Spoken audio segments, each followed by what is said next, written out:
All right. Hello, Evanyan. How are we all doing today? So we're back playing some more Mechwarrior Online this time. I got an awesome loaded up. I'm just going to probably hit start with. Ooh, Crystal already redeeming a meow. All right, get that for you.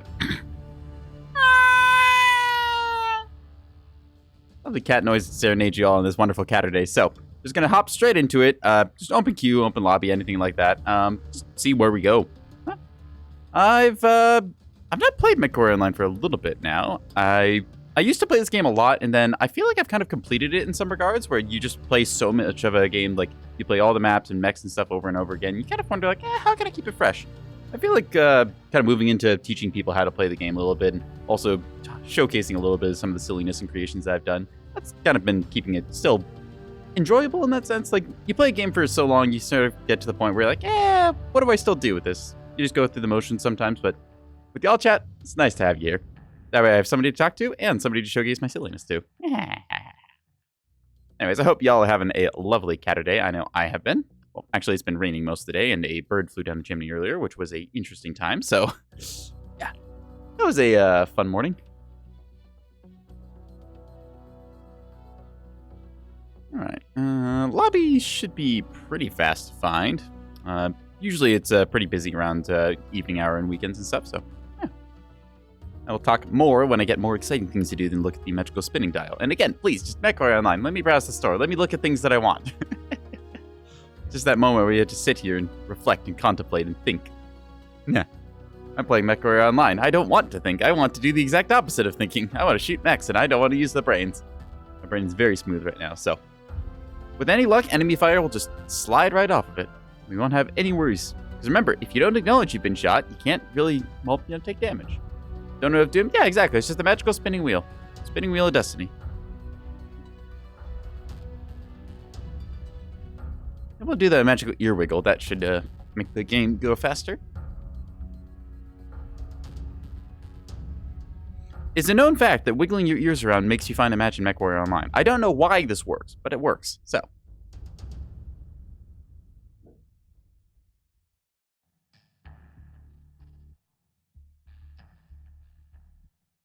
Come on, chat. I need you to wiggle with me.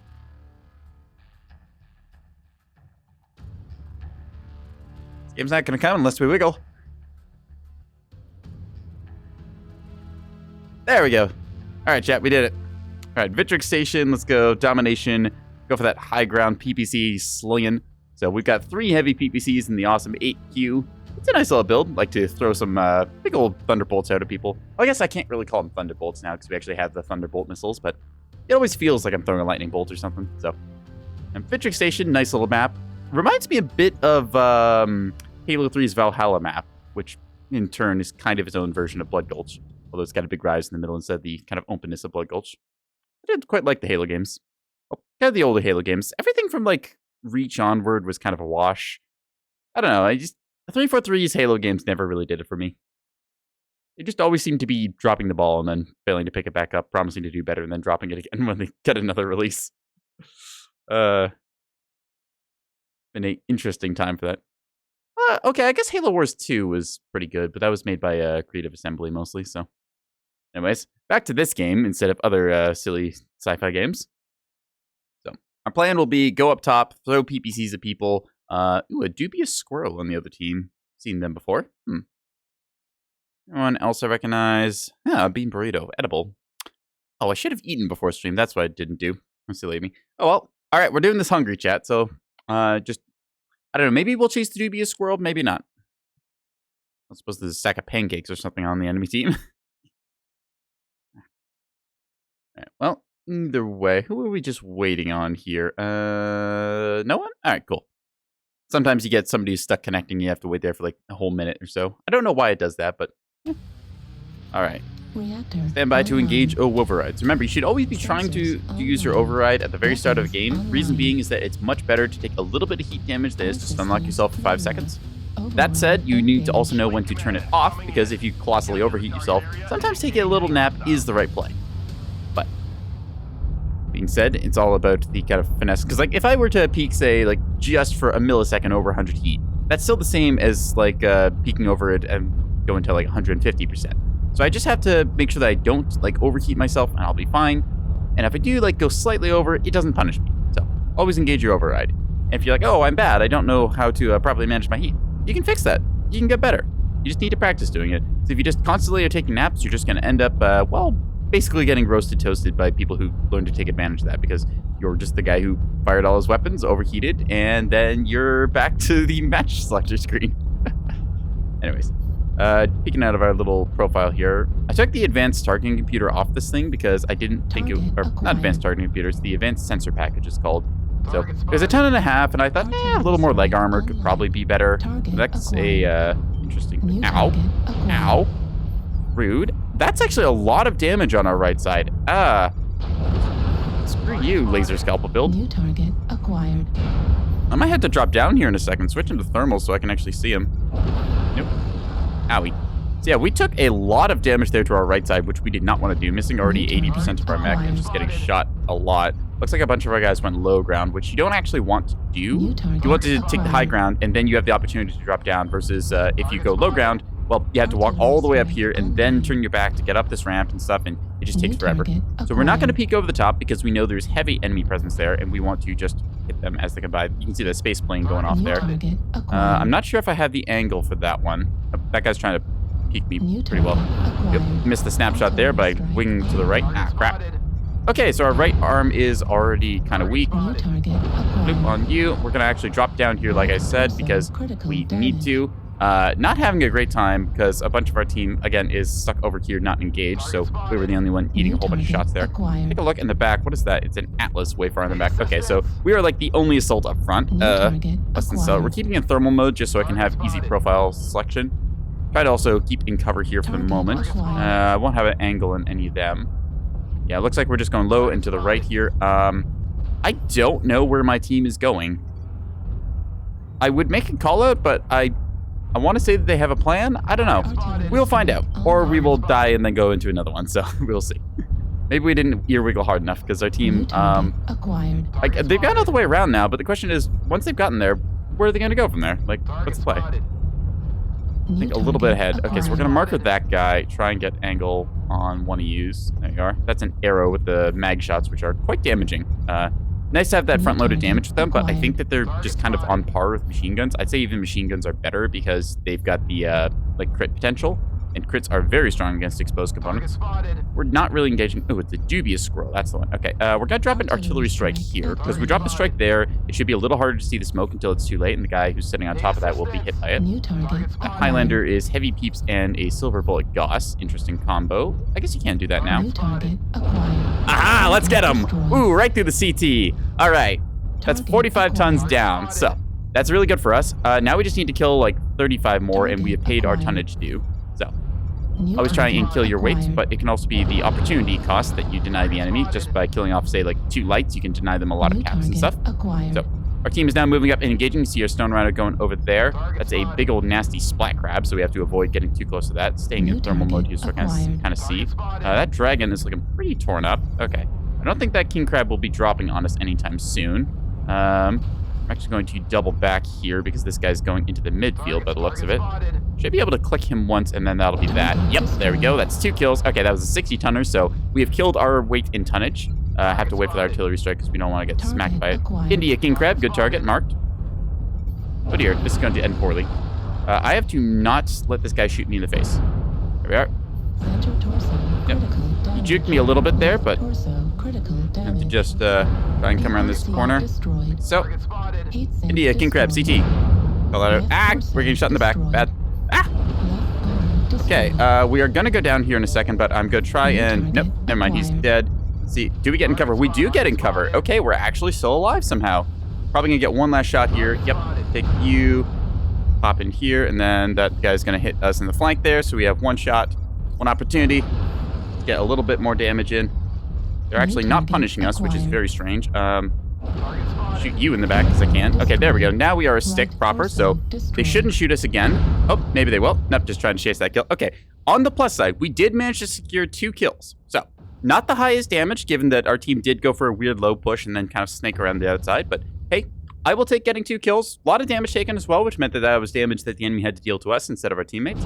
Possibility to still pull it back if our team is good. 6 to 9, though. Yeah, that's a 2v1 odds. I don't really like those. Shadowcat looking pretty dead. Oh, okay, yeah, this guy's no offensive, so it's really... Target acquired. This Marauder doesn't really have much armor left. He might be able to get this Shadowcat. It's a Shadowhawk, rather. Well, I mean, it's a stick, so that's free. He should be focusing somebody else right now, though. I think our team kind of misplayed this, and I didn't recognize how we were doing it, so we gave up too much high ground. Again, you want to play the high ground midsection of this map, because that way you're able to contest the enemy and deny them it. Otherwise, they're able to sit up top and then just shoot down on you, and it's basically free real estate for them, as we saw this entire game. So this guy's just going to be hiding, so we're just going to disconnect since it's not really anything to gain from that. So, a bit unfortunate, but hey, none of us made a call, so I can't really get mad at the team. If you do make a call, and then like a whole bunch of people just ignore it or don't listen, then you can get like, oh, well, okay, I tried, but people didn't listen, so you can go with that. But in this case, we just kind of bungled it, so whatever. Don't get too hung up on losses, just look at what you did wrong, look at what you can do better, and then adapt from there. Let's play a different mech, because that one's still locked. I'm actually feeling like going a little bit lighter right now. What do we want to play? Cataphracts are kind of fun. Nice armor quirks on those. Archer with SRM6s is kind of spicy. What do I feel like doing? I think I feel like doing something with missiles. So let's take a look. If I do a quick draw, the IV4 is kind of a classic for that. Stylize this thing black base, because that's kind of how I do most of my paint jobs. I'm just lazy like that. And I'm like, yeah, whatever, paint it all black. But I got the option to do the little kind of like veins and arteries decaling on this. I think it looks pretty good. We'll take this thing out for a spin. Loadout isn't anything really complicated. Just pair jump jets, MRM30s, 4 tons of ammo, because with the skill quirk, that's enough. Got, I believe it's 13 double heat sinks. Yep, so a little bit of armor on there, because I just didn't really have anything else to do. The quick draw is really an oversized medium mech, and it kind of plays like it. The hitboxes could be better. I actually put everything into cooldown on this, and a little less into heat gen, so that's something. I went high explosive because I thought to myself, well, I'm firing a whole bunch of missiles, so maybe it'll be enough. We will see. Target retention, radar deprivation, just kind of all the usual skills you would expect to take with this kind of thing. So, yeah. We'll give it a shot. I believe that it has a built-in, where is it? Yeah, it's got built-in 20% cooldown, which is quite good for firing a lot of your weapons very fast. I could potentially take like medium pulse lasers in the center torso, or try and get like a light PPC, maybe even drop a whole bunch of tonnage to get a snub, but that's investing a lot of tonnage when I think just a dual package of MRM30s probably works best. You could technically do this thing with MRM40s, but I feel like the 30s just work a little bit better for it. So, either way, we'll just queue up with it now. Yeah. I think if I did MRM40s, I'd have to drop both those double heat sinks and then maybe ton up to like an XL engine, and that makes me very fragile. I don't particularly like doing XLs on the quick draw. I feel it's a little too easy to lose a side torso in it. Maybe if you're going for like maximum burst value, you could do it, but you're already shooting 60 missiles at somebody, so it works pretty decently. Yeah.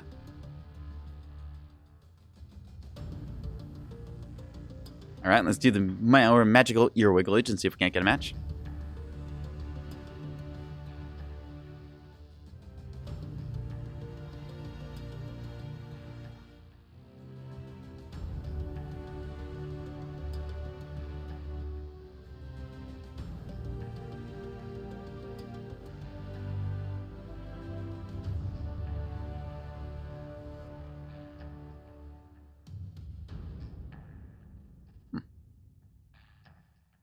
Well, I'm hoping that my magic is working, but I'm not really sure.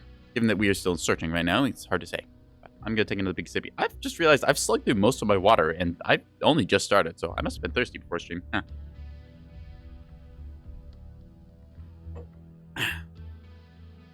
Also, those of you in the chat, if there is a build or a playstyle or something you want to see me showcase or try and talk about and explain, please let me know. I love taking prompts from people with, it's like, hey, I've been trying to make this mech work. Do you have any ideas? I'm like, yeah, okay.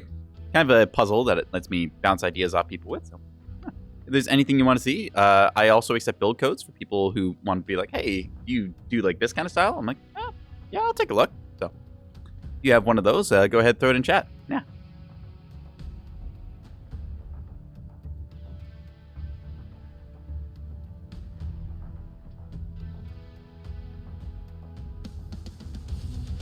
Search is taking a little bit, even though I've wiggled my ears. How odd.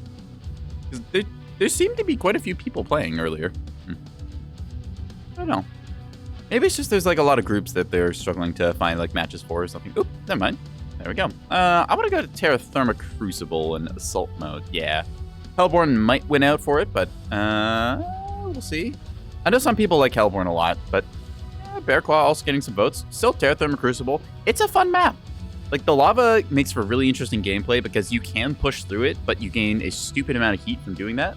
So you have to kind of balance. It's like, okay, if I'm going through here, I have to make sure that I'm not ready to pick a fight immediately after, because if you do, then, well, you're just at your maximum heat level, basically, and the enemy is not. So it's a very interesting option, but it also gets you a really devastating flank route, so I quite like it.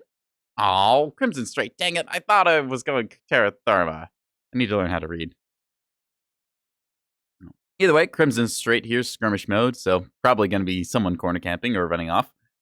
That's, again, why I don't like skirmish mode, because it's just a little too easy for one guy to just, like, power off in one obscure corner of the map, and then it takes, like, 5 or 10 minutes of everyone having to hunt that guy down, or it's just, like, somebody dragging the match out for a while, or you get everyone just, like, sitting in one corner camping. I think the skirmish mode could really be improved. I also would like, again, to see more objectives kind of, like, scattered around the map, something like little radar towers. Escort mode used to have them, where they were just, like, little capturable ECM towers, but you could do some stuff with that, so yeah.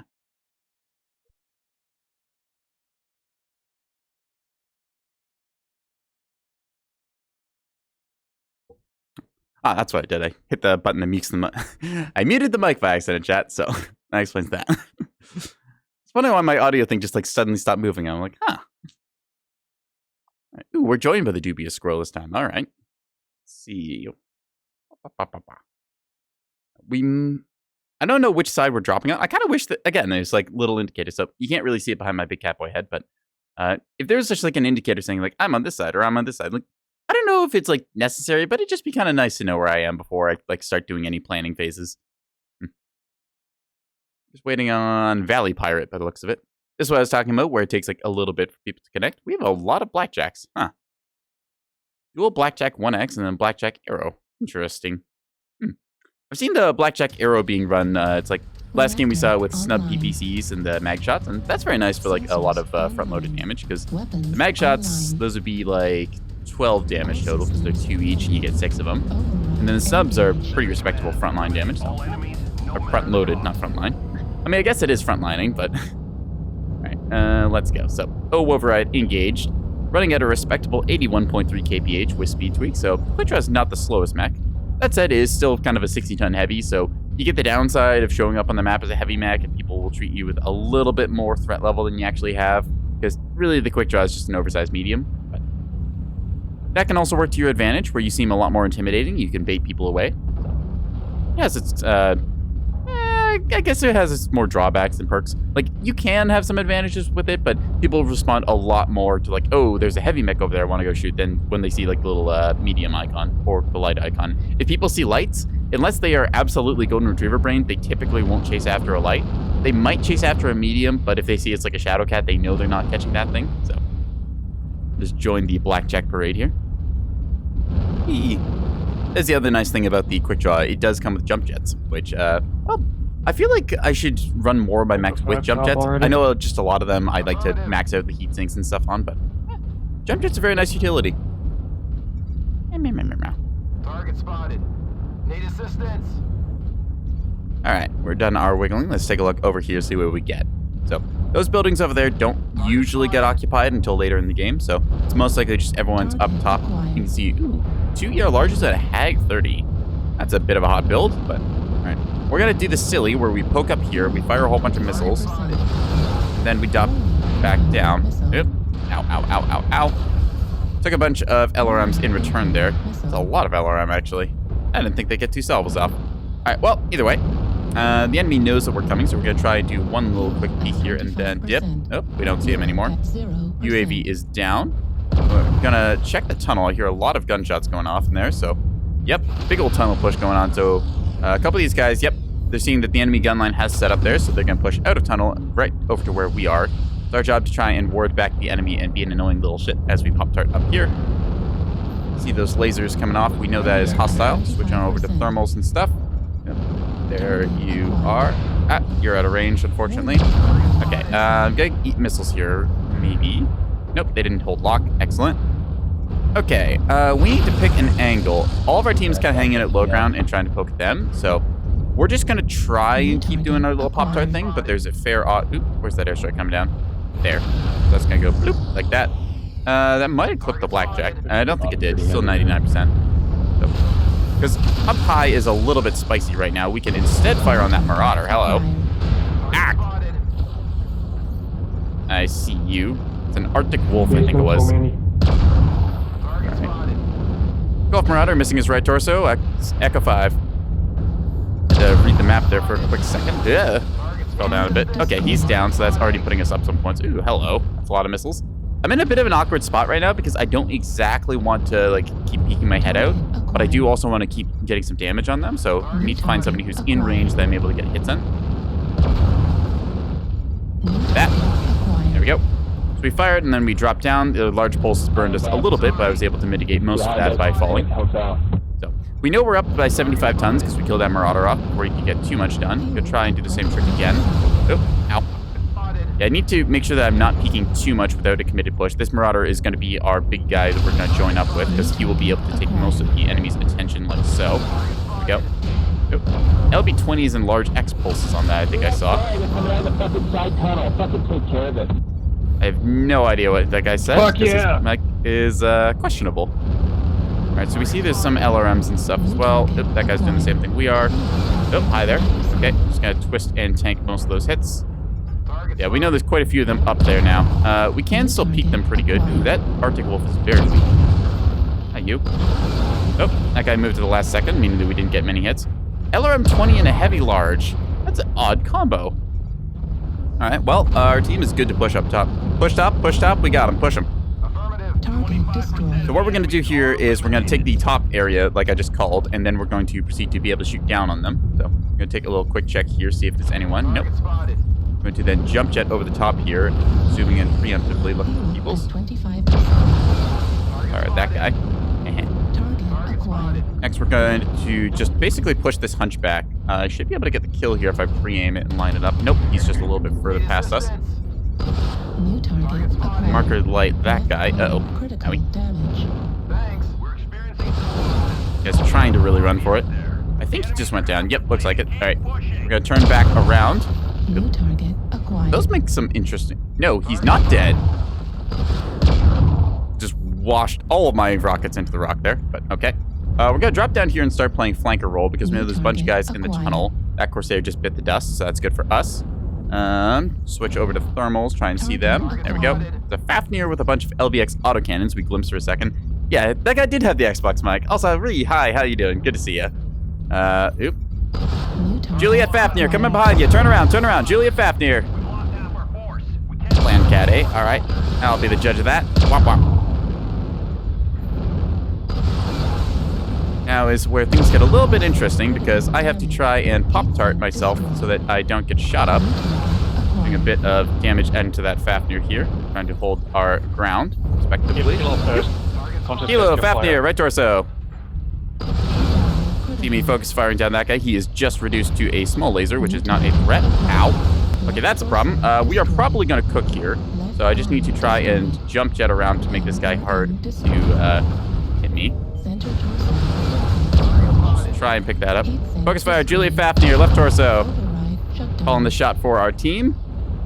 There we go. And we'll just keep firing into this. Most of our mech is missing now. We're going to switch again over to thermals and get that last kill. Air horns, honk! Where's the last guy? Tunnel? Right arm, critical damage. He's over in the, what's it, on the island, Fox 3. He's on the island. Fox 3 with the hags, Shadowcat, get him. So this guy is going to be just chilling out there. We don't actually have the ability to reach him with our missiles, but he doesn't know that. Well, he might not know that. We managed to do a very good push there. Went over the top and did some stuff. Yeah. Anyways, you're doing okay, Reed? Just vibing? Nice to hear. Yeah. Oh, Fox 4. This guy's probably going to get a kill on me, but I'm not going to make it easy. You see me doing the annoying thing where I'm jump jetting around like hell here. To keep him guessing. You can pulse your jump jets to jitter your hitbox up and down a bunch, which makes you very annoying to hit. That guy's in range. Nope, he managed to get me there just at the last second, but he'll be walked with lasers in a moment. 524 damage dealt, 578 taken. Not bad for a 60-tonner. We take those. It's a Hag 30 he hit me with. Okay, so, yeah. Honestly, I've done far worse with the Quickjaw. It's a very boxy mech, but the cooldown quirks are quite nice for it, so we were able to throw out some missiles. 524. All right, take those. Yeah. And that blackjack arrows. Yeah, blackjack's delivering. Damn. 1X's and the A's. All right. I mean, it's not very often you see blackjacks just like pulling huge numbers, but kind of glad to see. I mean, 600 match score, 728. That's a 45 tonner. So respect to them. I got to spray some people with missiles, which is very annoying when you're on the receiving end because you just are completely blinded and it's like 60 sound instances just getting hit by a missile. So kind of fun.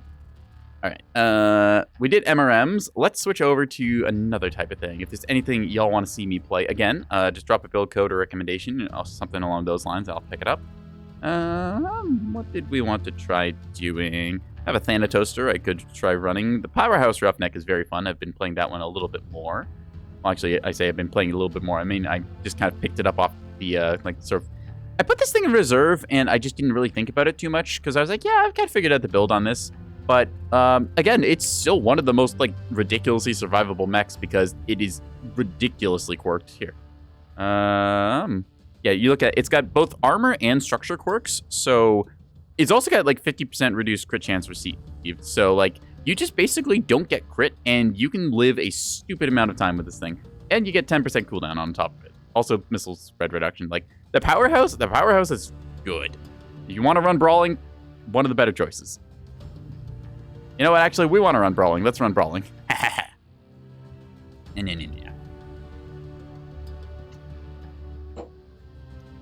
Big sippies.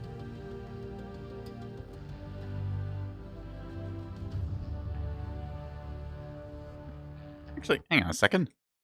I'm slightly out of frame here. I'm going to move myself a little over. There we go. I'm no longer completely cut off. I do, in fact, have a left arm. I used to, well, bash buttons on the keyboard, but...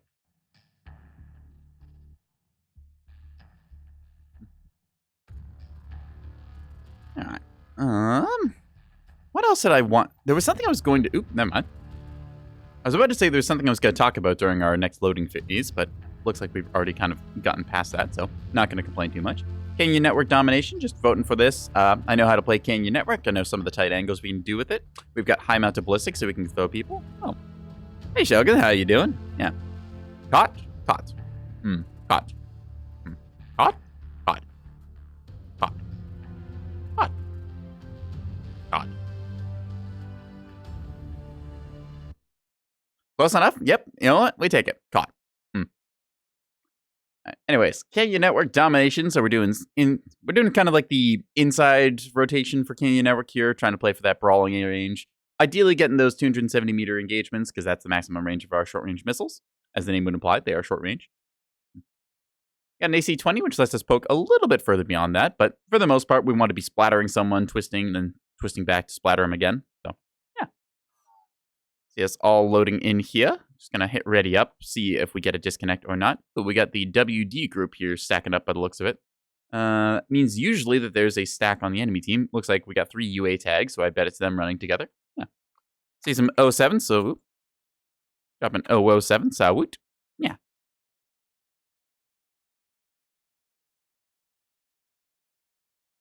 So we didn't even have time to load. I'll just do my magical good luck wiggles here. Does it actually do anything, or does it just make me happy because I see my little fluffy ears bounce around? I don't know, and I enjoy it, so there. I have no thoughts right now, and my brain is just going to stay smooth the entire match, and all the enemy fire is going to slide right off of it. That's my plan. Yeah. Alright, we're still waiting on Riker Killbane. Not gonna lie, sounds kind of like a randomly generated enemy name. Like, you know how like certain games you get like, oh, it's like Radiant random enemy. I think like in Darktide they've got like random captains that spawn in assassination missions. Like Riker Killbane. Just gotta go fight the random heretic captain guy. Like, all right. Anyways, putting up the mech here. I also like the Roughneck because it has a very open cockpit, so you're able to see pretty well with it. Some mech's cockpits are a little bit claustrophobic. This one you can see pretty well to the left and right. You do get this little bar above your head that looks like it would bonk me in the head.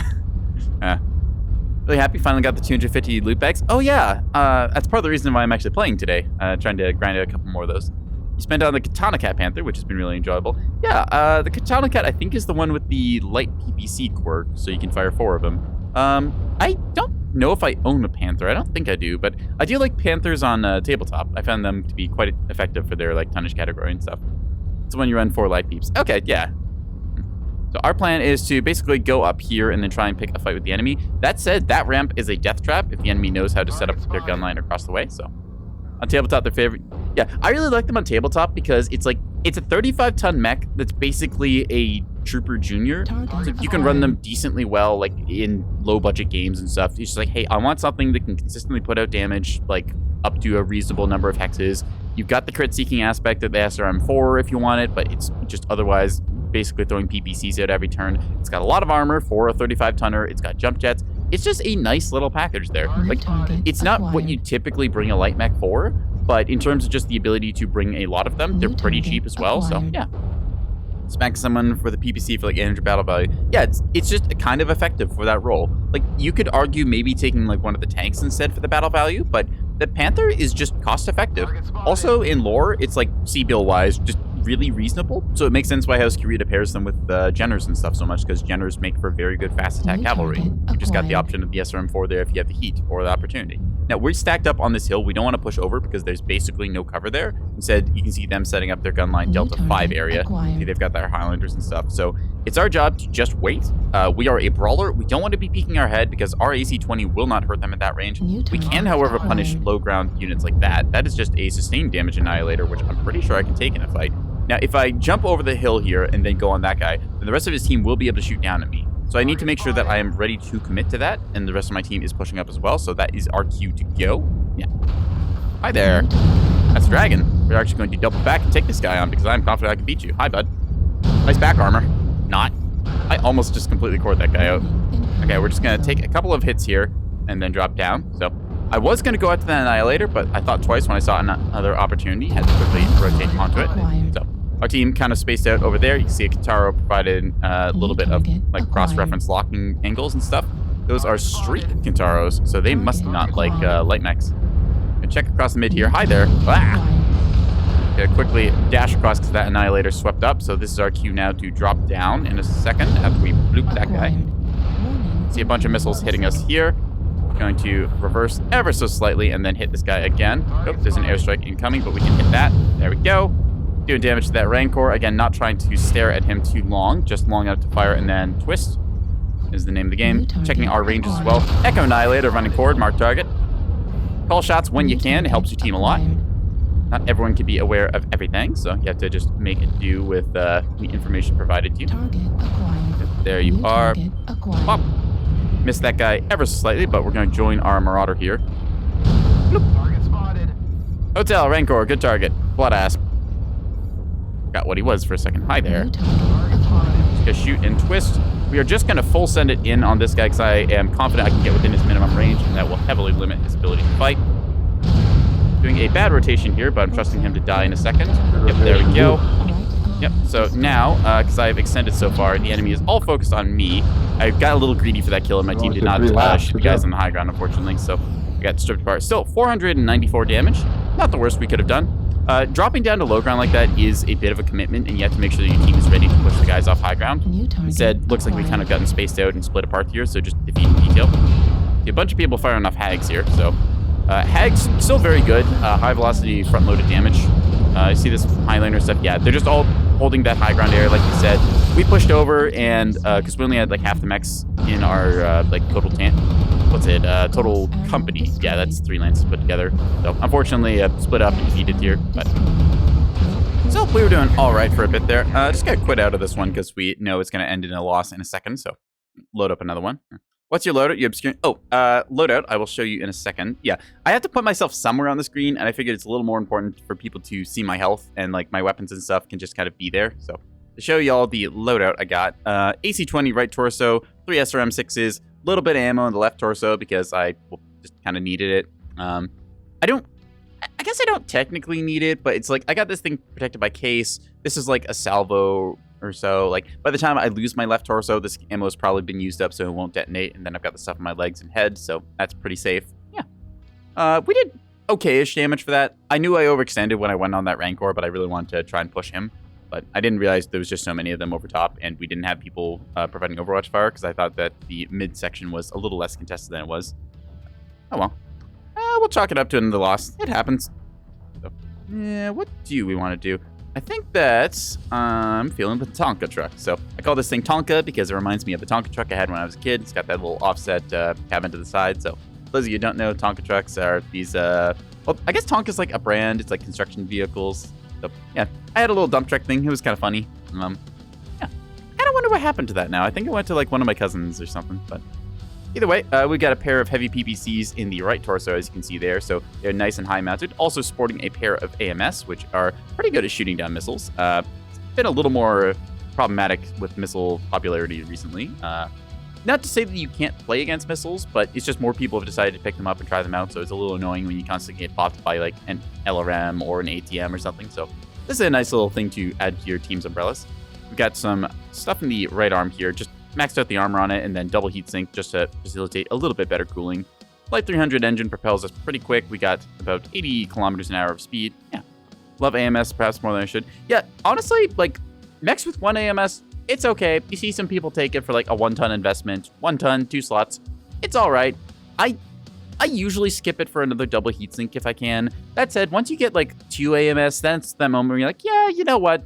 I might as well run it because you can run it off like, you could even take like a half ton of ammo and run dual AMS and still do perfectly fine with it. So, grabbing a ton to spare. Yeah, it's like you can take, say, a targeting computer or the AMS. If you're taking the AMS, definitely take the AMS damage perk because that does a insane change to the damage. Like, if you take a look at this, like it's normally 105 damage a second. You're adding 45 DPS onto that. That is a ridiculous buff right there. Like you're going from 105 to 150 damage per second. Take the AMS skill nodes if you're going to use them. Actually, just if you're going to use a weapon system, period, take the appropriate skill nodes. I guess you could skip, like, high explosive is, like, one of those things that's really hard to quantify if it actually did anything in the game. I really wish I would know if, like, I had inflicted any crits and if I had added more damage to them or not. But, like, I have no idea. I just shoot mech until they go boom. So, yeah. Rest of the build, kind of what you expect from me at this point. I like to go into the velocity, heat gen, armor structure, always. Heat and cool run, just anything I can do to squeak out more cooling. Radar deprivation, so when you disappear off enemy's line of sight, then you kind of disappear as well. This one really screws with missile players, so that's why I take it pretty much on everything. Torso speed, just because we're firing and twisting, then overheat, because I like to get a little spicy with this, and I just really didn't know what else to take. So, yeah, that's a build. It's 2 heavy peeps, backed up by 3 ER smalls and left torso, because, well, frankly, I just had tonnage and didn't really know what else to do. It gives me something to zap people with if they get close, and I guess it's like a little extra damage at like 200 meters. So, yeah. All right, let's do it. Oh, wow, that was a really fast one. All right, Terra Therma Crucible is my vote with Assault Mode. Polar Islands is fine as well. There's a couple spots on Polar that we can throw some heavy PPCs from. I do like heavy PPCs because they have a couple caveats to them. Like, they've got a bit of a minimum range, so you got a lot of damage ramped down. So, like, if you're trying to brawl with someone, if they get within 90 meters, you're going to be dealing a lot less damage. So, it's nice to have weapon systems that are strong because it's 50 damage a shot, which is not nothing. But it's also got its distinct weakness, which is like a light mech, running up, shooting you really close range. You can't really defend against that. They're also very heavy at 10 tons apiece. So, yeah. All right, we're going to do a little bit of umbrella work and a little bit of zap people with like a 30 damage pinpoint shot because our PPCs are grouped super tight together, so we shouldn't deal with any dispersion or convergence issues. That's another thing. I feel like I've done this rant every time that I bring out a PPC mech, but when you're using PPCs, you ideally want them to be close together because when you're firing at range, you have to deal with like the game trying to correct so your like shot, it converges on the same point that your cursor is aimed at. And depending where that is, sometimes you can end up like hitting with one PPC and missing with the other. But if they're both collected in the same spot, you don't have to deal with that at all. It's basically just firing one projectile, which is very nice. So. Honestly, this Thunderbolt, the way I'm running it, it plays like a very large Hunchback, which I'm pretty happy with. Hunchies are kind of fun, but at the same time, everyone knows what a Hunchback is, so they know to shoot your right torso. Or if you're a clan one, they just, well, they still shoot the right torso, but sometimes they hit the left as well. Yeah. And we'll give this guy a, oop, as an IY. I want an 007 salute. What? All right. color blotch. Now, I don't know what color blotch is, but I'm assuming blotch is one of those new colors. Like blurple. Oh, look, they slid it back. How nice of them. All right, let's go throw PPCs at people. Reactor online. Sensors online. Weapons online. All systems nominal. All right. O override engaged. We're on this side. I kind of want to go to the south side here. Or is it the north side? I'll have to check. I don't remember which side it is. Is it up there? I think that's the one with the really high cliff. Yeah. Yeah, okay, so that's the north side of the map that has that. It's weird, because I remember the map really well, but I just don't remember it when I, like, open my TAC view and, like, actually look at the map proper, so... Yeah. We'll want to be going over there, because it's a good spot to set up at. It gives us high commanding fields of fire over the enemy team. Typically, they'll NASCAR into us, and it means that then we're there to break a lot of their advance, and also, well, it should draw them away to the outside. Just pass by the two big, I guess these are, like, gas storage facility things. I don't know exactly what's in them, but I mean, probably something scientific. See the base capture thing over there. I am running off solo, which does concern me ever so slightly, as all of our assaults have gone the other way. So I might just stop short, because I don't want to get completely ganked up by a bunch of light mechs and whatnot. That said, still no contact, so feeling pretty good about it. This is assault, so they are protecting our base, which is the right call. I'm going to set up here and basically play like I'm a medium mech, and we will see if I get rotated on or not.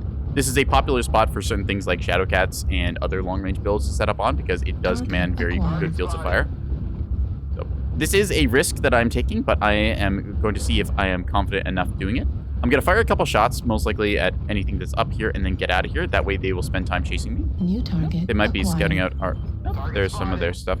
Okay, so they are all over there. That's a little bit outside my range. New target acquired. Still gonna fire a shot at that guy, make him think twice. Yeah. Just by being here, we're going to be annoying them, even if we're not dealing like amazing amounts of damage. If I had dual ER PPCs, then this would be a much better like firing position, because I would just have the range. But as it currently stands, hi there. New target acquired. Shoot sign rhinos because they are 100-tonners, and if you annoy them, it is definitely worth it. There you are. So this guy over here. Yep. See that? We have attracted the attention of a Corsair. That is a 95-ton mech. We are 65 tons. By keeping their attention, we are actually putting ourselves at an advantage. That said, we are already down a kill, so that's kind of sucky, but whatever. Okay, so there's a assassin trying to run over and come get us. So we are going to dip out and just peace, basically.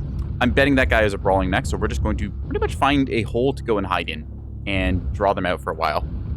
This has made the enemy split off, so... I don't do that alone. Acquired. Target spotted. Elite Venom Founder over there, so... Yeah, just like I said, splitting off. That guy's probably going to be, like, looping around the side there. If I stayed there, I would definitely get jumped on by a bunch of lights and mediums. Yeah, sneaky cat. Yeah, anything you can do to distract your enemy and, like, string them out is good. So I'm now going to be rotating back to my team from a weird angle, so I'll be able to hit something. That assassin's going to spend some time looking around for me, because he doesn't know where I went. Yeah. See, we've just gotten ourselves killed there. Get the shit on top of Hotel 8. There's 4 mechs up there. So we've given up quite a bit of ground. Roger. I don't... Maybe he was AFK. Okay, I don't know why that guy's all the way back there, but he is. He was shooting me from the That is side. an urban mech that's running forward. Okay, that's killable, I think. Zap. Target destroyed. Yep. Alright, we contributed a little damage there. We'll take the assist. Should be an easy kill. Let's see. Don't know where that assassin went off to, but that's Find fine. him up. Missed that snapshot on the run, but hey, kind of hard to hit UAVs when you're moving. There's that assassin. All right, Turn around behind now you, we're going to behind do the hunchback things where we go like this. Acquired. I swore he was going to move back. Yes, I told you. I want New support. target acquired. All right, so we're just going to hold this angle here for a second. Zap into that Vindicator, who's also running heavy peeps. Hit him in the back. There we go. Almost cored him out. Come on, flick you back. There we go. All right, that's our kill. Thank you. Unfortunately, we're down to 8. Oop, that guy is overheated. Just shoot into him while I can. Pop a cool shot. Go for as much violence as possible. Again, shooting people in the back is probably the easiest way of getting kills in this, because, you know, hey, New target if you're going to present your back to me, you're going to get shot in it. Sir. Sir. Sir. Hey, y'all seeing this, right? Like, I'm not crazy? New target acquired. Yeah, he's turned around now. Fair enough. Gonna keep shooting at him. I am the last one alive, unfortunately, so that's rather, not great. Target spotted. Yeah, like, dude was just taking it. Credit to him, like, bravery. Yep, okay, that's fine. Yeah. Destroyed. I'm confident I can win here. There we go. Got a kill. Sucker! Right torso. So, at the very least, we can say that we did our job. Small. Oh, missed that guy on the shot. I wouldn't have killed him anyways. Ammo destroyed. I got one shot into him at least. So, I mean, hey, we killed an executioner. We shot him in the CT. I don't know what the rest of the team was doing. Like, we had an assault, I guess, AFK way in the back, and then nobody else contesting midfield by the looks of it. But we got skill rank up there at the very least. 2 killing blows, solo kill, KMDs. Yep, 469. So, yeah, I can't carry a bad team. Yes, you can do things to carry in this game. Callouts is one of the most important things. Just being a little bit inspirational, telling your team, hey, let's go to this place, let's do this thing. I'm not doing that right now. I'm just feeling a little bit lazy. I could pub call, and it does definitely affect your win rate. Like, just telling people a little push in the right direction. That don't be salty about it. Be encouraging. Be like, hey, everyone, let's gang up on this guy. Let's go to this location and like hit this guy here. That's the best thing you can do. But I'm just looking at like damage stats here. One of our stalkers did 0 damage. Our Firestarter did 0 damage. That's like 2 freebies. Our Marauder, which is another 100 target, did 51. So yeah, I think we just got like completely rolled on one by one, and there wasn't really much they could do there. So still, we annoyed a Corsair. We shot a Stun Rhino in the back. I shot an Executioner in the back. At the very least, I did my part. So my 1/12 of the team, I feel good that I did my job. So there. And I got the little green up arrow. So yippee. All right, I think we have time for one more before we'll do our little on the hour break. So you know what? I think we can do a better showing of this mech. Let's do that again. Because we did do some respectable damage there. Again, remember, big damage number does not necessarily equal good performance. You can get really big damage number out of something like LRMs, just like racking up a whole bunch of little ticks of damage across the enemy team. It will not secure you a kill. And also, having a big damage number is sometimes, it's actually detrimental because you want to do the minimum amount of damage possible to kill an enemy mech. So, like, if you did, like, 40 damage and you killed somebody with a headshot, that's more effective than dealing, like, 500 damage to an assault and not killing them. So, don't always be hung up on big damage number. Remember, these are precision weapons. You're trying to, like, surgically take off somebody's, like, components or open up something that your, like, fast movers and stuff can crit out. It's going to be Mining Collective, I'm betting, but I'm still voting for Vitric because I like Vitric. But, actually, a pretty even toss-up there. Wow. Oh. That's bad for Mining Collective just by nature is a little more popular, and probably am going to end up setting up a good spot on Mining Collective for this build now that I think about it, but I still would have liked to do a little more Vitric. Vitric's a fun map. I like that the ramps are counter the direction of regular NASCAR so that people don't just instinctively like run up to them and then kind of like fight for the top and do nothing. You have to set yourself up earlier on, and then it also makes it so enemy flankers take a longer time to get to you. Yeah, Vitric's an interesting map. I also like that it's got a little like exposed, kind of like, what's the word, just firing angle down the middle of it. So you can trade a couple shots with like ER large lasers or something at the start of a match. There's Mining Collective. I'm still opinionated about Mining Collective. I think one side is just flat out better than the other, and it's not a fair map, but it's still pretty popular because it's a lot of close range fights. That is a name. Clanners.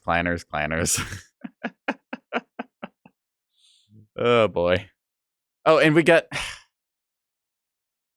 Well, this is lobby chat. There's nothing I can say to add to this. Just like, yep, this is the lobby we're in. All right, let's do this. So, again, my plan: throw heavy PBZs at people. Try and focus a center torso hit if I can. If people want to point their backs towards me, that's great. Last game, we just saw an Executioner take like 4 or 5 shots in the back and just keep walking with it. It's like, yeah, y'all hear something? Right. No, I don't want to run ads. Twitch snooze. Yeah.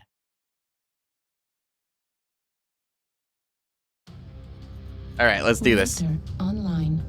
Sensors online. Weapons online. Oh, override. Engage. All systems nominal. All right, we got the good side. Okay, so I kind of want to set up like over here because there's a really nice ramp into the midfield, and I can just throw PPCs at people. Yeah. We'll basically be playing it like a Hunchback, only instead of an AC-20, it's heavy PPCs, so the velocity is a bit better, and you don't have drop. It's also 30 damage compared to 20, but you do get a 5-second cooldown instead of the 4, so it's got some caveats. That said, 30 damage pinpoint, pretty good. Guys, we need support on the whole plan, please. Let's see. Anyone want a Pop-Tart over here? Yes, no, maybe so. Sometimes you get somebody who like peeks there because they spawn on the right side and then they want to like shoot down this angle that we're pushing right now. But seems to be not the case. There's others who'd like to set up here really quick and then try and control. Ooh, there's some laser fire. So we have one guy who's down low, that Kit Fox. Got an assassin in the midfield. Very good. He'll be capping the point in a second. They have a Jenner over there with AP Goss and Plasma Cannon. I feel like the Plasma Cannon could have been so much more, but they kept it really toned down because anything that adds heat, they were afraid of it being really, really good. So instead, its gimmick is just kind of like not really there.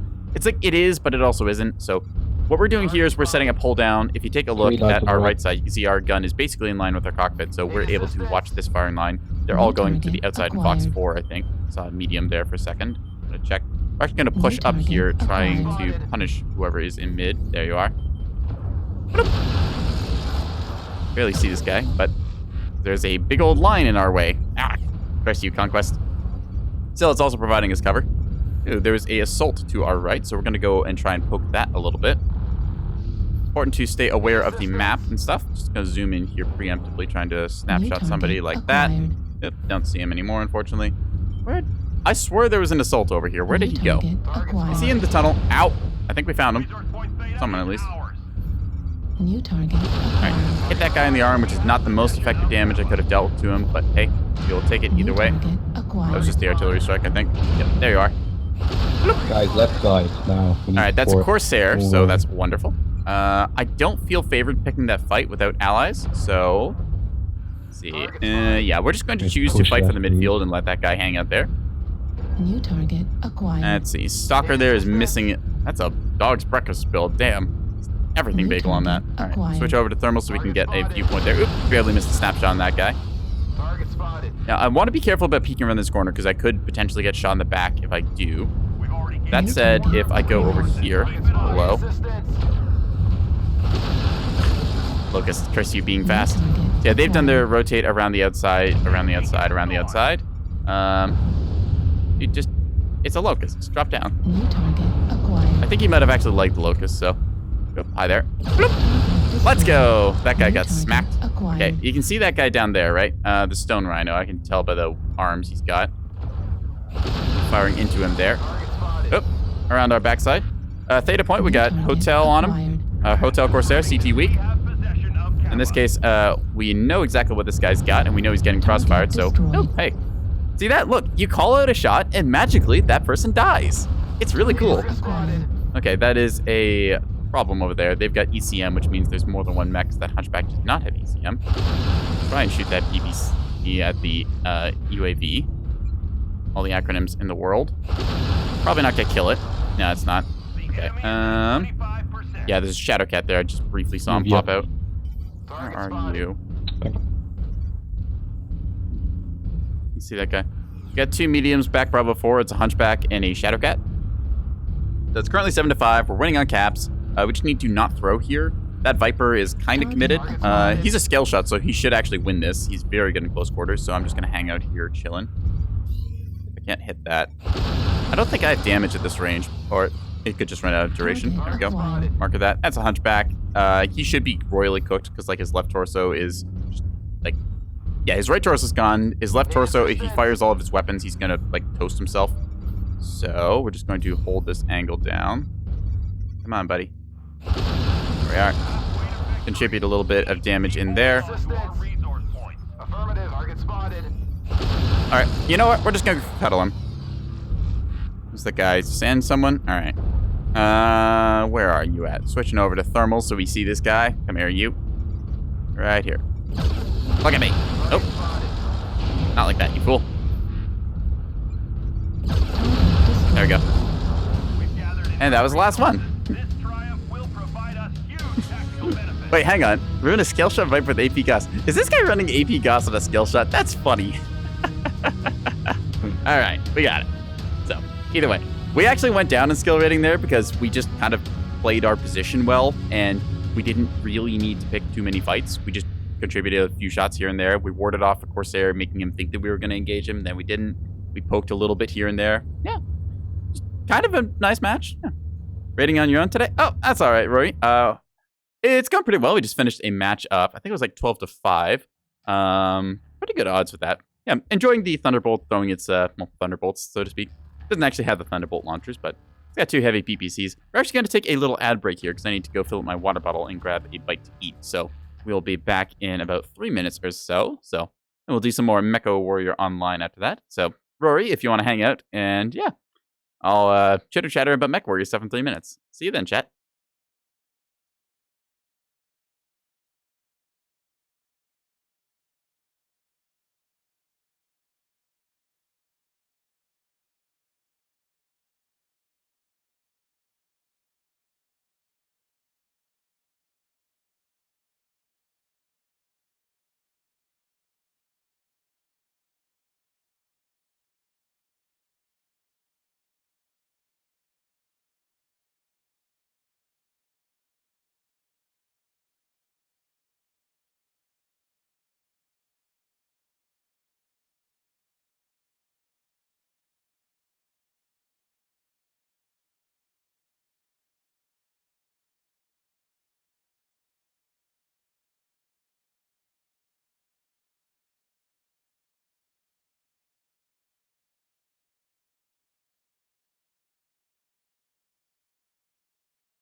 Alrighty, chat, we are back in business. I raided the fridge and I've got noodles. Yeah. So, you're doing some thunderbolting just now. I do like it, but I think it's time to change over since we got a couple matches in with it. Was it 2 or 3? I think it was just 2. Yeah, we could go for a 3rd one later. Let's keep it fresh. Probably swap over to something clan tech, just do a little bit of that to mess around with stuff. I do like my Ebon Jaguar. I've actually got a pair of... I've got 3 of these ones, so... the Prime has... What is it? It does have some bonus, I thought. Yeah. We were using this for the cooldown bonus on Hag 30s, which is very nasty, so I'm going to just go ahead and invest some more points into this if I had them. Thought I had more XP on this. Huh. Apparently not. Well, either way, we're going to do some Evan Jaguar gaming, so dual Hag 30s. We just got 4 tons of ammo on these. I feel like that's enough. Maybe I want another ton. I'm not sure, but either way, I had to strip out the legs quite a bit on this, so it is a little weak to that, but most of the time I lose my center torso or both side torsos, so I'm not too worried about that. Lets me play a little bit greedily, so yeah, we're just going to roll with that. The event is on right now, which is fun. It's because I'm getting loot bags for doing all these. Hit the redeem button on the website. I'm at 193 out of the 300 that I need. Actually, no, wait, hang on. I only need 250 to get the free mech. So I'll be trying to grind towards that. Very nice that they do a bunch of events like this. I quite like the Lucky Charms and like Halloween and Christmas loot bags because they just give you a bunch of stuff for free and you just get them by playing the game. It's just no strings attached. It's like, hey, you played the game? Okay, here you go. Here's stuff. I have no complaints about that. Like, I will take free mech cash and premium time and stuff. Feels good.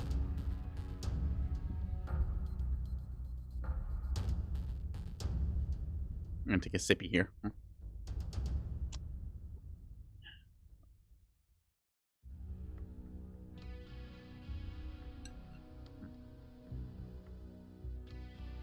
Anyways, Rory, I'm not sure if you're still here, but how did your From the Depths teams go? I saw you were doing some, like speed building or something for a tournament. Didn't exactly catch what it was all for.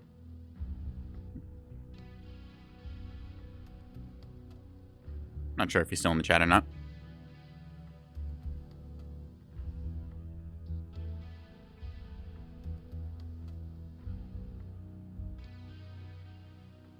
Chat, if I go quiet, it's because I'm stuffing my face full of noodles, okay? Oh. There's a matchup. There's a match. Let's go Bog Champ. Yeah, Bog Champ.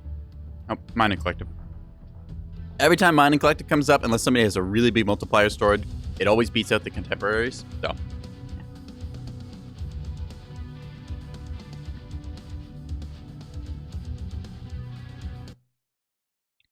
This is real noodle chewing. Nom, nom, nom. Cats can have a little noodle as a treat. Especially when it's the noodles they made themselves.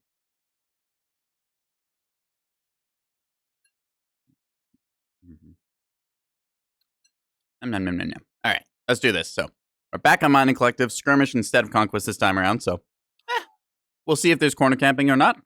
We're running Hags, so... Oh, there's Kit Fox again. We're running Hags, so our goal is to try and stay at range and just use their very strong damage dealing potential. We've got a front-loaded Alpha Strike of 60 damage here, which is kind of ridiculous, not gonna lie. I feel like Hag 30s, just a pair of them, is a little bit overtuned. Game audio is a bit loud there. Let me turn that down a bit. Yeah. Oh no, it is a tonnage investment. Each of these things I think is 16 tons or something. I know that they're heavy, but it still seems like a lot of damage for how fast you're able to send projectiles down range. And I know when Hags first came out, they were very controversial because they were incredibly heat efficient. They just basically were Gauss rifles, but better, which is kind of how they are in lore. So, a little bit hard to do those in game. They were only balanced by the fact that they had spread. And now we've got modern Hags, which are still kind of like that, but they generate a lot of heat now, so that is a caveat you have to deal with. I don't know. I don't think a bunch of the update that happened when the Stone Rhino and Hags got added, to me that was a bunch of stuff that we didn't really need, because I thought to myself, do we need just a better direwolf? I don't really think so, but a lot of people wanted it, I guess, and it sold, so hey, whatever. Hags came out and it's did we need another long range super strong damage dealer? I don't really think so, but yeah. You can see the asteroid up there. Oh, nice. I forget if this is based on an asteroid or if it's on a planet or what. I think they mentioned some lore for the map somewhere, but I could not tell you where. See a bunch of our guys kind of going off to the side here. See this Timberwolf over here with SRM6s and AC8s, the new weapons. Oh, there's a guy with a quad beam laser build, so yeah. It's kind of cool because you can fire quad beam lasers without proccing ghost heat. You just have The to Delta 4 area. delay holding down the trigger by like a half second. All right. One If I behind drop center, down there, at I'm least. committed. So the question is, do I New want to do target that? Acquired. The answer is, I think, yes. So, our team's going to be set up over there. They're going to be face checking that firing line. We're working the flank a little bit now because we're fairly fast moving, and we can do that. I'm going to switch into night vision mode here so I have better contrast. Our goal is to basically get up around here and then try and punish some of Sorry, these I was trying to mechs. get out of your way. So we're just going to have to run over here. Go quick. And there's that guy seeing us doing that. Oh, I twisted a little bit too much there. I didn't want to drop down that much. I wanted to just turn. Ah! So we're going to have to double back around then to get up. That said, he is retreating because a bunch of people are up top shooting at him. So that is freeing us up to go up and around like so. Okay, look, we can see a Timberwolf getting up there. New target acquired. Guys, the SRM-6 boat. See if we get a shot on him or not. There we are. Stop there for a brief second as we run into the wall. Switch to night vision mode so we can see. Don't want to block this guy, so we're going to go around the outside. Cancel our shot there. Bravo, Timberwolf, left torso. Now, I'm going to do the sneaky thing where I proceed to flank the enemy because they're all grouped up on the low ground there, and that means if I limit my exposure, I will be able to get some really good shots. That is a dragon with a cord out mech if I ever saw one. Fire on that guy as he overheats himself. I should be able to kill this dude in a second. Bam, bam, bam, bam, bam, bam. Yep, there we go. Just blew him completely out. New target acquired. Probably didn't get the best damage there. I was trying to go for that dragon that I know was weak, so we're joined by an assault to our right, and we're just going to be trying to bam, bam, bam, bam, bam. Nope. Oh, that's the dragon over there. Oh, wow, we have almost lost our leg. Okay, cool. There we go. Got him again. So we are generating a lot of heat here, but we are doing fairly well. Check over here, make sure they're not pushing that corner. No, they are not, so we continue holding our line here. Got a Fafnir with us as well. Just gotta make sure we don't block them. They fire the Silver Goss bullets. Bam, bam, bam. Target acquired. New target acquired. Just realized that was an actual mech over there because we didn't see him because of our night vision range. Acquired. All right, we're going to drop down here and pursue. Hi New there. target acquired. You are a problem that is going to get solved in a second, if you don't mind. Bam, right into the backside. Never mind, we don't need to shoot him anymore, so New target took a commanding advantage there. Nope. Ah, that Vindicator just barely dodged us. Well played. New target. You did that dodging called standing perfectly still, and I'm too smooth-brained to adjust for it. I just realized that I did not want to be standing here, so adjust over. That Fafnir, he just took a little nap. Okay, cool, cool. There's a dervish up there with snubs. You keep night vision on because it gives me that nice contrast, so I'm able to see better. Oop, there we are. Guy dropping down here in a Zeal. Should be dead in a second. There we go. Got him. All right. Because we have arm-mounted weapons, we're able to shoot up high pretty easily. We see there's a Cyclops over there and a Dervish. That's 2 of the 3 mechs that we're facing accounted for, so zoom in over here and hi there. Bam! Destroyed. Gotcha. All right. There's a Dervish up top, Fox 4 area, and unknown last one. Let's call it to the team. There we are. Target acquired. Oh, there he New is. target acquired. Never mind. Target destroyed. Just the Dervish now. Target acquired. Gonna marker him as best I can here. He's gonna get killed by my teammate here in a second, but I might get one last shot in. Never mind. And that's how you do it. Yeah, Neko Gaming. Yeah. We saw an opportunity there and we took it. We just set up in a really good position. The enemy was in a bad spot, and we just rolled with it. Yeah. Only 470 damage, but still securing 3 kills there. Did not do the most damage with them, but hey, I will take it. We showed up, we went pew pew, things worked out. I'm gonna eat some pasta as a reward. Yeah. Well, actually, I'm gonna get Parmesan cheese on my hands, but I can lick my paws.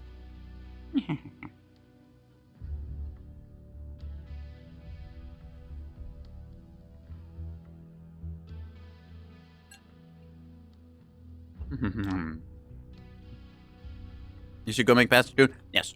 You should make noodles. It will make you happy. I believe that everyone deserves noodles. Well, unless they've been bad. In which case, they deserve half the noodles to be taken. That was the Ebon Jaguar with Hags. How much did we get XP-wise for that? Yeah, that's like 5 skill points. We'll take those. I put velocity on this. I'm not really sure why, because like Hags are already so fast. I mean, hey, if it's already fast, like just double down on it, right? I guess I was going radar deprivation last time, so we'll just do that again. A little more sensor range doesn't hurt either. Just take 5 skill points here. More radar depth, so when we're doing our little peekaboo thing like that, they can't track us as well. Yeah. I guess I could put everything into like cooldown because it was pretty cool, not gonna lie. Like, we had to, I think, cool shot once. We did notice the right leg was actually pretty stripped out there, but I think that was more to do with the position I was in because they really didn't hit my torsos. So, bit of their own oops. Yeah, we just set up a really good position there. Let's do a little bit of laser surgery now. So, another Ebon Jaguar. I do like the Ebon Jags. They're quite good. These ones just painted kind of in like a piracy decaling system. I like the Buccaneer paint job. Nekowarrior online. Oh, hey, Crimson. How you doing? We just finished a really good game with an Ebon Jag, so now we're loading up a different one. It's kind of your vanilla laser vomit build. You got ER mediums and large pulse. These just have similar-ish range brackets. You can do a lot of scalpel work with them. So yeah, we're going to go zap zap on people. I'm going to queue up, and then I'm going to eat one of these meatballs that I have. Yeah.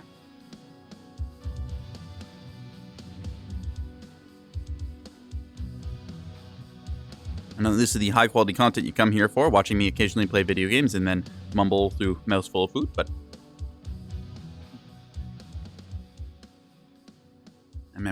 Have meatballs? Yes. I have pasta.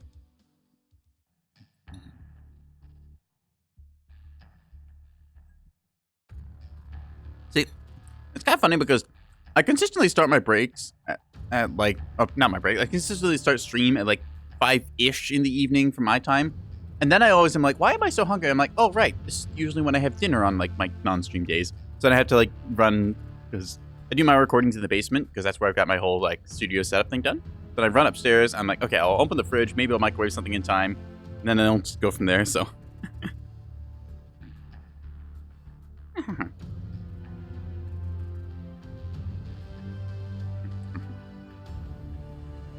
Nom nom nom nom nom.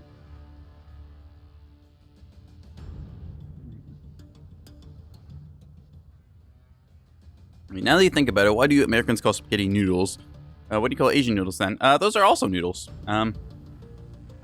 I'm sure there's like some difference between like what's a noodle and what's a pasta and whatnot, but I think the term is kind of interchangeable. Like, yeah, you can call them different types of noodles and stuff. For me, it's like, yeah, okay, and spaghetti, sure, it's like noodles or pasta. Like, I'm sure some people get really hung up on the difference, but I don't really care that much about it. I'm just like, yeah, noodles, pasta, whatever. Master difference completely different? Yeah, okay. Consider the following. I don't really care. It's a bunch of grains and stuff. It's dough that's been excreted and it's made into a nice shape and it holds sauce. I like it. I'm not going to get hung up over whether it's a pasta or noodle or whatnot. Yeah. Each noodle type is a different name. Oh, yeah, I'm sure they got plenty.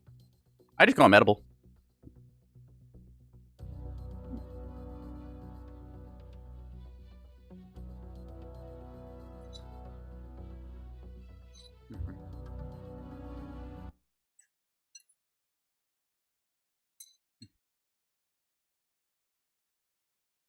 Just start calling bread biscuits? Yeah, I'm sure if you want. I got better things to do than argue semantics over noodle and pasta and that. Pasta noodles are for, say, pasta ramen noodles are for ramen. Yeah, it's like you get that kind of thing. It's like, yeah, this is like a pasta noodle maker or something, or like just a ramen noodle thing. Like, I've seen them called ramen noodles, and I've also seen it's like, I don't know, just the term like noodle seems interchangeable in a lot of environments, so yeah. Like, I'd say, like, you could probably call like a biscuit kind of more like, I'd say like brisket kind of like gets lumped under bread almost in categorization. It's hard to like exactly nail down the sciences of these, but yeah. You never make pasta with ramen? I mean, you could try. I don't know how well it would work, but you could try.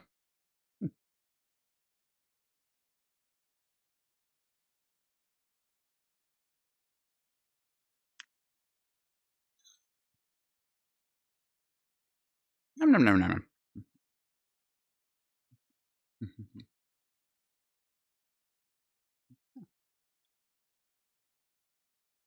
I don't know. It's like, I guess it's like some people who are like super purists. They're like, oh no, you have to call it pasta or you have to call this noodles. I'm just like, yeah, I mean, do you though? Like, are the noodle police gonna break down my door and then arrest me? I mean, I'm sure maybe the Italians would have some opinions about it, and the Japanese too, but.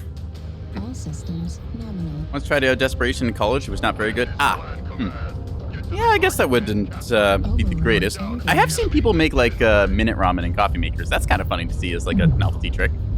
I don't think it's like any better than like doing it on like the stove or microwaving it or something, but it's still kind of funny to see.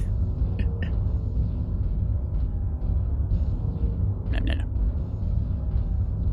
All right.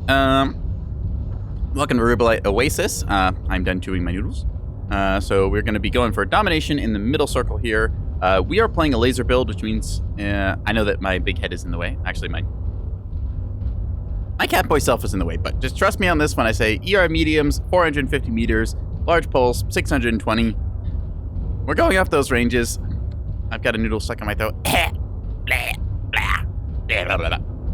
we go. All right, don't choke on food. Obstructive cat. Yes, exactly. I am doing the cat thing where I'm getting in the way of information that may be helpful to you. Right? It is entirely within my rights. That's the name. I'm not sharing armor. It's like full disclosure. Just okay, buddy. You do that. New target acquired. I can't really hurt that guy at that range, but I can make him think twice. He's still looking at his mother's. Okay, so that's gonna hurt my legs here. Gonna do long range pokey. Yeah, our goal is to stay at 450 meters because that's our maximum damage range with these things. And then ideally, we'll just be zapping people with our laser scalpels. And by the time their projectiles reach us, we'll be able to twist and then avoid retaliation for the most part. So we're going to set up low ground here for the moment, trying to see if these guys want to peek out or not. We have the opportunity to push over to the right, but we're not going to do that quite yet. Going to wait for our team to move up a little more and then establish a firing line. Got that guy. Oh, he's running down. You can see they've got a UAV here, which is out of my range, unfortunately. Said we're going to do our swing around the flank thing. Did you know that if you aim for legs, it makes people really, really mad? Yes, if you like someone and then run off, it will lead to many, many angry forum posts. Target spotted. All right, we're gonna push up a little bit here, just trying to hit this Highlander. Oh, he's dropping down. Okay, he should be right here-ish. Yeah, there you are. Hi, buddy. And guess what we're doing right now? Toe test. Hee hee. Target spotted. So sometimes people really, really strip leg armor. I've stripped a little bit of it in my case, but I'm also running pretty decent amounts. So if you see some people and you like give them a little leg test and you see it turn like a brighter red color than it should, absolutely go for them because you can easily leg them and go for the kill. Oh, you mean like killing them with legs? Yeah, you can get some kills with the legs and stuff too, and that's... I know some people like would get upset about that, but I'm just like, dude, that's like one of the 3 ways that you can die in the game, really. Target spotted. New target acquired. Hi, you. Okay, I watched my lasers all over that guy, but whatever. Oop, and I ran into the wall with that one. Okay, so we're gonna stand still because that improves our cooling slightly. And then we're gonna go around the corner and zap this guy. Because we have lasers, it's really easy for us to shoot light mechs like this, so that's part of our job. Acquired. He dropped a UAV as well, which is a little annoying. Oop. I was dragging my cursor a little bit behind him. Mislinks should go down in a second, or he will just swirl the rest of the team. We will find out. Okay, so that UAV is down. They shouldn't know that I'm here. Yep, that guy does, though. Because he's running beam lasers. Ah, damn. Yeah, that UAV would have ratted me out here. Okay, so I'm just going to wiggle back and forth like so. Zap this guy briefly, and then continue twisting back and forth. Ow, ow, ow, ow, ow, ow, ow, ow, ow, ow, ow, ow, ow, ow, ow. Target spotted. Hotel Charger coming down, Delta 6. Let's see if this guy gets baited or not. Need assistance. Hey, what do you know? The Annihilator's finally fucking moving. New target acquired. Okay, it's Hotel Charger. Call the ball, and then... Hi, buddy. Zap. Target spotted. I've opened his side torso up, which means that my teammates should be able to get some cook into him. I will be able to deal some serious damage here in a second, assuming I don't get smacked. Crap. I got backstabbed from like multiple angles there. Darn. Oh, we're down by like 4 mechs. Okay, we were just getting rolled. Got it. Yeah. That was a bit greedy on my part because the UAV, in hindsight, leg kills the compy way. Yeah, with comp and stuff, you have people who are like actually testing legs a lot of the time. I don't play comp because, to be honest, a lot of the comp players I've met are very miserable people, and they are just not nice to be around. Like, I play this game to have fun with it, and I've just had far too much people get really salty about something that he's like, okay, we made it, oops, we can fix it, and then just hearing some guy like yell and scream on like call for like 20 minutes. That was my comp experience for like a little bit back in the day. So yeah, fun times. Competitive video game players, they are a interesting type. Enjoy comp because it helps you improve. Yeah, I will say this. I respect the people who are good at the game and like they write guides or like, hey, here's how to like play competitively and that. Like I've over time just like graduated towards like running some of my builds the way that they are because I think, yeah, this is objectively a good way of doing this, just kind of a natural progression. Hanging out with that crowd, it's a good way to learn, but it's also just a lot of them are there strictly to win, and that is the kind of person who, if you're playing a game for fun, is absolutely miserable to be around. So I will say, take it like with a grain of salt. Comp players, they are not bad people, but like anyone who's super diehard tryharding a game and is willing to like scream at you for 20 minutes, you've got better things to do with your time. What team did you play with? I don't want to say, because I don't want any of this to get out to anyone like that, because then they'll start yelling and screaming their heads off, and it will just be an unpleasant time in my DMs. So there. Yeah, I try and be like semi-reasonable with what I do. It's just I've met some people before. I don't even know if the team still exists anymore. This was years ago too, so I'm just keeping my bases covered. You know what? We're gonna go do some bad things. We're gonna invest in machine guns, because we have the Crit Happens build. It's a whole bunch of machine guns and a piranha. We run really fast. We shoot people in the back. We wipe their legs and stuff. It's a good time to be had. Let's go Rubalite Domination. Yeah.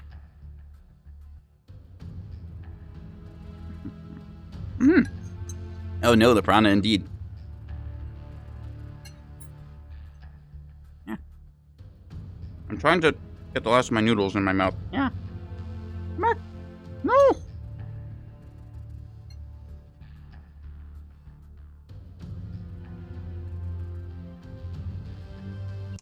All right. No. Okay. I finished scraping the bowl, so in about 5 minutes, I will allow the meows demanding to be fed again, because I have obviously never been fed before in my life. So, go stab the ankles, indeed. Yeah, I respect the people who want to play the game competitively. I just don't find that Mechwarrior Online, to me anyways, is one of those games you want to play like super sweaty competitive. Like, don't get me wrong. Go back to scraping the ball. Yeah, that's what we're doing. Hey, Roy, how you doing? Yeah, I finished my noodles. But like I said, I don't play this game super competitively. I play it for the quick play. I've done some faction play stuff. I didn't have a great time there. I've done some of the comp play stuff. Didn't have a great time there either. So, yeah. You fed me earlier? Nuh-uh. Nuh-uh. No. Nuh-uh. All right. Uh-oh, we're fighting against explicit content and plasma. Oh, but we're joined by Poor Life Choices. This seems perfectly like in tune with us. All right. So our goal is to try and find the biggest thing on the enemy team and be the biggest inconvenience for it possible. I know for a fact that a switch in some people's brain just gets completely flipped when you brush them lightly with machine guns, because the like sound that it plays when the mech gets hit by a bunch of bullets. So we had an ocean. No, I haven't eaten any fishies. What are you talking about? I've never been fed before in my life. Poor life choices go hand in hand. Yeah, what could have possibly like given you the impression that I make good life choices, right, chat? I mean, you saw how I blew up last game. This is a smooth brain stream right now. Reactor online. Sensors online. All right, Weapons let's do this. online. All systems. Oh, override, engage. See, it's really fun when I try and explain things in game. I'm like, yeah, you should be trying to do this and do these things, and like this will lead you to victory. And then I just completely don't do those things and proceed to face check into like the enemy and die horribly. And it's just me left with an egg on my face thinking, maybe I should actually take my own advice. All right, we're on Bear Claw, which means we're basically going to be stuck in this circle. Still not a huge fan of Bear Claw. Like, it's a bit improved from when its initial rollout happened, because some of the stuff, like spots you get stuck in aren't there anymore. But just in terms of like map layout and stuff, I just don't really like its angles. I don't like the sight lines. It's a little too easy to get stuck in certain spots. It's also, I swear it's just like all, I don't know. It's like, it's not as dark as other maps, but like, it just, all the colors seem to blend together. It's just like this one big, like kind of blue grayish blob, and that's it. I don't really like that. I also don't like the ceiling, because RD and airstrikes exist for a reason. They're there to punish people like super death stack blobbing up. And when you just completely take out that punishing tool, well, sensory deprivative. Yeah, it's like, it feels like I am underwater and not in like a good way. So, yeah. Anyways, we're just going to exist living rent-free in people's brains. That's a light PVC cicada. We're just going to run around the outside a little bit, I think. I like to try and wiggle back and forth, although you can kind of see like when I change directions here, I'm adjusting for this with my mouse, but it's still kind of jerky back and forth. So we're just going to be doing light mech things. You see a bunch of their assaults up top in the Fox 5 line there. So I'll just be running around. Yeah, I don't know. I just, like, I like that they did custom maps and stuff, and like thematically and things. I think Bear Claw seems very interesting. It's like, okay, we have a map that's like this big ice like cave thing. We turned it into a hangar. It's for our dropships and stuff. I'm like, yeah, okay. That is a very cool concept. Just in terms of gameplay and stuff, I don't enjoy it. Like, if you take a look over here, these little, like, sort of ramp down, those are so, like, if you go there, you're basically dead. It feels very punishing. And while I do like games that will punish your mistakes or let other people punish mistakes in that, to me, anyways, it just... Oh, I just realized. Okay, yeah, that flank over there, that guy is, like, straight dead. That guy is probably going to get out, and then these guys are going to fold, and all of our assaults over here. So... Well... Jenner and a cicada. New target. All right. It is our goal to try and do a little scouting for our team here. We see they've got some things. Oh, New target can I even hit that? Oh, they got some friends. Yeah, I can hit that. Yeah, I can hit that. All right, micro laser, just slowly clear this. Target right. destroyed. We've killed a UAV. There's our accomplishment. New target Okay, acquired. that is a charger with a bunch of small lasers. We are not going to engage yet. We're going to let our big guys do their thing, open a torso, and then we're going to kill him. Okay? Remember, patience. Target spotted. See that right torso? Just one more shot into him. Buddy, do you think? Target spotted. Nope. Also because they've got a lot of lasers. New target acquired. We're going to put up a UAV here. UAV activated. Then... Hi, bud. His side torso. They're pretty long. Now we're just going to pop his side torso, slowing him down because I'm betting he's a light engine. Oh, almost got him. Okay, we're just going to accelerate to attack speeds and zap him. There we go. Took out his side torso. Excellent. Right leg critical. Ah, they're going to hit legs. No! Run away! Now we're just going to run off to a really stupid angle because no one would expect me to be over here. And it distracts their squirrel chasers. So, all right. There we go. That charger, we took out a bunch of his stuff. New target. Surprised he had laser acquired. AMS. Most people don't run that. Usually the regular AMS is just better because, like, it doesn't take heat. Can I drop down here? I also don't know this map too well. Okay, so that cicada is definitely hunting me. He's expecting me to go around that way. So instead, I'm going to do this smart, dumb thing to go this way. New target acquired. Yes, yes. All right. There's a bunch of stuff over here. There's a light mech. That's a Jenner 2C, which means it's either lasers or short-range missiles. I don't know what... Oh, hi there. Acquired. Ah, I need to not be in here. Yoo! Okay, light mech time. Surprisingly, more of our team is not, like, completely crippled. I thought that the other flank would have completely collapsed, but apparently not. All right, we're going to go looking for peoples now. Need assistance. We saw there was an assault over this way. We are, like, almost missing our leg. Ooh. Okay, that's a lot of laser. Okay, we can see them on our, what's this, Stompy sensors. Yeah, there we go. So we put up a UAV, we track these guys. If I ran into the two of those, I don't feel confident because I'm pretty sure those are all laser builds, so we're gonna go somewhere else. Because if they aim low and zap our leg, then we're toast. That said, we need to be an opportunist right now and look for kills we can pick up cheekily. Excuse me. Target acquired. Wiggling ourselves back and forth and up and around and stuff. All right, there's stuff over there. Yep, that is a stick of a roughneck, so that guy's basically dead. All right, Target acquired.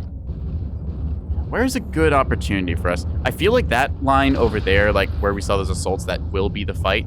There's a UAV up there. Yeah. All right. These guys are getting engaged on. That's our chance. We want to tackle them as well with the backstab, so let's set up for that. Yep. Switch into thermals mode so we don't get obscured by anyone. And ba-ba-ba-ba-ba-ba-ba. See that guy, how quickly he turned around and saw us? Yeah. We're just going to disengage slightly here and hide. Just like this. Like, yep, I'm here, I exist, that's right. And then we're just going to zoom around on him.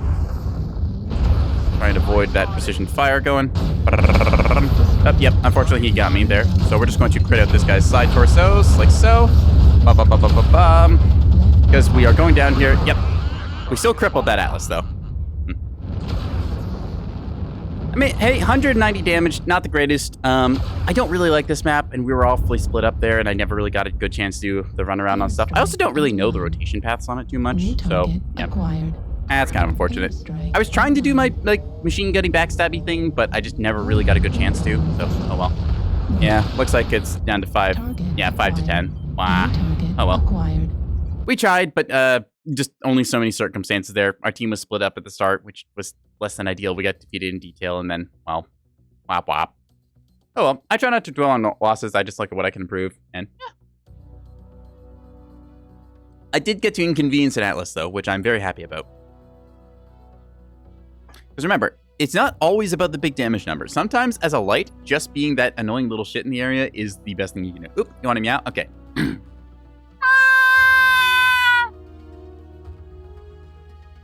I've sung the song of my people. Let's see. We want to play... Ooh. Yeah. You know what? I think it's time to play the OO Griffin. We got that big OO face. Oh, okay, bud. For the next 5 minutes, we're going into connect mode, so we just activated the cat toggle. Okay, so here's the deal. We got an OO face Griffin. We're going to go ahead and put on the worst Canadian accent possible, and then just see what we can do in the quick play, alright? Alright, let's queue up for it. Yeah.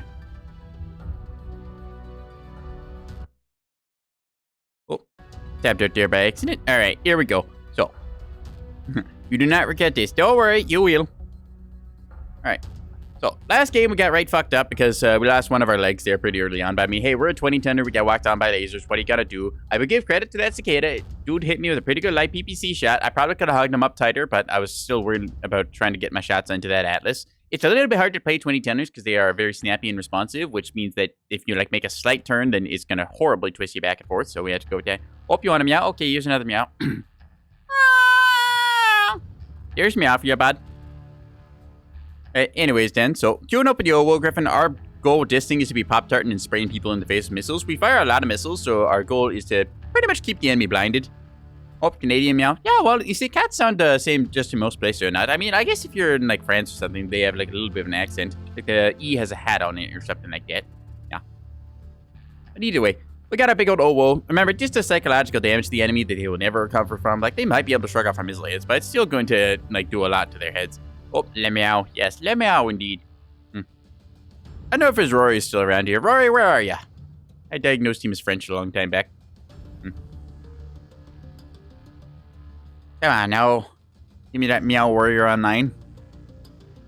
It's much funnier when I have something to talk about, but when I'm stuck in the search mode like this, I still just have to, like, sit here and contemplate and wonder. It also kind of sucks that the screen is a little dark and I can see my reflection. I don't really want to think about that.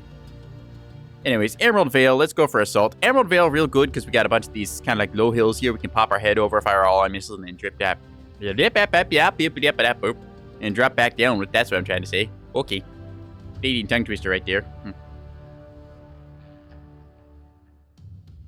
Alright, Emerald Vale Skirmish. So, calling it right now, folks. There's going to be someone in the back at the very end of the game that's been sniping the whole time and hasn't really contributed too much. And we're going to have to go hunt him down because it's always going to end like a 5 or 11 stomp or something. That's just my opinions on Skirmish and why I don't think it's great mode. I much prefer the Assault mode because if somebody wants to be a corner camper or power down or whatnot, you've got a base to cap. It's real good. It means that people can't just sit in the corner of some map like Terra Terma or Polar Highlands, just like along the edge of the map, just sitting there all day. Anyway, Emerald Vale Skirmish. Enough me about rambling skirmishing mode. Cool. Beep beep boop. No, if I was smart last break, I would have grabbed me a little more snacky too. I mean, I hadn't passed down all that, but I could have gotten a little more. Alright, what do we got? We're up against the Waffle Lord over there, so that's cool. We got Pop Weasel. Good luck and happy hunting. Oh. I don't know what he said, I'll be honest. I was yippee-yapping. Anyways, we got a fat Bumblebee on our lance, so that's the thing. I didn't know Bumblebees sat in Jenners, but apparently they do. Yeah, I think that might be the Jenner that's got the infinite cooldown reduction thing, where you can just fire nonstop with it, which is kind of cool. I think that was how they were testing the beam lasers in a sort of way, but anyways, I'll hit him with that 007. Oop. All caps in there, why not? Big OO eyes. Yeah. You know, I should add an OO redeem just to have people like, yeah, no. There's more ways to inconvenience the internet. That's what I need to do. Right. For the moment, though, we're just going to be inconveniencing them with a lot of incoming fire. Unfortunately, once again, it's always the 100 tenders to disconnect. I don't know why, but it always is. So, our Griffin 2N, though, is real nice as well because we get ECM with it. So, look at me, team. Bottom of the team has a unit. Oh, Mechwarrior. Hey, that's a good unit tag right there. I wish I had that. I don't have a unit tag. I don't know if I ever actually did have a unit tag worn on. I guess back when I played like with some peoples, I might have, but either way, I'm perfectly fine going tagless and whatnot. So, yeah. All right, we're gonna assert ourselves as the most OO mech on the battlefield, and it's gonna be all their problems for the next few minutes. So, Wolverine, engage. We got our MRM set up. This is your override reminder. Don't forget to hit R so we know what you're shooting. He's just telling you to lock targets and all that. Alright. Oh, there's a blackjack. A blackjack tree with PPCs. Very nice to see.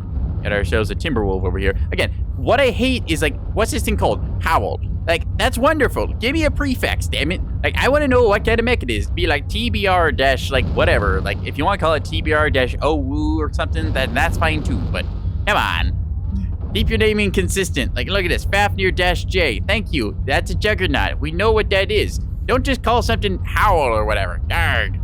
It's like this. Banshee-LM. It's a hero mech. It still works. Darg. TBR-OO. Yeah, exactly. Like, why couldn't they give us that? Come on now. Well, alright. Dropping down. There's that fat bumblebee running about us. Alright, so our goal is probably to get up, like, can't see past the tree, but, like, somewhere along this ridge line, we're gonna pop over and shoot missiles at people and have a good time. Oh, that's planned anyways. Might work, might not. We're gonna find out. Target acquired. Alright, marking our first enemies there. Keep them marked for about 5 seconds, give or take, I want to say. Oh, yeah, hey, look at that. I told you. There's gonna be one guy up on the hill. TBR-AWU. Yeah, might be AWU, might be OO, might be AWU. I don't know which. Oh, see some Thunderbolt missiles going out there. You can tell by the red You trails and best move whatnot. to Delta 5 quick, lest they pick you up. Yeah, right. So, if they're planning to do the backline camping, let's see. Stone Rhino, do I got range on you? Not quite. Darn. That's so. Alright, let's see. Where can we get about to? Something back there. I really want to go jump that guy, but I know my odds of that are fair at best, so. Rather take, let's see. LRMs, Gauss Rifle, Cigar Large, Direwolf. Why is it always a Direwolf for the hill? Alright. Okay, that's your Canuck mode done for the moment. Medium mech contact Delta 4.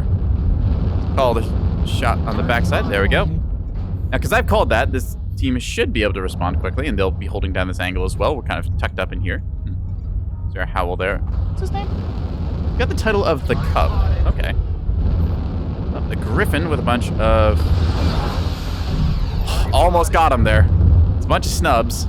See if I can hit him once more. Oh, let's go! Hell yeah! Random missile to the back. Ooh-hoo! All right, so I have asserted myself as the OO Griffin here. Let's go. The Gryffindor. Shut up, Crimson. That's good, but shut up. All right, we saw there's another medium over there. I do want to go over there and fight that Direwolf because I'm convinced I can take him in a fight. Aging hotel. That is some artillery coming down on us. See the Highlander there. Highlanders are ridiculous with the initial thrust boost they've gotten. It's like a 200% initial thrust boost. You tap your spacebar and you're flying. Like, look how fast that thing goes up. I'm glad that they got, like, kind of a lore-accurate quirk where they have really good jump jets and stuff. But damn, if it ain't ridiculous. Thank you. Nope. Didn't know where that guy was going to go, so I kind of watched my shots there. He's got a silver bullet Gauss, which I'm kind of surprised to see.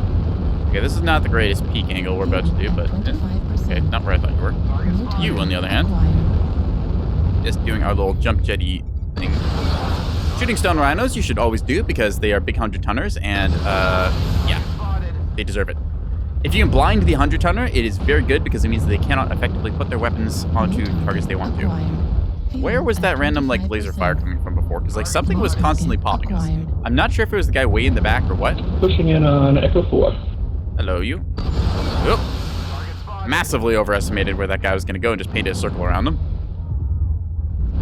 Okay, just going to jump jet up once again. Yep, he's ducked down. Oh, ow. Okay.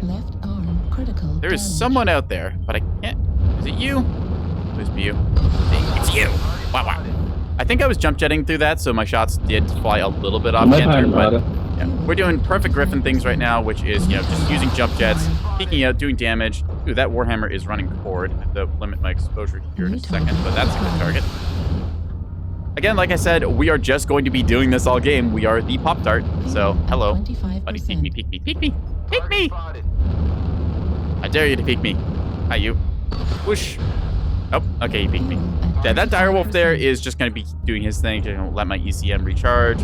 Peek on a slight angle. Don't want to poke my head out like the same spot twice. Oh, didn't quite get that kill. That guy's so forward, though. Come on, buddy. Get him. Oh, where are you? You. Facing you affectionately. Come on. I could just drop down, I think, but yeah, we're still good on our position. Like, that's 60 damage into this guy. Never mind. Good kill. Our team skirmishing very well here. That Warhammer has taken a dirt nap. Are you gonna peek around that corner? You are. Hi, Irby. Okay. Kilo Urban Mech, good target.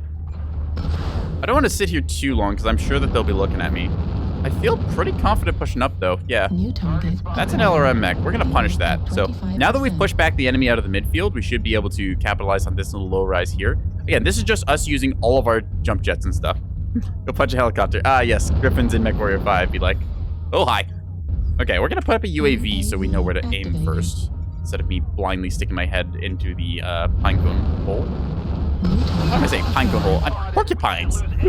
I'm thinking of porcupines. This is one wonderful image where it's a guy who's like stuffed his head inside of a tree. He's like, oh, I wonder what's in there. And turns out there's a porcupine. I can take this guy. 100%. I got this. Are y'all ready for this? Watch this. Come on, peek around, peek around, peek around. Where you at? Hi, buddy. Oh, not quite a one shot. Okay. So we'll just disengage here. Yep, I got him. Uh-oh. Who shot me? Uh-oh, we're almost out of ammo. Hi, pal. Oh, wow, he was waiting for me. Okay, this is no less than stellar. We need to not be here anymore. We're gonna do that. I can see them converging on my position, so instead I'm going to be doing this. Hi, you. Whoop. Hee-hee. I avoid the retaliation fire because I just jumped up there, and he's like, huh, well, that's unexpected. Now we're going to do exactly the same thing again, where we just cut our angle a little short, and he's gonna be like, huh, where'd he go? See this? I'm clowning an 85-ton assault, and I'm just gonna go somewhere else. Charlie Stone Rhino, open side torsos. I'm just gonna make sure that we don't get shot here. Hi, you. See, look, he completely lost track of me there for a second. We're just gonna go over on this Stone Rhino and then light him up, because I've got like a few shots left. Hi, you. Bloop. One touch side torso. Ah, I got one last volley on him, but damn. I think I blew him. I mean, 806 damage, pretty good. 8 to 10. Let's see if we can sweep house. That other Marauder was very fresh, though. Okay, Blackjack with ER peeps, less than ideal, and a Roughneck who's trying his best to laser these guys. Well, he's doing well. Should be able to kill this guy here. Oop. Yep. He should be able to get this catapult, I think. Yeah, he's getting crossfired. One tap on him. India's one touch. Now he just needs to not cook himself here. Ah, damn. That was a close one. Ugh. You know what? That was very close. Look at that. 11 to 12. Like, we were just like a smidge away from it. And I think with 800 damage, we did our job. Because I almost ran out of ammo there. I maybe could have waited like a second or two longer and not dove for the Stone Rhino, but I thought it was worth it to try and plaster him. He did go down in a second or two after, though. Maybe it could have won that if I was just like slightly more patient. So really good damage on that Stone Rhino, 1,000 plus. I mean, hey, we got 800 damage with our Griffin, so that's top on the team. I am very happy with that missile build. We were being the annoying cheeky shit. We had that Marauder going on the runaround, like he was trying to figure out where the heck did you go, because he can figure out like roughly how long it takes for me to come around a corner. But because I jump jetted over the building, that timing's completely off. So he was like, huh, if I peek around here, I should have seen that Griffin who was running around this corner. Where did he go? Yeah. It's fun living rent-free in people's heads.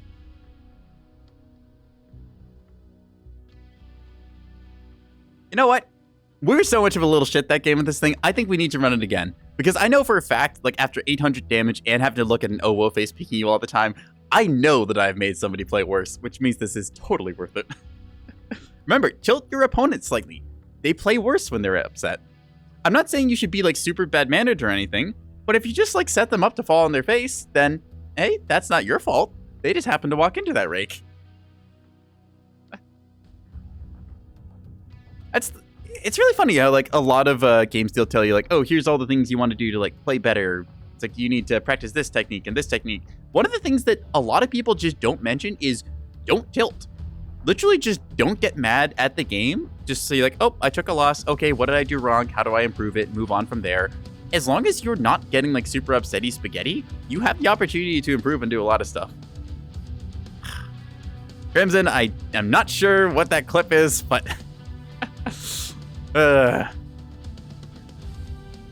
somehow whenever I play Mechwarrior Online, y'all are always here to record my antics. Now I have to watch what I say. Yeah, all right.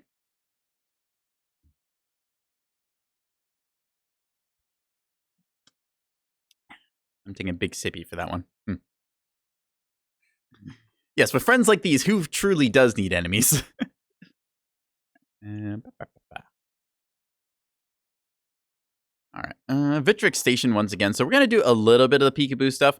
Like I said last game, Emerald Vale, very much the map that we wanted for that like kind of gameplay style we're doing. Is that I think, oh, well. I'm sure that I was meaning like I think I blew off his like arm or something, but you know what? I said this was a smooth brain stream. Okay, we're living up to our expectations. This is a smooth brain stream. I'm in my element. Thoughts are sliding right off my brain. There's no friction. It's aerodynamic. Looks like a uncooked chicken breast. All right, anyways, we are on a team with people's... Erebus was on our team last time, I believe. Huntsman. All right. There were some Thanatosters as well, the 5S.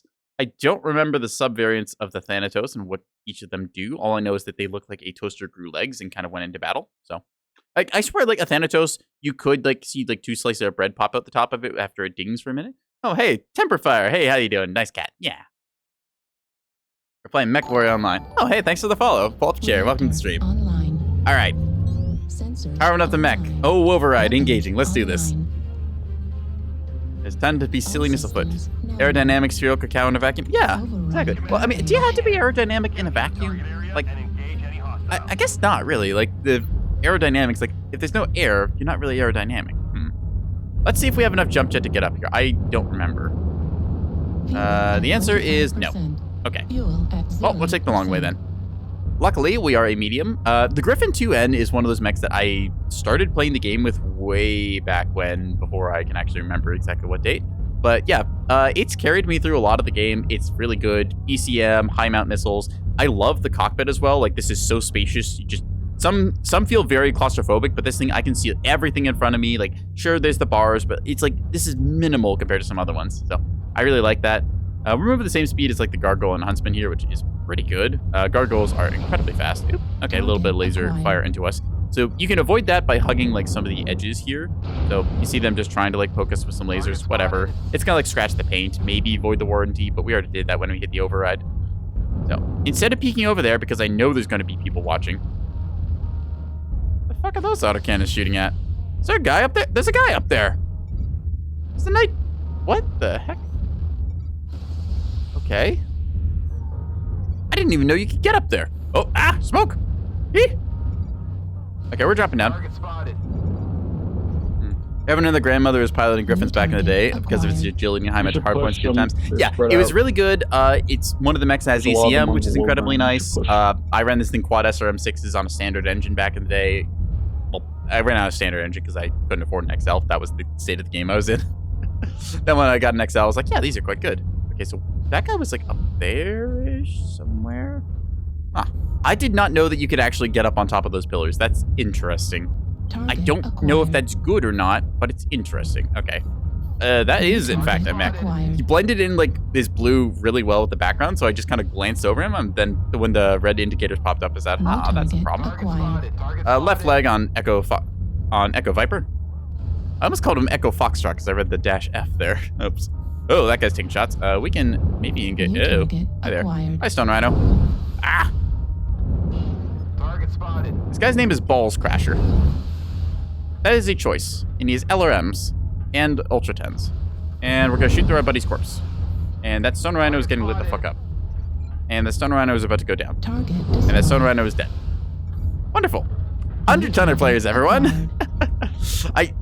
I don't want to say this is a stereotype, but like, I swear the 100 tonner category attracts more people who have just poor situational awareness or decision making than it seems any other tonnage category. Like, I've just seen so many direwolf players who have the situational awareness of a tadpole and play about like it too. Hi, you. Ow. Rude. Oh, that's Fafnir. Okay, I can't put up a UAV there, unfortunately. Can I put up a UAV here? Nope. Gives me the no sound. Alright, fine. Okay, he opened my side torso, so I'm gonna position myself there to fire and then run. Got a little chip damage into him. That's fine. It's mostly a direwolf thing. Yeah, Stone Rhino is just basically a better direwolf, and all the people who pre-ordered it, I'm pretty sure were direwolf players or people who understood that the Axum is just really, really good. So, do we need another clan mech with like 8 autocannon mounts that's like incredibly good and just, you know, like has endo steel as well? It's literally just a better direwolf, please. Like, did we really need that? Okay, peeking this is kind of risky given my open side torso, but Target spotted. I also forget that they can't really see me at this range because ECM is very good. New target. You shot me. Target I gotta pay for spotted. that. Okay. Hi, you're gonna. Oh. New target. Target Get missile. spotted. Ooh, that guy's got a weak side torso. I can take that fight. Come on, buddy. Take me a little bit. Ah! Simultaneously, a better dire and better Kodiak. Yeah, that's the other thing, too. It's like, it's a Kodiak 3 with better, like, torso profiling and stuff, because you don't have the giant center torso hitbox. Like, I don't want to say Mechwarrior Online is pay to win, because it's really not, but, like, sometimes with their releases, you just kind of scratch your head, and you're like, how is this thing, like, how can you continue to say it's not pay to win when you just look at something that's literally just a upgrade in many cases? Target spotted. It's like the Crusader 6T, how basically, like, it came out and was ridiculously overpowered, and then they nerfed it a little bit. And then only when it became available for C-Bills did they do their final nerfs for it. Like, that is just such a bad way to paint the Mechwarrior Online development team. Like, if something needs to be nerfed, nerf it. Don't wait for, like, the thing to become free, because that just paints you in a horrible light, and it makes a bunch of your customers and player base and stuff not like you. Yeah, big dum-dum on that one. All right, 8-4. We're doing pretty well. There's that, like, ultra autocannon spammer. Okay, that's rather annoying. What has large lasers there? At least they hotfixed the Moonwalker. Yeah, other thing, the Moonwalker. Like, they said it should not have been released in that state because it was missing the upper arm, the lower arm actuators. It's like, New target. how do you release it like that then? Like, it just... And it was like the week in the game where it was literally the most overpowered mech and it was available for premium, and they just didn't fix it? It's like, what? That guy's like way out there. Ow. The night there back in the... Yeah, he's back in Charlie 1 hiding on the wall. If you just stay in the circle and cap out, we win. Don't bother with him. Yeah. Just cap him out. Yeah. Like, that's interesting to see someone doing that, but it's not going to win the game. Ah, that will, maybe. Marked Lima Assault, high ground. Don't know what he is, but he's big and mean. Ultra autocannons. Okay, so I'm not going to peek this angle. We're just going to cap out here because they have to run up now or shoot one of us. Oop. Is that a direwolf? I think that might be a direwolf. That's a direwolf. Ow. Right torso, critical damage. We're going to now do the thingy where we go bloop, and then we jump jet a little bit and make ourselves really hard to hit. And we're going to drop down in a second. Like that. Perfect. See us dropping down there, and we're getting the cap. Yeah. Yeah, the Moonwalker was just one of those that, like, that boggled my mind. It's like, how do you release something that say, it's like, hey, we noticed that this thing is, like, bad, and we shouldn't release it like this, but we went ahead and did it anyways. Like, take a look at the mech. Like, that one just really boggles my mind. And then it was released for about a week, it felt like, and they didn't fix it for a while. Like, that just screams to me that you want a bunch of people to buy the overpowered thing. And I know a lot of people bought the Moonwalker just because it's like, oh, this thing is stupid overpowered. You pull like 1,000 damage incredibly easily with it. And the game was literally decided by which team has more Moonwalkers. That was a really, really bad state for the game to be in. One direwolf, open CT, and I think he's missing a leg. The other direwolf, I'm not sure what he is. Already started to make a dent. Be sure to stop them. Right, we're gonna see how this one plays out because, like, we have time, I think. So this is an Atlas, and this is a Dragon with Snubs and MRM-10. Interesting combo. You guys got ER Peep and 2 Light Goss. Okay. One's in the center, clearly. All right. I think they're both in. As long as they get into circle up top here, they should win this. Because they know at least one of them is in circle. Where's he gonna be? There he is. Okay, he's dead. Just hop in circle and you win this. Last sight's on the bottom. He seems pretty fresh. Just destroy one of the They gave the Moonwalker's elbows. Yeah, they gave it lower arm actuators, but it still is so strange that they released it in that state. I think we should just drop on it from both sides at once. It's also like they said, yeah, this is bugged. We're not going to pull a bugged product from sale or anything. It's like, yes, it is broken and overpowered as hell. Really weak for that. I don't know. The Moonwalker one just still rubs me the wrong way with that. And then they'd come out with the Axum, which is, like, incredible. Like, it's just good. We didn't see what this guy had, but we can also just run at the clock here, technically. Oh, I think, yeah. Hit his legs, right leg. His leg. Left leg, open. Other leg is open. Take his lunch money. Thank God. Yippee! So good leg armor.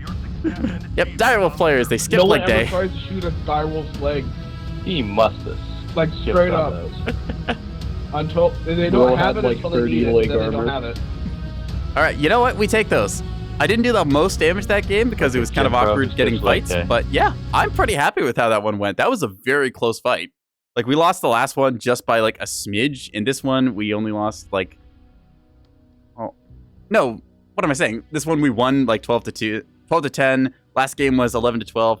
Or the game before that. You get what I mean. Okay, anyways. All right, so we had to take another little break here because that is the hour. So I'm going to go put away my pasta dish. Ooh, there's quite a few of you. All right, so we're going to be back in 3 minutes for more Mechwarrior Online silliness and whatnot. So when we do that, it will be good. But in the meantime, we're going to do a little 3-minute ad break. So this is your chance to go and get yourself a drink, a snack, or something else like that.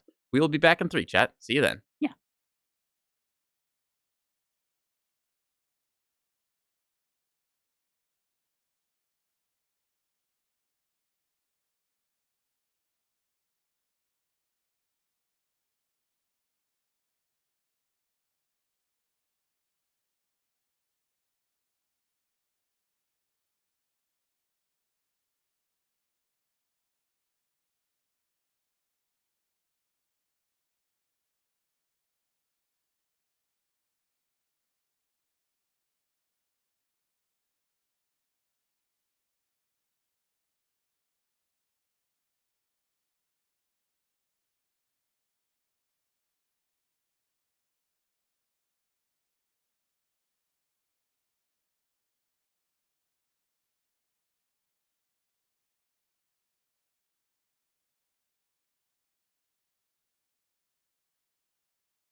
All right, chat, we are back in business. Let's do it. So, Owo Griffin has delivered us 2 very good games so far. Let's go for a third. I'm having fun with it.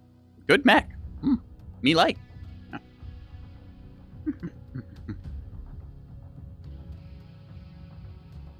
But finishing off my thought I had before we took break. I do not believe that Mechwarrior Online is pay to win. Okay? I have played free-to-play games that are pay to win. It is kind of obvious in those when you see someone who is like paid the premium and they will stomp you. Okay, Mechwarrior Online, not that case. Is there some unique stuff gated behind a paywall? Yeah, there's legendary mechs and hero mechs. Personally, I don't like gameplay stuff being gated behind paywalls that you can't earn with in-game currency and stuff. But again, it's a free-to-play game. It's the model they choose for it, so it's not even the most egregious out there.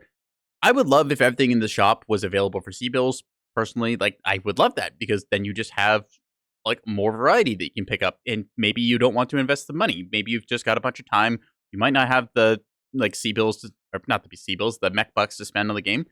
That's fine. You can get the stuff through investing time into it, and by investing time into it, you're giving the game a player base, and by being a player base, well, you're krill for a bunch of the other whales there. So You know what? We just got the same map again. Let's do it. Yeah.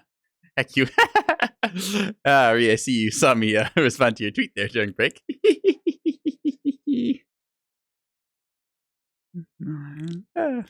Anyways, we're joined by a flying crowbar. And poor life choices again. All right. Yeah, wonderful. So let's see what we get going here. Looks like CLCH on the enemy team with a pre-made and MJ12 on our team with a pre-made. So stack v stack, let's do it. Oh, done with that 007. Sawoot. Yeah.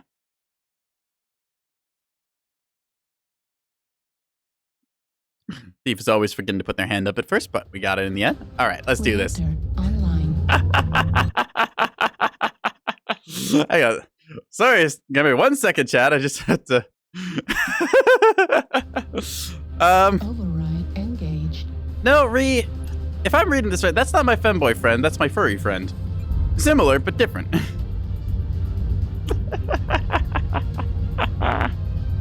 It's always fun when I wrote people into stuff on Twitter. Like, I don't use Twitter that much, but it's fun to just, like, interact with somebody now and then. If y'all want, my Twitter is in the About section of my channel, so you can follow me there.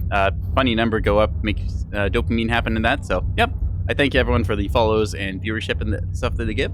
And I appreciate you, dear viewer. Yes, you. The one I'm staring at right now. I'm appreciating you. Right now.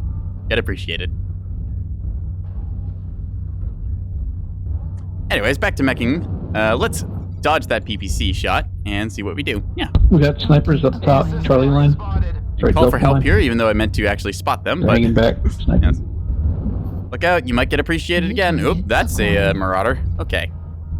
It's kind of funny how, like, playing this game for so long, I just see, like, the vague silhouette of a mech. I'm like, I know exactly what this guy's location, his zip code, his loadout. Like, I know exactly what he woke up and ate for breakfast.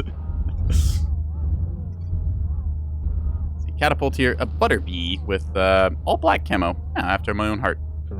Some of it's laziness, some of it's... I guess you could argue it's sweatiness. I just do it because I think that it makes the mech look okay instead of like the dull, kind of like olive green that they do by default. Is it that direwolf again? I think it's that direwolf again. All right, there's a linebacker below us, which is less than stellar. UAV to the left, Charlie 3. Call out to the team, various things. Somebody with lasers will shoot that. Yep, see. There you go. Little things. Just, I spot something, I call it out, stuff happens because of it. Great. UAV backline, Charlie 2. Might be a fast mover. It's got to change the tone a little bit so people listen to me instead of my silly streamer voice. Target acquired. Okay, peek the top here again, just make sure that guy's still back there like I think. Yep, they're all camping back in the Delta 5 line, so that's just fine. We can instead try and pick off the guys who are close because we can split them. So, I'm going to drop down here. This is a little bit risky, but I believe it is worth it. Stuck. Okay, there we go. Good. Anyways, we're going to drop down here and engage on this low ground fight. Keep my eyes open on that right side. That linebacker is getting lit up pretty well. Switch to thermal so I can get good profiles. There we are. Acquired. All right. Yep. There's a guy over there. Bunch of lights in the backfield. Charlie 2, watch your legs. Acquired. Got Piranha on a Locust. Now, we are not very good at shooting light mechs, so it's my job to try and blind one of the bigger mechs instead. Take this guy. I kind of want to rush him down. I don't think it's a good idea. But that's never stopped me anyways. Whoop, whoop. Oh yeah, this guy's super toast. Let's go. Ah. Alright, yep. They're going to go after our Blood Asp here if they have the choice, so we're going to go after their Vapor Eagle instead. They tend to shoot usually the biggest mech on the map that they can see. Lots of big guys down Echo 4. Alpha, Vapor Eagle, legs. Gonna aim low, trying to sweep this guy's ankles there. Try and get one good shot here. Yep, damn. He's a little faster. Oh, look at our Piranha go. He smells blood in the water. He's like, I gotcha. Oop, he fell down. This guy's basically screwed at this point. It's my job to open this up for our Piranha, like so. If he has machine guns anyways. Whatever. He's running mag shots and stuff, so.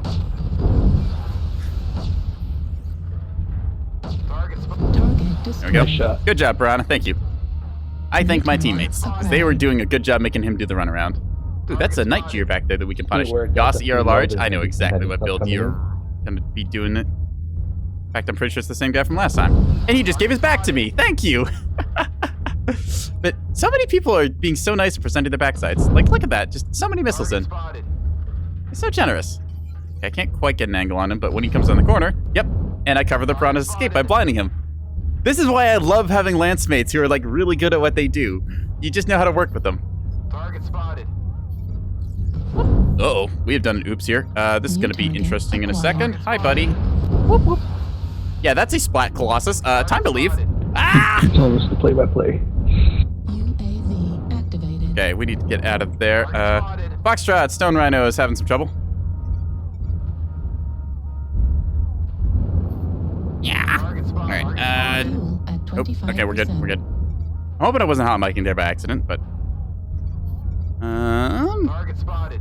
this guy. So remember, we shot him before. He's got a UAV up. He should know that we're here, right? We're gonna just know maybe so.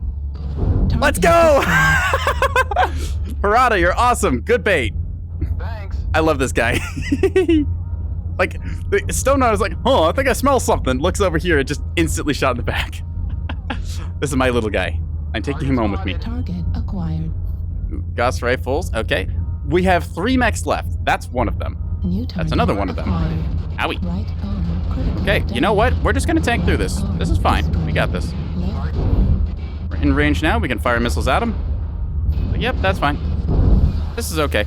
Legs on that direwolf. We're gonna leg this guy twice in a row. And repeat. Come on, and bloop. Target Let's go. All right, one New left. Target acquired. It's another dire. Where has this guy been all game? He's super fresh. Quad large lasers and Gauss rifles. So I'm pretty content with 3 kills this game. We're gonna try for one more because, you know, hey, why not? Aiming center of mass because it's. Target destroyed.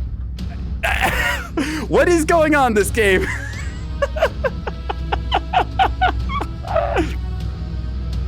Why are so many people pointing their backs at us? It's just.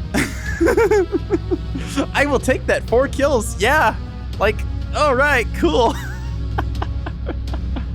I'm gonna crunch on a Miyagi celebration. Yippee. Just, is ECM really this good? Like, holy crap.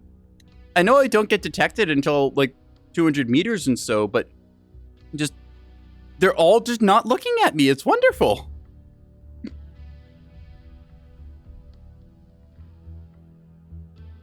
Well, I mean, we gotta load this thing up again if we're doing this well, right? Like, I try and keep the variety up, but smooth brain missile gaming? Hell yeah. We had the Colossus try and chase us down. He got a good shot into us, and I just kind of barely wiggled my way out, but, like, we take this. Yeah. No. Oh, yes, relatable and whatnot. Speaking of, I will now tab out to change the audio on that.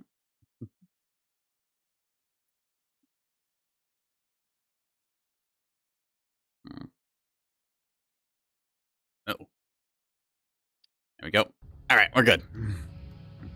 Had to tab back in and it made my screen flicker for a second, which, you know, like that moment where some software does like just a slightly off thing and you just get that, like, that sinking sensation like, oh, here we go, Skynet's invading. But nope, we're good. It was just because I tabbed back in and full screen application did its thing, so.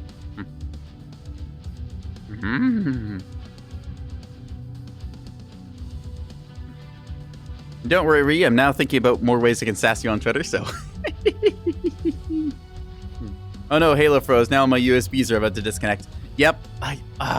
Some games are really annoying like that, where like they'll freeze and then I'll hear like the disconnect, reconnect, disconnect, reconnect sound for my headset, this USB cable. I don't know why it does that sometimes, but it's like, oh, we lost connection. Oh, we gained connection. Oh, we lost connection. Oh, we gained it. It's like, make up your mind.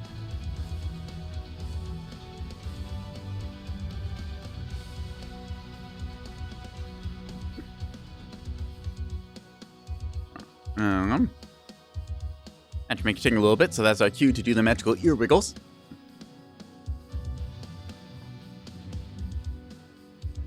I do like these streams how I just kind of like, I start a little more serious, and then just as we go on, I get sillier and sillier until we are playing, well, I mean, and look at what's in front of you, chat. It's a griffin that has OO painted on the face. I am a silly little cat boy throwing missiles at people. This is some of the best games that I've gotten in like the past week. This is wonderful. I love this. I'm gonna eat another mini egg. I will say mini eggs aren't really like a thing I would do too much, like all season, but when it's like Easter and I'm like, yeah, you know what? I can get a bag of these. I can slowly munch my way through them. What kind of fun. It's how there's like some Christmas stuff like gingerbread. And, like I wouldn't want gingerbread all year round. Like you could make it anytime you want because it's just like molasses and like cookie dough stuff. So, but I don't know. Seasonal foods are kind of nice. Mix things up a little bit. Anyways, we're on Free World's Coliseum with Skirmish. So, again, every time I see Skirmish, I think, oh no, here we go for a long range camp fest again. But we'll see. Yes, it is the very purple map. On the plus side, the grass isn't floating anymore. So I don't know the glass. I think it might be floating, but the glass is up on the walls where there's supposed to be like banners and stuff. So it's probably fine. Yes, it is the very, very purple map because we're in Merrick territory, and I guess they like purple.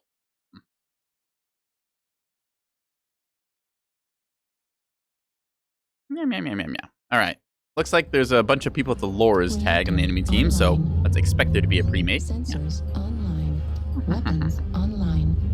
I'm for gaming. Royalty color. Ah, yes, the color of boiled snails. Truly royalty. Engage. The grass has been lowered. Damn. Well, I guess we can't touch grass anymore, chat. It's in the terrain. It's just all buried underneath. Can't touch it anymore. Can't go through with our cockpit and stick our hand out the window. What did they say? I heard like a woo. Oh, at least you have ovaries. What did he say? I think it was override, but that was a weird pew-pew sound. I think that's beam lasers. All right, anyways. Welcome to Free World's Coliseum. Ignore the umbrellas or mushrooms, whatever you want to call them. They were added after the fact. These used to not be on the map, and it was every Messler's dream. Actually, it was just every long-range player's dream because there was like no color, like there was no cover, and there's like also no color variety because everything is oops all purple. I could do without the grass being purple. Like, did they dye it? Did they spray it with purple water? Does House Merrick have a purple water dispenser? I don't know. These are questions that they don't answer in the lore. I checked Sarna. It's not written anywhere. Anyways, we're gonna do our silliness up here on Charlie 5. Alright, not really seeing anything, so we're just gonna jump our way up here. Now I can hear somebody shooting at us, but Target acquired. rude. Okay, we're just gonna New tuck target in here. acquired. That locust is having a bad day. Can I randomly missile him? Ah, I thought he might cut right. Never mind. Trying to hit a locust at that Target range destroyed. is apparently very doable. Good for them. I was gonna say it's very hard to do with our guns, which it kind of is because all of our missiles and stuff, but I mean, hey, they got them with lasers. Good for them. Target Oh dear. acquired.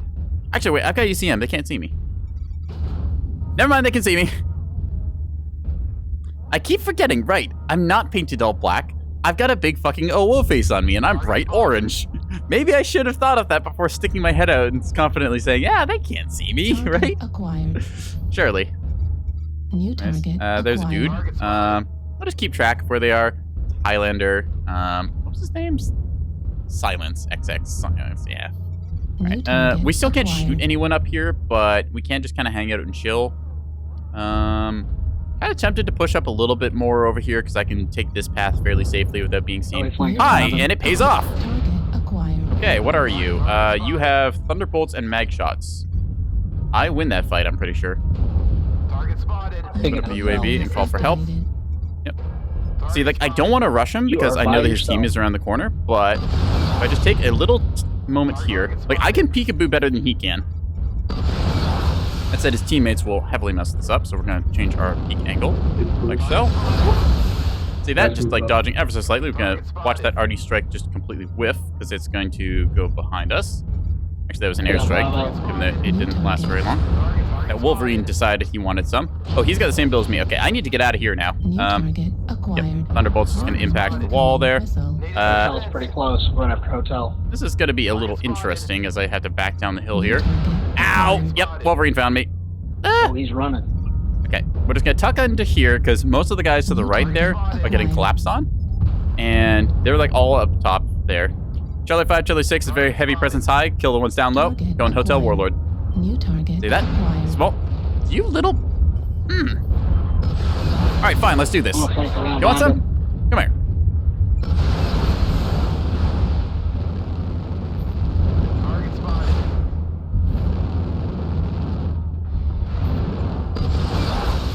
let's go, buddy. Come on. Yeah, that's it. Let's dance. Right, get your friends out of here. This is our fight. Ah! I am confident I can solo this guy. Unfortunately, the rest of their team does not seem to want to let me. Ah. That's rather rude, you know? Damn it. I could have taken that guy. I was winning that fight there, because if I just blow off his right torso, he is completely disarmed. However, actually, I'm pretty sure it's right torso, yeah. But, as we see here, again, our team, they're up on more kills. They went after me greedily. They're now getting punished for it. Wonderful to see. New target acquired. And now, I will sit back, eating mini eggs, and telling people what to do. Critical damage. 4 mechs are next to me and watch how Piranha blames me and Artillery strike. That guy, he's getting upset, he's spaghetti. Lima, Arctic Cheetah, aim for the legs. Low, low, low, hit the legs. See this? We're gonna watch as that right leg goes in a second. Man, I'm messing up. Oh, Arctic Cheetah's still alive. Take the legs, legs, legs. Left leg, good kill. Actually CT'd him, but you know what? Whatever. Heat level critical. Oh, Timberwolf just taking a little nap there. He's fine. Still trying to get on this Charlie 6 guy. Let's see. Still up there, the poor hammer. There's a Colossus with splat build, so yeah, we'll do some stuff in a second. Where is this commando? Oh, he's really up there. Cool. Artillery strike. Alright, so this guy, ooh, yep. Target destroyed. We had this Night Jeer in the other game, I believe. He's just kind of hanging out in the back doing Night Jeer sniper things. 2 Gauss rifles, 2 ER large. It's a respectable build, but yeah.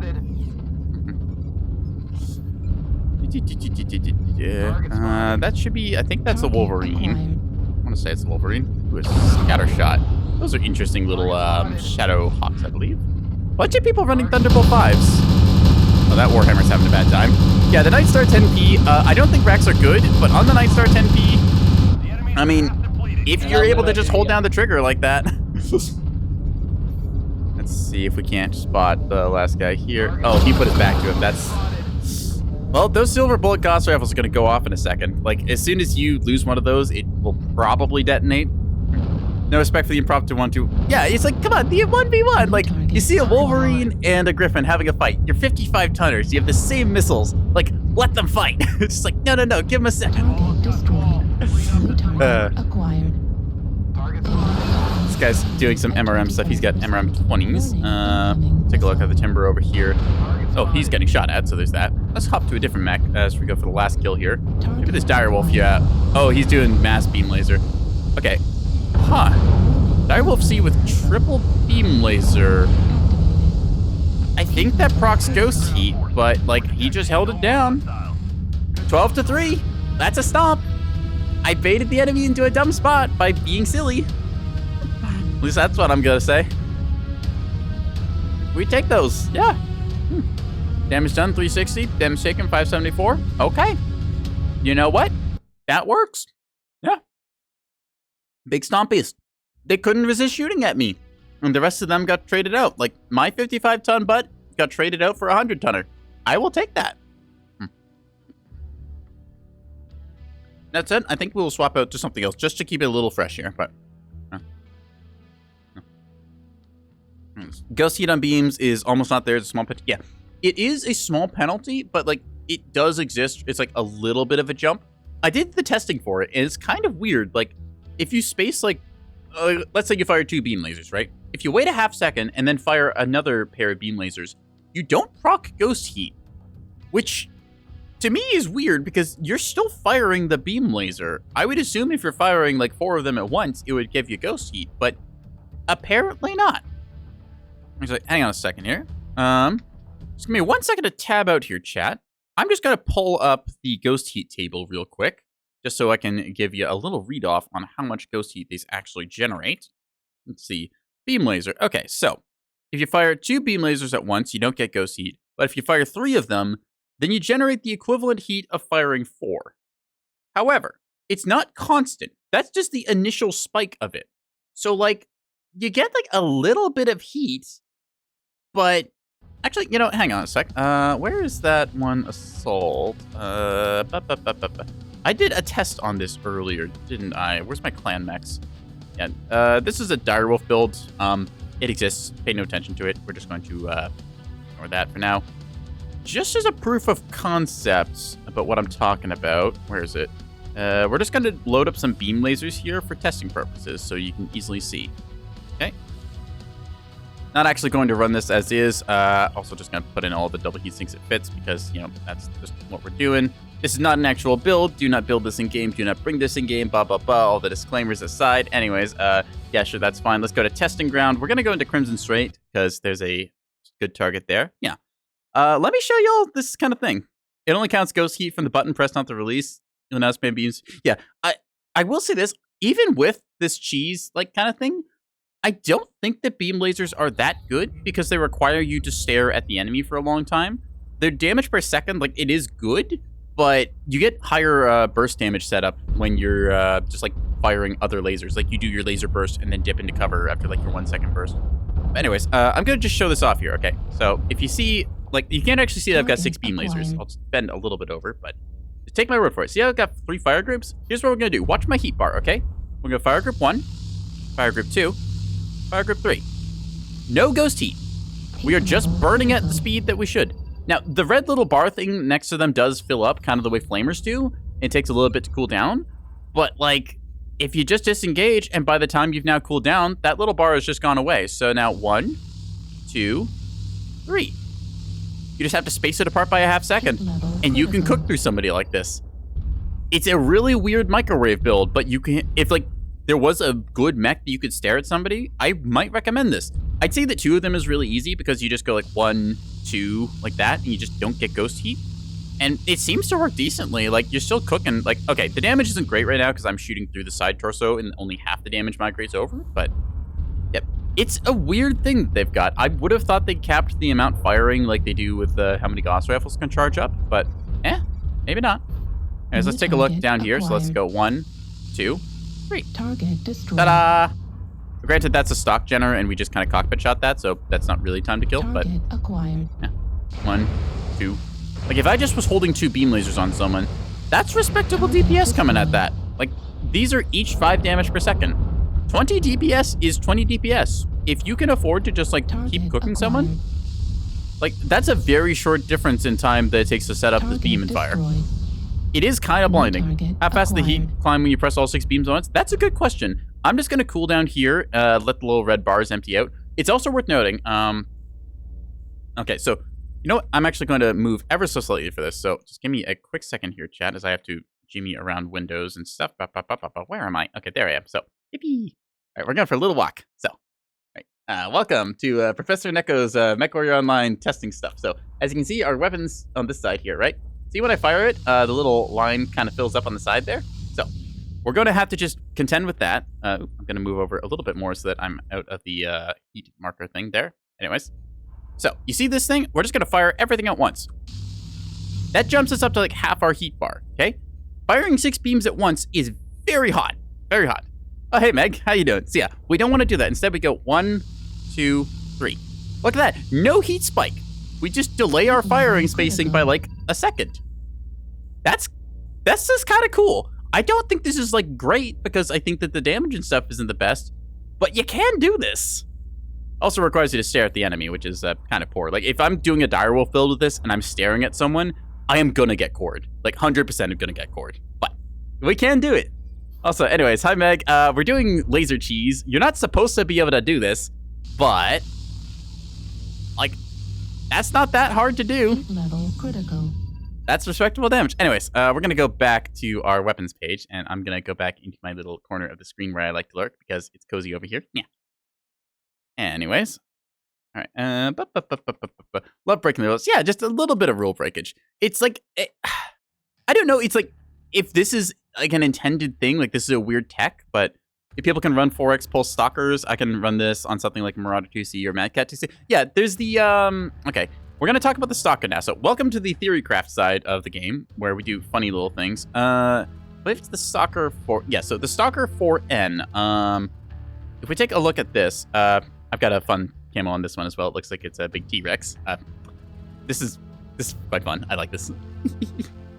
Anyways, Blip was stream dead. Oh boy. Everywhere I go, people call me that. I'm not sure why, but anyways. There was a build I think I had here. Binary lasers, large pulse, large pulse. Okay, never mind. We're not going to bother with that. Energy weapons. Right, so we're going to equip some X-pulse lasers in this thing. X-pulse they're not technically continuous burn, but they are super short duration and super short cooldown. So it's like you get a half second on, half second, no, it's a quarter second on, quarter second off. So these are pretty much continuous. We're going to put a light engine in this thing so it stops giving us warnings. So the Stalker 4N has a unique skill, which is the laser HSL +1. It's also got the Innisphere large laser HSL +1. That means that you can fire you can fire normally 4 large lasers. With this, you can fire 6 large lasers, which is all of your energy slots. It is a thing you can do. I think the blue laser spam is quite good, but like you don't have to run it that way. This thing used to be able to run 4 binary laser cannons, which was kind of ridiculous because firing all of those at once was like, it was really strong. You can only do that on the Charger 3K now, I believe. So anyways, you can run like X-Pulse, and honestly, if you're going to run X-Pulse, a Stalker is probably the best mech for it. You have a very slim forward-facing profile, like your center torso and side torso hitboxes are a little ambiguous here, so if you are going to be staring at somebody, Stalker is probably the mech for it. I'd say like Stalker, Marauder, and Bushwhacker are the ones you can get away with looking at people directly. It's just because, like, if you look at the side profile, I don't have a better term for it besides blimp shaped. The Stalker just kind of resembles a big blimp. So you're gonna like stare at someone, this is the build to do it with. You can also technically improve your survivability of the arms by adding rockets to them, because that makes it count as having a missile in it, and because there's a missile door that gives you 20% damage reduction for that component. Is this written down anywhere in game? I don't know. It's a mechanic. It's super obscure, much like many of the other little under the hood things in Mechwarrior Online. So yippee. It also means you have a rocket, which makes people kind of react funnily, because anyone who runs rocket is a little bit silly, but hey. I don't know what that word means, but I will take your word for it, so there. But yeah, you can run X-Pulse with this thing. You can tack on some other things to it. The way I was running mine before, like I said, was 4 binary laser cannons. So if we take a look at that, now you'll notice it does give us a warning. It used to be that binaries were counted as Innisphere large lasers. Now they're their own separate thing, I believe, because you don't get the perk for it anymore. There was a point where you could have 4 binary laser cannons set up in this thing. It has a stupid good target peeking profile. Like, I peek over a hill with this thing. Like, my cockpit's here. My lasers are here. I can shoot people stupid easily with this thing. It was a very good build at the time. But they nerfed it now, so you have to use the Charger 3K, which we'll showcase in a second and probably play. But yeah, Stalkers are fun mechs. You see, we got the Stalker 7D over here, which is one of the... Well, actually, we got 2 of them. This one I got free from an event somewhere. Yeah. Can't alpha the binaries. The build still works with 2-on-2 burst. Yeah, it still works with 2-on-2 burst, but the same can be done with other mechs as well. That said, I'm going to show y'all something else you can do conveniently with binaries. Where's our Roughneck? Here we go. So, this is a Roughneck 3A. You may notice here, it says you cannot fire more than 2 large or beam lasers simultaneously. You'll get a heat spike. So that counts binaries. So normally you would not be able to fire all of these at once, because that just makes sense. It's all in the same like ghost heat limiter thing. It's designed so you can't just click all your buttons. However, notice how we have an XL300. This is a heavy build. You have a lot of binaries. Binary laser cannons have a duration of 1.3 seconds. Note, ghost heat only cares when you first click the button. Okay? It tracks like a half second after that. So if you click your binary laser cannons, and then a half second later, click your large pulse lasers, which have a 0.75 duration, conveniently, you don't proc ghost heat, and all of your lasers kind of finish their burn at the same time. It does this kind of like weird ramp up thing in terms of how you actually poke people with, so I'll showcase it here. I'm back into Crimson Strait. It's my favorite testing ground, mostly because it's just the one that I know that there's bots on. I'm sure there's other ones, but it's also kind of heat neutral, so we'll hit our override here. So to show you what I mean, we're gonna, well, I won't pop ghost heat first, but what we're gonna do here is pop the binaries and then the large pulse. See that? Take us about the half heat bar. We avoided popping ghost heat there by just delaying ever so slightly. And our burn time kind of finishes at the same time. So if I wanted to, I could be like, see that? That's ghost heat right there. That cooked us like super big jump really fast, right? Need to cool down here. I was meaning to do that in a second, but I just got my timings ever so slightly off because I was getting anxious. Well, not exactly anxious, more just excited. So we go zap, up, up, up, and then twist. See? Then once we cool down, zap, up, up, up, and then twist. See, we're overheating ever so slightly there. Yeah, that is a fun way to get like a lot of burst damage out with binary and large pulse combo, and it works quite well for when you want to cook somebody. So we'll show this off in a little bit later against actual players. You can also just kind of like fire them after. As long as you wait just like a half second or so before you cook, you're pretty safe. Target destroyed. Sadly, you can't do like all of them at once, but it would take extra damage for the XL risk. It's an interesting question. Yeah, this is like, you're a 65 tonner. People have a general rule, like if you're 65 tons or less, you can do an XL. This is one of those builds that's meant to have you playing distance. Like we see this guy over here, I'm like zap, up. So that was not perfect because I can fire my stuff and end all at the same time and then twist with it. But it is a build you can run if you don't want to XL it. I ran an XL on this Roughneck 3A because that's like one of the lightest mechs you can do this with effectively. You can run it on some other ones. I think maybe you could do it on like a 60 tonner. Quick Draw, I guess you could run it on, but that's a little bit risky. You'd probably do like an XL 280 on a Quick Draw. So yeah, I guess you could actually do that. I don't think you'd have enough tonnage on, say, like a 55 tonner. That would just be a little too much. Also, I don't know if there's like a good 55 tonner you could run that build on. Well, you know what, chat? Let's find out. Let us go and take a look at the mediums mech list. So we've got the Wolverine as one option. It's the Shadowhawk and the Griffin as the others. So what we would need is we would need 2 NG hardpoints in the side torsos. Just taking a look at these, I'm trying to remember if there's any that meet that criteria. I don't really think so. Is the Dervish a 55 tonner? I think it's a 50 tonner, right? Where's that tonnage list at? No, it is 55 tons. There you go. Okay, is there a Dervish that does this? Let's check. Dervish. I wanted the side torsos. Okay, so this one, it has in the arms, but that means taking arm armor, so that's less than stellar. Bushwhacker, I don't think you have energy. Not really seeing it anywhere. No, so you can't really do it there. Yeah, I feel like 60 tons is like the lightest you could bring that combo in. So, yeah. Again, you want to try and spend the least amount of tonnage to bring your build like firepower and stuff, because that just means there's more tonnage available for your teammates to bring more of their bullshit with. Like, for example, you could run an Atlas with only small lasers, but it's probably better to run that firepower on a fleet. You know, just like, you don't need that extra 80 tons there. You just got better things to invest it in. Ooh, there's a lot on sale right now. I guess you could do it in a Battlemaster as well. Battlemasters have nice high mounts. You could also run this in the Stalker like we were just talking about, which means that, funnily enough, because it's got the HSL... Wait, hang on a second. Would that work? Hold up. I need to check this now. Okay, we're going to load up our binary laser combo. Okay. And... No, okay. I was like, there's no way that works, right? But no. So it won't let you do that. If you drop one of them, then yeah, your plus laser will work. Because you get just general laser. These don't count as Ionosphere larges. Yeah, because the binaries, they push it over the top, so you can't actually do that. Damn. I thought for a second you would be able to get around it, but unfortunately not. They thought of it. Darn.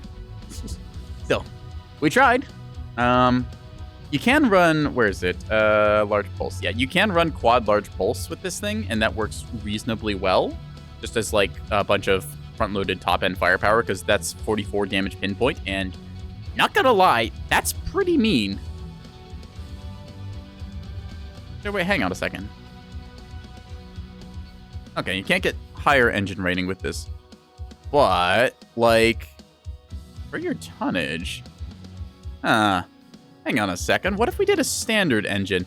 Now, chat, see what you've done? You've got me thinking, because we were doing cheeky little cheese things before. Oop, flip those around. I like to have it descending order. There we go. If we go like that, that's still pretty lightweight for everything. We can fit these into the side torsos.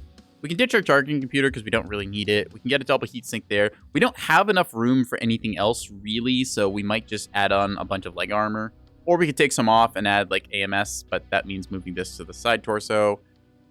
There's options. You could run a quad large pulse laser build, and that's pretty reasonable. What even costs money on this thing? Is it large pulse? Huh. Thought I had more large pulse lasers than that. Oh, well, they're probably on sale, so we'll get some. You know, I think I might do this, because, like, sure, we can be disarmed, but that's 44 damage pulses, and that works pretty good. Could also go with X-Pulse on these, but I kind of like the large pulse just for the front-loaded 44 damage after, like, see, with the fire duration, it's like 0.63 seconds, I think? 0.64? Something like that. Short duration either way. So, yeah, we'll just put on some, like, might as well get a targeting computer. Why not? We had a targeting computer to begin with. We might as well keep it. Like, I kind of wish targeting computers were better. Like, whenever I run a targeting computer in this game, I feel like I could be running something else that's just, you know, more efficient tonnage-wise. Like, it gives you some crit chance boost for the weapons and things like beams, but, like, I really don't know how often I crit with weapons. It's just one of those things I have no idea. Yeah, it's like, I want there to be a universe where running a targeting computer 8 actually makes sense. It is not just a complete meme. Like, I run this thing when I'm doing my Charger build, like the Charger 1A1, because that is literally just like 7 small lasers, and it's a complete joke of a mech, but it's also a really funny one, so. Yeah. Anyways, let's do a little bit of large pulsing. I'm just gonna go zap zap with this thing. We could do some of the fancy beam laser combo stuff we were talking about, but I kind of want to try this just doing the wubs, because, I mean, the Endosphere Large Pulse, they're good. 400 meter range, 11 damage, 7 heat, 3-second cooldown, 0.75 second duration. These are really good to combo with Brawling. If snub PPCs weren't, like, the already existing, like, Brawling tool, you'd be seeing people do Large Pulse with them. So, let's load up. Yeah. Might take us a minute, because there was, like, 40% assaults on the ladder, so we'll see. I hope y'all kind of enjoy these, like, weird little side tangents I do talking about mech design, because I think Mechwarrior Online is really cool with all the different ways you can, like, combo different stuff together, and just a mech having, like, one particular quirk that's like, oh, hey, you get +1 laser HSL. It lets you do interesting little things where you kind of broken one of the rules the game has. So. I have a friend with lucky number 7. You can compare TTK to the 1A1 and get a grip on crits. Yeah, I mean, like, I understand that crits exist. The thing is, when I'm in a game, I don't really know if I'm inflicting critical hits on the enemy. Like, if I have machine guns, that's obvious. Crit damage on those things is like 10 times over. Like, crits, when you're machine gunning, very obvious, because the enemy's internals, they just completely red out. But when I'm just, like, throwing missiles at someone, if I dump, like, 60 MRM missiles into somebody, I'm sure some of them crit. I just don't really understand, like, from player feedback, how much of those actually do crits. I know I'll hear my computer say, ooh, warning, critical damage when I get shot by something. And I think, oh, okay, well, that's kind of annoying, but did I actually lose a system? Like, you only notice once your, like, AC 20 or something has been knocked out. It's just one of those things that's kind of going on there that you never really notice. That's why I'm always torn on the high explosive node in the skill tree, because I'm like, does this mean that, like, these 2 skill points are actually worth it or not? Kind of odd.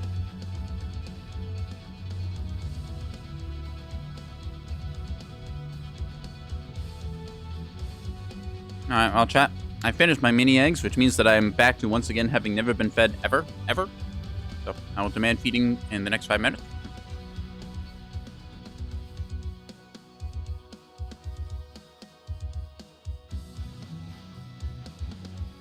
Yes. Cat munch, cat crunch. Cat needs to steal your lunch. Alright. I want to say Canyon Network is going to get the vote, so I'm going to go for Vale. And domination. Hellborn. Oh man. There's some Hellborn enjoyers out there. If I'd voted for Canyon, that probably would have saved us. Oh, it's a coin flip. It's Canyon. Oh, was I right? Hey, I was right. Let's go. I build multiplier. EP. Yeah. Hellborn Outpost is a weird map. I want to say that I just haven't played it enough to appreciate it, but every time I play it, it feels like it's just very awkward to play. Like, you kind of all cluster up along one ridgeline, and then that's the game. Like, just most of the map goes unused. I mean, I guess for most of the game. Like, actually, like, most of the map goes unused in pretty much every map. But so for Hellborn in particular, it feels very awkward getting up and down places and around anywhere. I know it's one of the, like, siege maps they reworked over to be playable in, like, skirmish mode, but eh. All right, let's see. Death by Cuddles over there. I will allow myself to be hugged for exactly 2 seconds or petted twice. Afterwards, I will bite the shit out of you. Reactor online. Sensors online. All right. Weapons online. Let's do some battle making. All All systems. Oh, override. Engaged. Now, the one thing I don't like about the Stalker is that if you look down, you can see the textures. The textures look fine from the outside. From the cockpit, ugh. Alright, let's do this. So, we've got all of our stuff on one button. Zap, zap, zap, zap, zap. I'm going to actually separate it into 2 fire groups because I want it so I can do like an independent like right and left shot. And you know what? I'll also do a 3rd fire group that's just me doing pulses like a da-da-da-da-da-da-da-da-da. That's fun. Now, funnily enough, we are pretty good at like playing up hills on this, so Canyon is pretty good in terms of map for us. I'm not sure if I want to set up on the left here or if I want to go all the way around to the right. I think I'm going to set up here and try and poke people this way because I can't always rotate to the right since, you know, NASCAR happens. There's our Lick-Duck-Toe. Hello, sir. He's got a laser fist on that mech. Oop, PPC just swinging by there. Okay, so you're going to just get markered. So Marauder 3R, we can see him on the low ground on our map. He's just kind of walking his way forwards. All right, no ECM anymore, so we have to remember that if the enemy sees us, well, they're gonna see us. New target. You little shit, you. Target spotted. Hello, skill shot. All right, buddy, fair enough. So we see a bunch of our team wants to rotate over that way because the natural inclination is to, you know, turn, well, go right, turn left, etc. That's just Mechwarrior online. That guy's gonna look at us PPCs. I technically shot him there and did a little damage, but he was at 600 meters, which is half of my maximum range, so I only did like maybe 20 damage in return. We've got a couple of guys chilling with me here. They know what's up. They know where to stand. That said, most of our team is rotating out here, so we are going to be incentivized to do so. Yep, see our teammates leaving there as well without a word. So we're now going to move. That's light mech that we saw earlier. Probably going to try and get a shot on us. Oop, interesting. Yep, there it is. All right, about that. Yes, sir. I know you have AP Goss or whatever they're called now, the new 2 damage per tick shot. Please stop shooting me. Acquired. Hello, Crusaders. How do you do, sirs? Don't mind me. Just gonna check what is shooting at our team, get a sense of the damage, because you can just kind of see sometimes when somebody's health bar disintegrates. So, I think we can set up on this hill here. Again, like I said, they want to set up on that ramp. That ramp is not great in terms of its like firing positions. Ooh, they have an assault. Assault back, Charlie 4. Bro, rude. I'm working here. Jeez. New target. Hi, you. Whoop, whoop, whoop, whoop, whoop. Target spotted. The skill shot, which is another one of the quite good premium mechs. It got nerfed as well. Kind of going to show that either the premium mechs are released in a garbage state, Juggernaut, or in a ridiculous state. Let's see, Colossus, Moonwalker, skill shot. Hi, you. Whoop, whoop, whoop, whoop, whoop, whoop. Yeah, twist ever so slightly. Oh, triple heavy peeps. Respect. Little look-see over here. Whoop, whoop, whoop, whoop, whoop, whoop, whoop. I walked my lasers a little bit on him. Oh, that's a problem. Hi there. Oh, yep. Bad. Time to go. That guy's got an impatient. He's got an AC-10 and 2 heavy peeps. Interesting focus fire build. All right, so we're gonna set up on this hill. Enemy has high ground here, which is not stellar, but if we peek just right, where is that dire? There you are. Or not the dire, the Marauder. All right, so we cooked 44 damage into that guy right there. Most of it left torso. Hello, you. Echo, Direwolf, CT, he wants to die. Kill him. We'll fire shots into this guy here because we can barely get our angle over. There's a strike next to us. We're just going to tank through it. Setting up back on top of the hill. We want to limit our exposure here as much as possible. See us using our very high mounts here. We're just going to peek over and shoot him. You know that on the low gun that Direwolf is suffering. Hi, you. Or a problem. Wiggle back and forth a little bit here. Make sure that these shots kind of walk across our torso. Peeking that maybe... it's maybe a little risky. Let's just try popping ever so slightly. Hi, you. Okay, saw him briefly there for a second. And zero our guns on him. Yep, we can see another one there, so we're going to pre-aim on this angle. Trusting our allies to watch the right. Yep, there you are. Right on target, right on schedule. He managed to aim low and shoot the ground there. Hi, you. You're a problem. I need you not to shoot me. Barely missed him there. Okay, so he's going to drop down there. A bunch of their assaults doing the same. Okay, hi, you. Alright, just got to dodge the better part of the return fire here. We're just, like, towing the line on peeking over here. Trying to get any damage where we can. Took off that guy's arm. Juliet Champion running cord. Gonna make that call out to the team. We saw somebody went down there. Oh, boy, ow. I can fire. Hello. Echo, Direwolf, one tap, CT, free kill, anyone. Call out to the team. Target spotted. I don't want to push him because that would be greedy. Target Just going to destroyed. keep my eyes up here because we know that we've held them down in the bottom left. Take a look over. There you are. Target Blub, blub, blub, blub, blub. Target spotted. One went into the rock there, but that guy is running forward. All right. Take a little look-see over. See if you pop up at all. Nope. You maybe New target run acquired. Nope. Okay. Target spotted. Gonna just push up now. We see there's beam lasers way in the back. Oh, Thank you for holding me. bunch of beam lasers. That's a Echo headshot. 4. Direwolves. Critical Crap. damage. Heat sink destroyed. I've exposed myself too much. I let myself get shot there, so I have to watch out for that. Gonna limit our New exposure target arcs. acquired. Alpha Marauder, kill it dead. Thank you. Destroyed. Target Put some damage spotted. into that guy. Yeah, we can see the beam lasers. They're trying to cook us. We're awkwardly holding this New angle. target acquired. Charlie, Gulf Thunderbolt, take the left torso off. Mark target. Look at the artwork Thunderbolt. The artist can't seem to make it the damn mind. Oh, there is actually a reason for that. The Thunderbolt is part of what is called the unseen mechs. Oh, fuck. Okay, just beam lasers. Why do I have to teach people about beam lasers? So the Thunderbolt has a cockpit change because way back you used to have something called battle droids, which is like original iteration of BattleTech. The Thunderbolt had the cockpit on the right side then. The Thunderbolts, I want to say it's the Warhammer and the Marauder.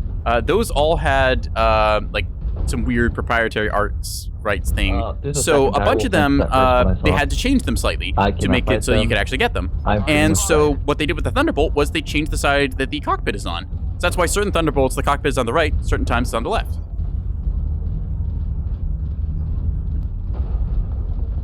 We're just gonna have to stay low ground here because those direwolves are like incredibly fresh.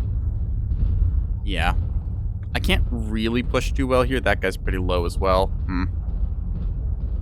I might be able to headshot them if they just stare at me, but that's kind of it. That's less than stellar. One going D4, D5. Yeah, that guy should be like right here. Come on. I don't want to make the same mistake he did. There you are. Direwolf, low ground, Echo 4, Kilo. Acquired. Ah. Both sides correct. Cannon is lower Thunderbolt's really widespread. Yeah, they are also incredibly New widespread. That is true. target acquired. Okay, that guy is going to get toasted here. Yep, he's just baiting for them, trying to get a kill on me.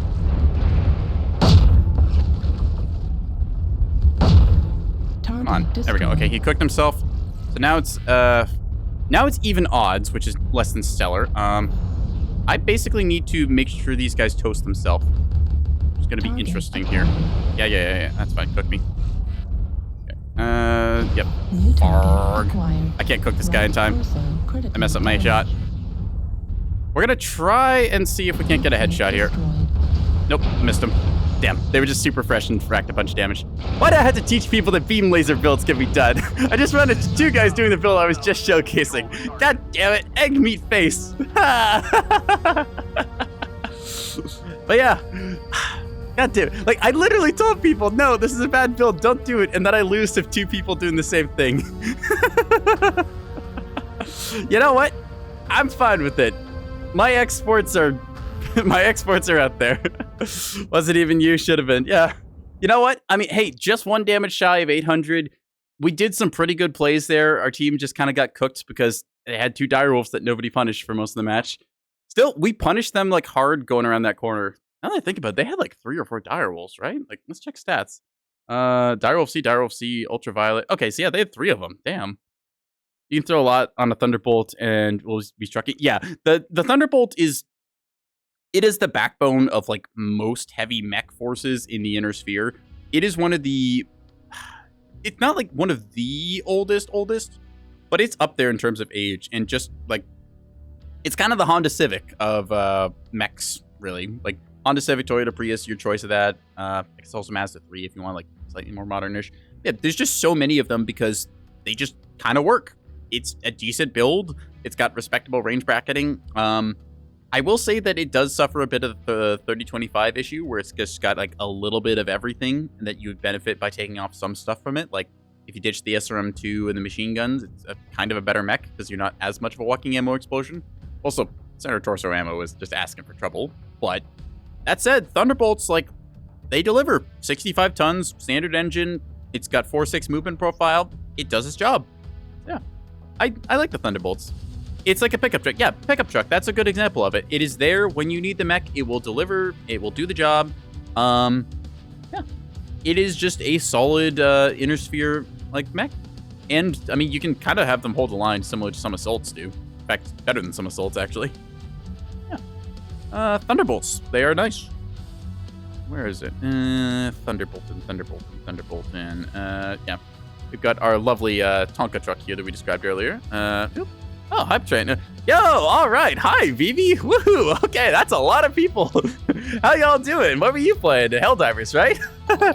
Fem Dracula, thank you for the follow. Okay, intros and stuff. Yeah, hi. I am NekoboyBlue.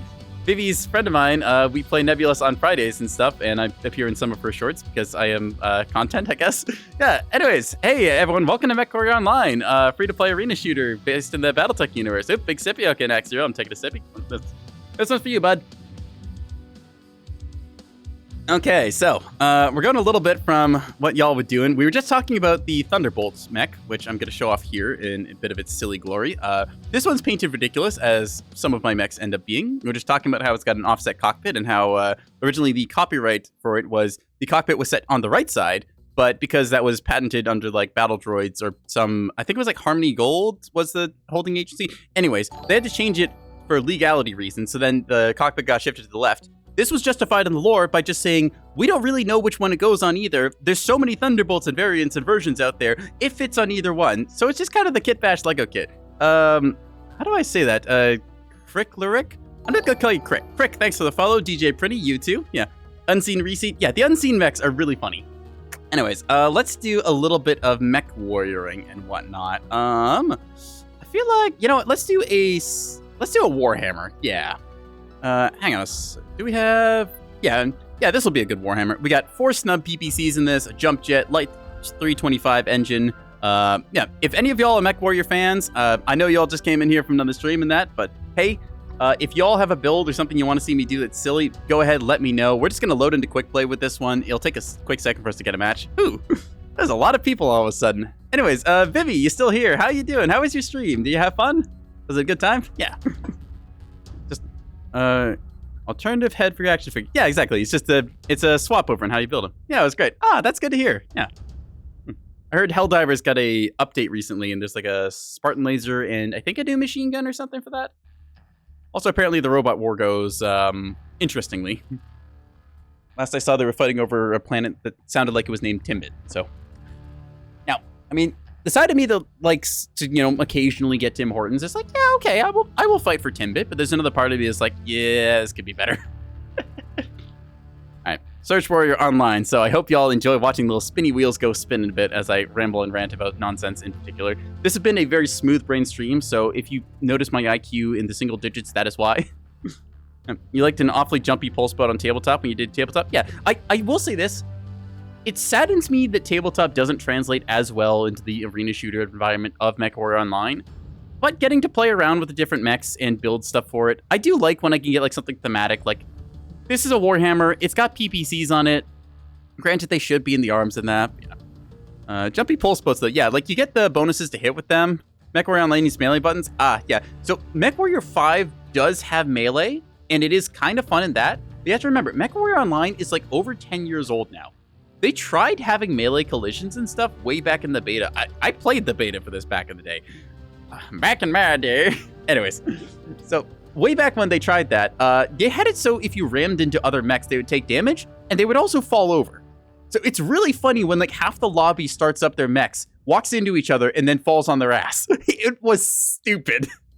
I would love for there to be melee or for like weapons in the arms to actually matter for Mechwarrior Online. Like, I would love to see that. But again, this is a 10-year-old game running on like CryEngine. It's kind of curated right now by, I won't call it like a skeleton team because they are still adding stuff. We just got an update recently where they added a bunch of new weapon systems and stuff, and they keep rolling out new little mech variants called legendaries now and then. But yeah, I do kind of wish that there was the opportunity to like walk over and beat the snot out of somebody. But either way, welcome to Rubalite Oasis. It is a map set on a planet that kind of resembles Venus. It is an ugly brown color with a bunch of red rocks and stuff. We're playing Domination, which is this game's King of the Hill mode. So we're going to have a good time. Or not. We're going to find out. All right, dropping in now. Let's see. Sometimes I recognize some people in the lobby. No one I particularly recognize. Oh, actually, no. We played with Erebus a bit tonight, so we've seen them around. So, yeah.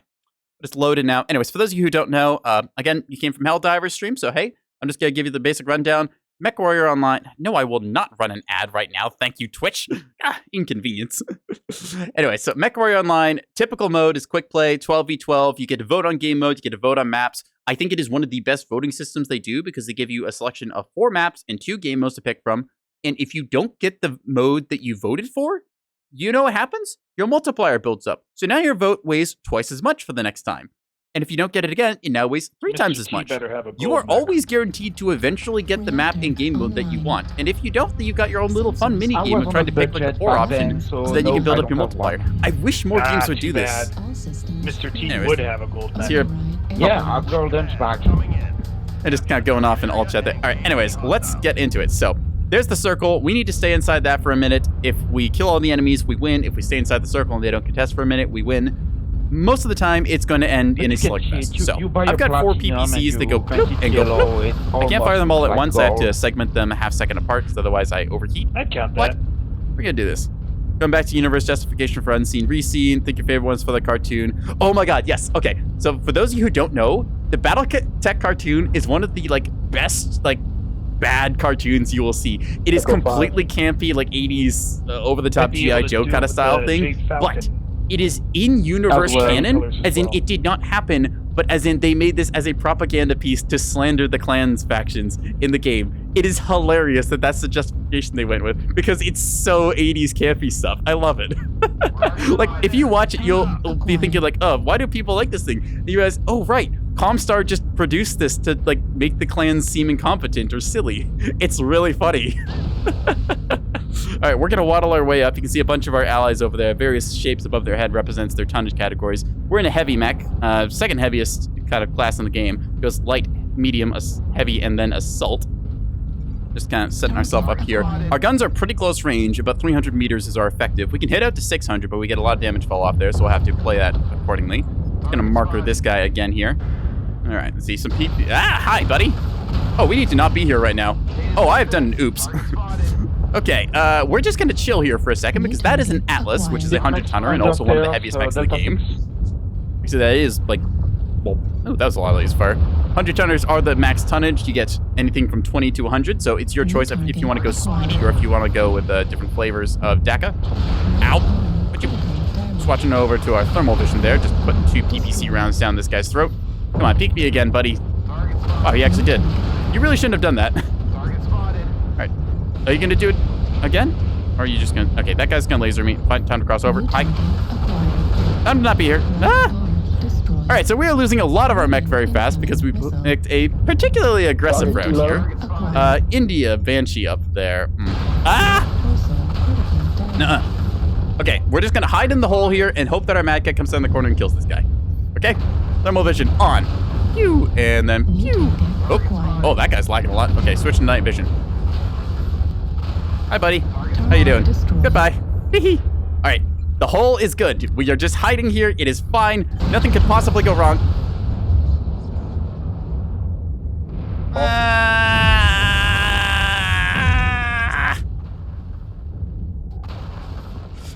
Okay.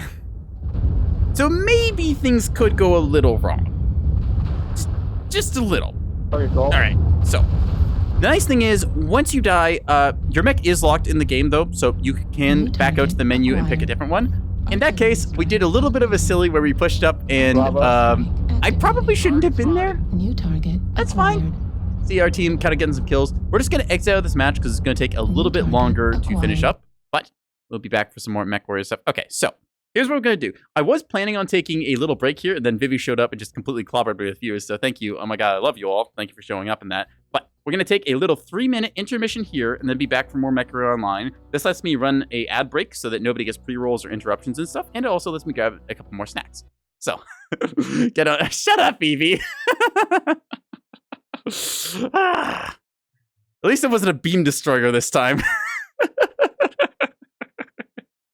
All right. Anyways, we're going to take a little 3-minute ad break here. I will be right back, chat, and we'll be on for some more Mechwarrior Online. Okay? I'll see you in 3.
Alrighty, chat.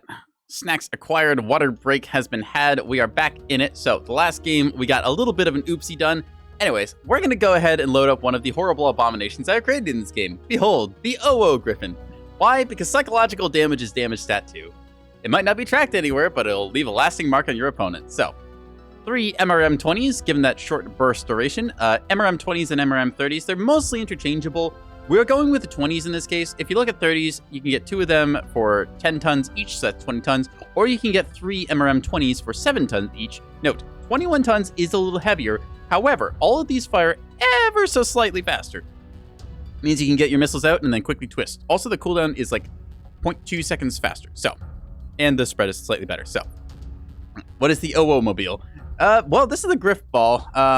I call it that because I kind of painted it yellowy orange like Griff from Red vs. Blue, and I thought it was funny. It says OO in the front, and I put an UU on the back so my team knows I'm friendly. But we're going to load this thing up because we had some wonderful games with it earlier tonight. And you know what? If we traumatize a couple people on ladder, that's perfectly fine. I pulled 800 damage with this thing earlier, and I'm pretty happy about that. We had some great games, so we're going to just wiggle our ears back and forth because that's what gets us good luck in matches, so...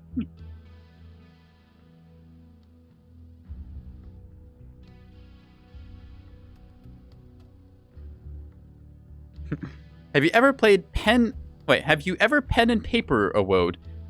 I'm not exactly sure what you're referring to in terms of pen and paper awode. Could you be a little more specific? Like, is awode like is that a game module? Is that like a tabletop thing, or Old World of Darkness? I'm presuming World of Darkness is stuff like Vampire the Masquerade, I think, right? I'm trying to remember all these titles now. It kind of blends together, but I have played quite a bit of tabletop and run some of my own various campaigns and escapades and that, but Old World of Darkness. Yeah. Vampire, Werewolf, Mage. Yeah, okay. Mage the Ascension, Werewolf. I forget what the Werewolf one's called, but it's Vampire Masquerade, Mage the Ascension, and Werewolf. I don't remember what the Werewolf one is called, but it's all set in the same universe, and that's kind of cool. Imagining that system, like, for Mage is really interesting. It's a little clunky sometimes, but you can get some very interesting combos going with that. Just an old OO check. Well, hey, you know what? I saluted. Whoa. All right, Emerald Vale. Let's go for Assault mode. Assault is pretty simple. Kill off the enemy team or cap their base. Usually it's kill off the enemy team. Cap their base. I love this mode because it's basically just skirmish, but better. It means people don't camp in a corner of the map hiding from everyone else, or if it's like one guy left hiding in a corner, you can just cap out the base and you don't have to wait around. So, all right, let's do this. So we had a really great match or two before on Emerald Vale because we were able to abuse our jump jets, doing what Griffins do in tabletop, which is just, you know, get into awkward places and then kind of pepper down on you from up high. They very much fall into the if I fits, I sits category. So we're going to go ahead and see what we can do on Vale now. So we'll be dropping in here in a second. Yeah. I'm going to try to be a little less silly and not run in colossally recklessly like I did before because I thought, you know, hey, I've got this. I've got 4 snub PPCs. I can pick a fight with a bunch of mechs. What do you mean there's an Atlas in my face? How much do I know about the lore for Vampire Masquerade? It's been a while, not gonna lie. I remember there's a couple different parts of it. Like, there's a buddy of mine who knew a lot more about this, and we babbled on about it for like a long time when we were in like employee break room, or if we were just sitting across from each other. So that was a lot of fun, but like for most of the Vampire Masquerade stuff, I know that like you had the original Vampire, and then like you've got multiple different generations of Vampire and stuff, and it all gets more diluted and weaker from then until it's like, I think it's 13th generation vampires or something can actually walk in daylight because their magic is like, or vampire blood is so diluted or something. Magic versus technology thing. Yeah, there's like some magic tech stuff that gets a little bit awkward with it. Yeah. I like Shadowrun. Shadowrun's interesting. Just seeing the kind of like, we don't really know what this thing is. Also, the class system, well, the class system is not a class system is kind of nice for it. Like, we can have archetypes, essentially, but just having the option to, like, freely pick stuff, that feels very cool for making a character. I do kind of like how some settings have, like, the magic versus technology system. There's some that do it better than others. Yeah. I do like seeing that, like, parallel between, like, industrial and magical world and stuff. I've always had one interesting idea, which is that iron is the... I forget if you call it the antithesis or antithesis. I say antithesis because it makes people tear their hair out, but I think you pronounce it antithesis. Like the idea of like iron being the opposite of that, so humans are bad at magic, and then you would have instead like some magical race that uses like say their blood is based on copper or something, kind of like how horseshoe crabs are. I think that's like a really neat idea of like, oh, they can actually use magic, just humans are really bad at it because like we use iron in everything. And then that plays into like some of the I think it's like Celtic mythos where you get a bunch of people who are like, yeah, you've got like all these things represented, like these are the fairies or the fae or however you want to call them. It starts with an F and ends with an area. But you get all that kind of stuff. So I really like that idea of like iron being like anti-magic and stuff, and how you can have some different parallels. That I know some games will capture it better than others, and like sometimes just gameplay wise it ends up being very clunky. Speaking of clunky, we're just walking through all the trees now. Don't mind us, freestyle carpentry. Very modern, as in romantic era. Yeah. I'll be honest, like I'm not the most up to date with like all of the tabletop systems. I have played and ran a lot of tabletop before, but in terms of like most stuff that I do nowadays, I've been looking to get into Pathfinder 2nd Edition as my next game. I've got a custom game, like not Pathfinder, but kind of inspired by Pathfinder.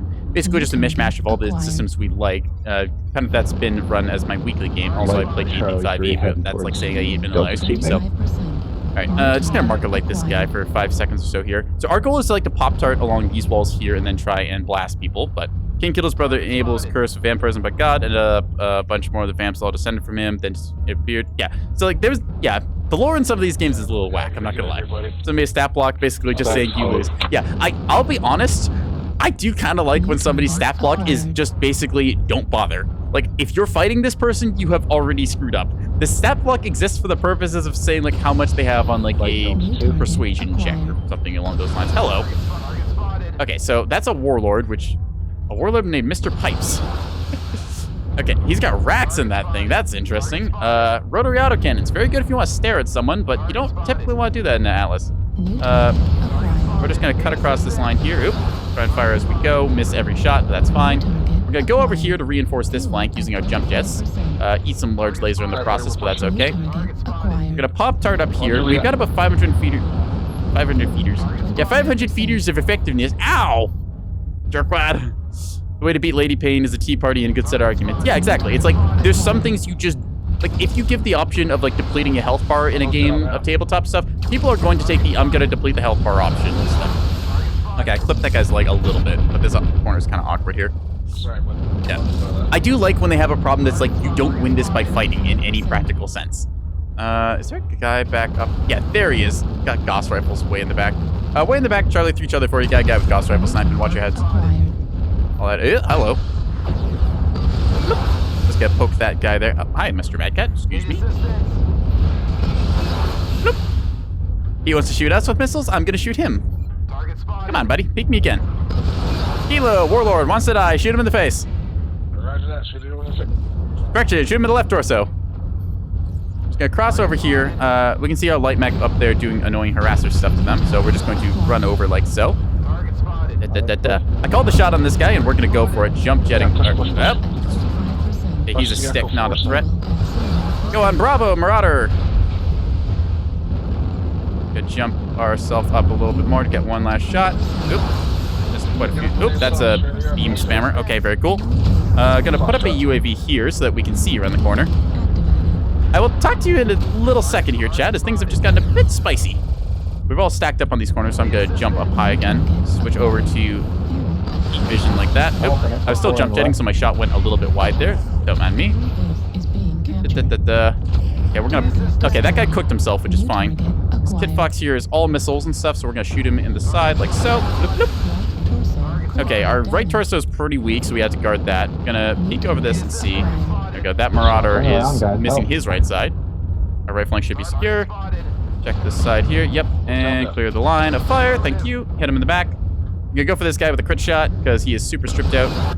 Take his left side in a second. I'm gonna just blitz past him here with a high shot. Whoop.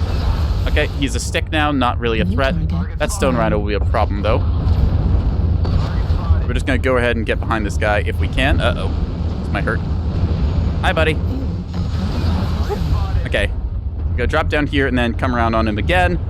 Let's see. Yeah, doing Griffin things, being very mobile and annoying here, so we're just gonna go for that right torso he's got. That should cook him. And his left torso. We'll switch over to thermals because there's a bunch of smoke in the way. Hi there. Oh, I was a millisecond late. Okay, I need to not be here anymore because he's gonna come right around the corner. Oh, this is gonna be interesting. Hi, pal. Please don't look at me. Never mind, I can take you in a fight. We're good. A marker like this guy. Check if there's a guy on the flank. Yep, you in the back. Bloop, bloop. You here. We just flattened him. Okay, not actually, but like effectively. Acquired. Target destroyed. Okay, he just bit the dust. Sit in the dirt. All right, who's next? Target And acquired. Vindicator wanted some. Let's get him. Critical damage. He should be killable here in a sec. Ooh, rocks. Okay, yep.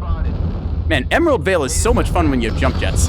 It's like, this map is awesome for doing it because it's like a skate park. I'm just going up and down these ramps here. If anyone's played the Tribe series, you'll know kind of what I'm talking about when I say I really love skate shooters. Okay, go for this guy. Uh-oh. Okay, we're out of ammo. That's bad. Target destroyed. He's dead. Okay, I'm out of ammo. It's just you two lights. Hope that guy with Goss is up there. Tribes 3. Yeah, Tribes 3, it's in the beta testing phase thing. You can get access and they run a bunch of things. I don't think it's like proper out. I played it and it's like, it feels pretty good, but like, I'm not sure about the 7v7 or like 12v12 mode they're trying to heavily push. Like a win. Okay. Go to their base. Why are you still in the middle? Just trying to make sure we don't get shot here, boss. Anyways, Tribes 3, yeah, it seems promising, but I kind of wanted something more akin to Tribes 2, because I really liked Tribes 2. It was a lot of fun getting a 64-player server and just the silliness you had with vehicles in that mode. Yeah. It's a stealth enforcer and a Centurion Yenlo Wang. Thank you. Oh, it's a Wang left? Enemy base is being Alright, so captured. we know what those mechs are. Hopefully he's not an Right. AC-20, because if he's not, it's going to be a really bad day for you guys. Let's see.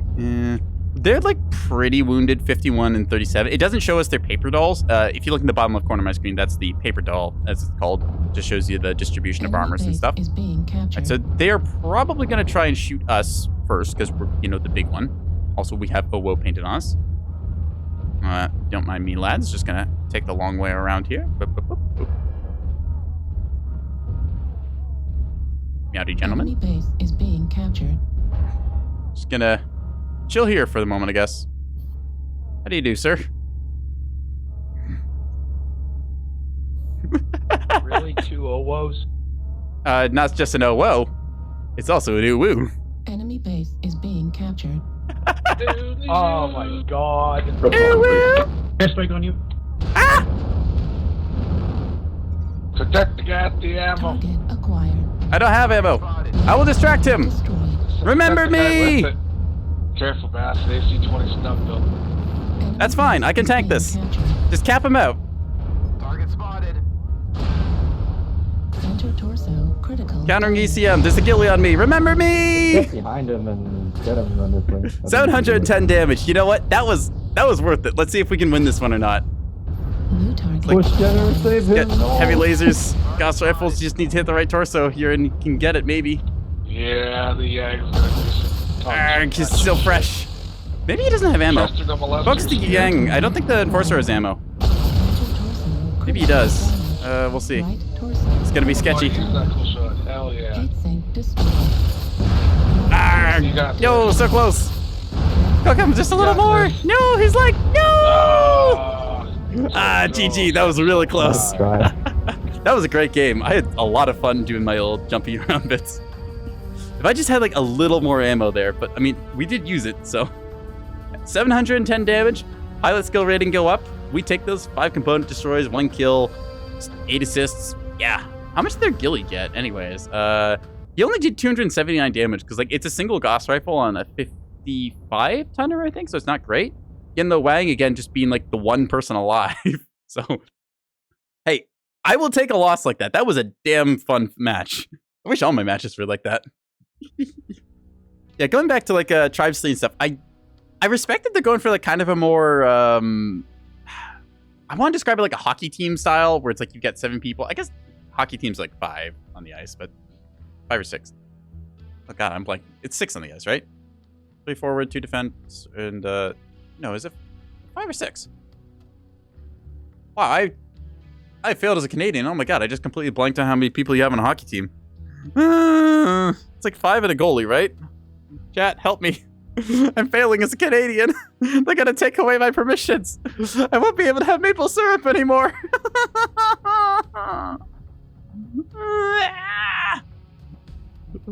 Alright, you know what? We're loading up. We need more dubious creatures in this. The Owo Griffin has delivered us well, but I think it's time that we get even more ridiculous. Actually, wait, hang on a second. We're doing the catapult. Yeah, where is it? Catapult. Yeah, here we go. So, this is a catapult. As you might know, it is a mech in the Battletech universe. It's known for having missile pod arms. There's some very good videos on it. I think Tex Talks Battletech does a catapult video, and it's quite good, if I remember right. Is it Tex? I don't know. It might be a Tex Talks. Somebody's covered the catapults before, and there's one video I highly recommend to you, but if you've never seen snow, ask someone else about ice sports. Well, okay, there you go then, I guess. Actually, you know what? Hang on. We're going to tab out. How many people on a hockey team? Says there's 11 players. Okay, well, how many of them? Wait, what? 11 players? That doesn't seem right. Hang on. Can have 23 players. Okay, that seems more like it. How many people on the ice? I feel like I should know these things, but... Okay, you can have 6 players on the ice. All right, I was right. 6 players on the ice per side. So it is a goalie, and then you have 5 people playing there. All right, I was not crazy. Completely overthought that. But anyways, Tex Talks has covered everything. There's probably catapult. He has not covered everything. I will say there is other Battletech YouTubers and stuff who have done some like specifics coverage. What's it? Nerdy Overanalyze, Mechanical Frog, to name a few. They've done some nice breakdowns of like different mechs and stuff. Big Red 40K as well. Despite the name being 40K, he does a lot of Battletech. So yeah, you can check those 3 out. They do pretty good breakdown videos of stuff. I like seeing the kind of in-universe justification for certain design choices and stuff where it's like, oh, well, we made it this way because, like, say, the Emperor, or I guess it's like Director General of the House Kurita, they decreed this must be so, and then it was. And then it was okay because they kind of don't know how to build mechs in certain ways. But I like seeing some of the explanations for why certain things work out the way, and also like the quirk system for some of the mechs on tabletop where it's like, oh, well, this thing is like, by design, is just known for having really bad, like, hip actuators or something, or you can never fully load the ammo because it always jams if you have 20 rounds in it, so you had to go 19. I like the little details on that, but to the point, this hideous little creature here, not the blue one, the one behind me, this has a whole bunch of SRMs and a whole bunch of ammo and a whole bunch of jump jets. It's basically what we were doing before with our Griffin, except we put the missiles in the arms, and now we can jump jet all around, and it is also just like absolutely obscene on the eyes. So I am very happy. This is why you should give me stickers and crayons and stuff. Let's play. CBS Creature Wiggles. Let's do this.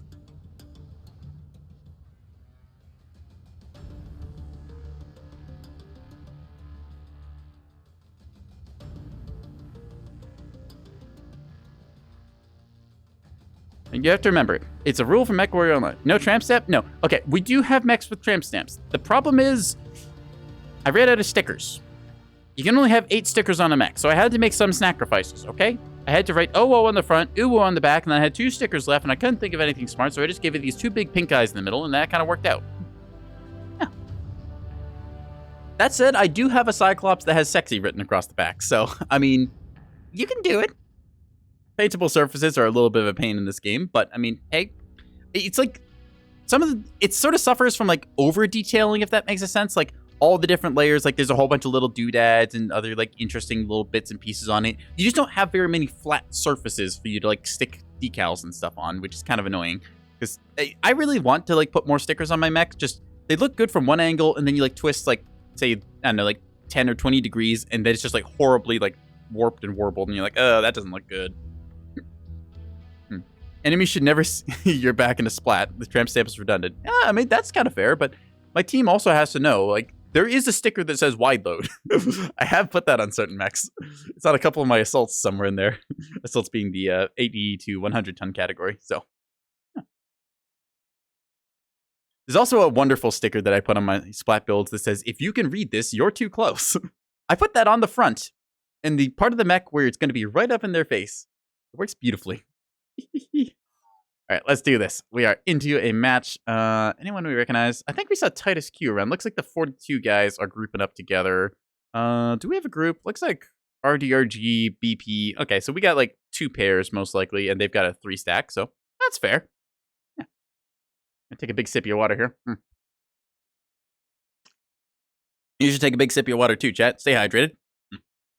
All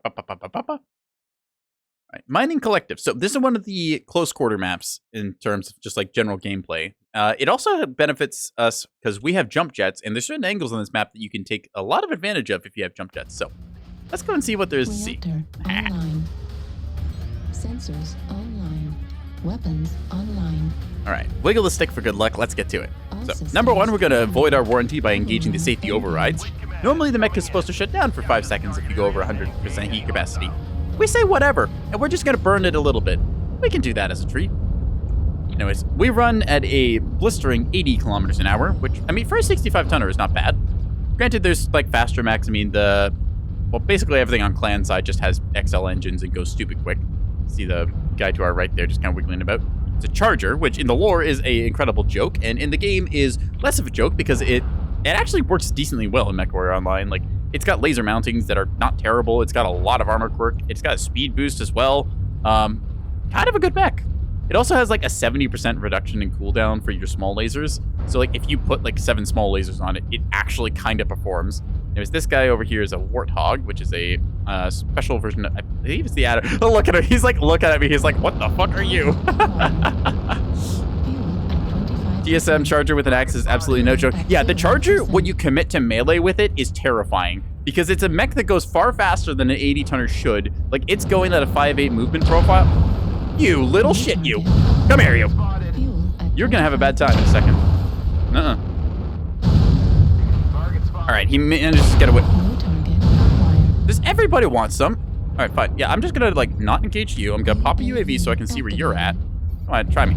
Try me. Okay, he dropped down. Fine, fair. He doesn't want some.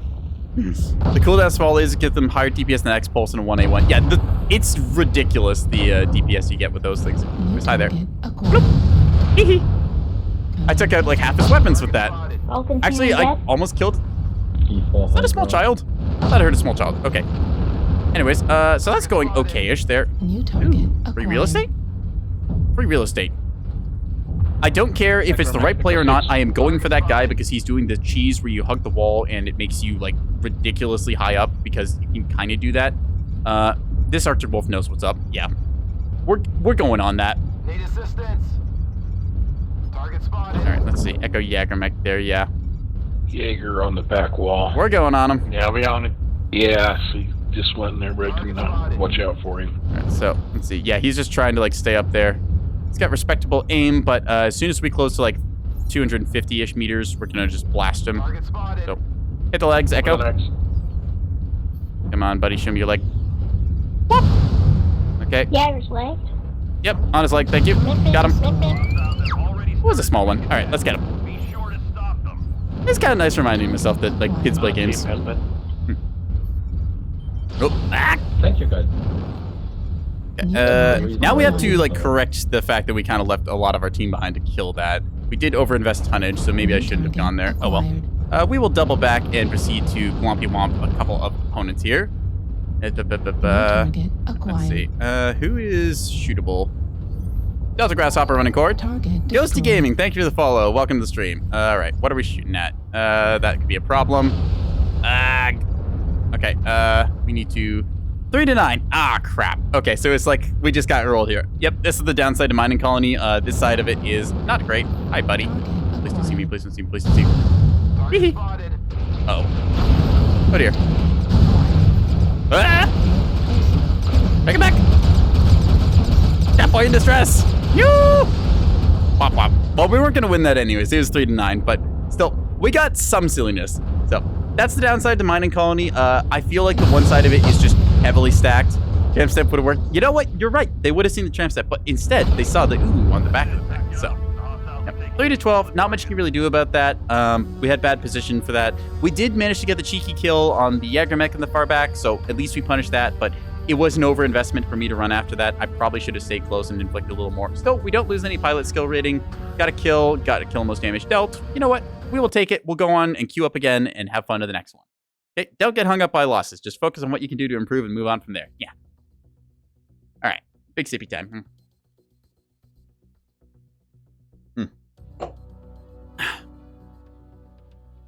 always surprised by how thirsty just like talking ends up making you. I remember there's like one stat that's like a ton of moisture just leaves your body through your mouth, like just because you're always like exhaling, right? And there's enough like vapor in your lungs, it's just constantly like leaking out moisture everywhere into the environment. It's like, what was the one stat? It's like the #1 like source of moisture in the house is just people breathing. So there's that to think about. And now when you consider that I'm just like a cat boy here with my silly little microphone in front of me, and I'm making nonstop noise for y'all, I am making a lot of moisture come out of me. Yeah, that sounded weird. I'm breathing a lot. Let's just go with that. Also sounds weird. I'm making noise and I'm getting thirsty. I'm just going to go with that before I dig this hole any deeper. Let's go to Sarah's Metal Scrapyard and pretend I never opened my mouth.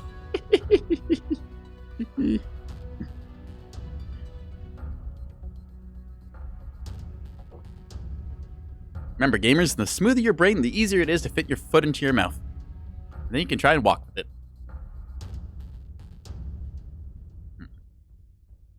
Let's see. So, Sarah's Metal Scrapyard Assault. Sarah's Metal Scrapyard is a fairly dark map, so it's a bit hard to see on it sometimes.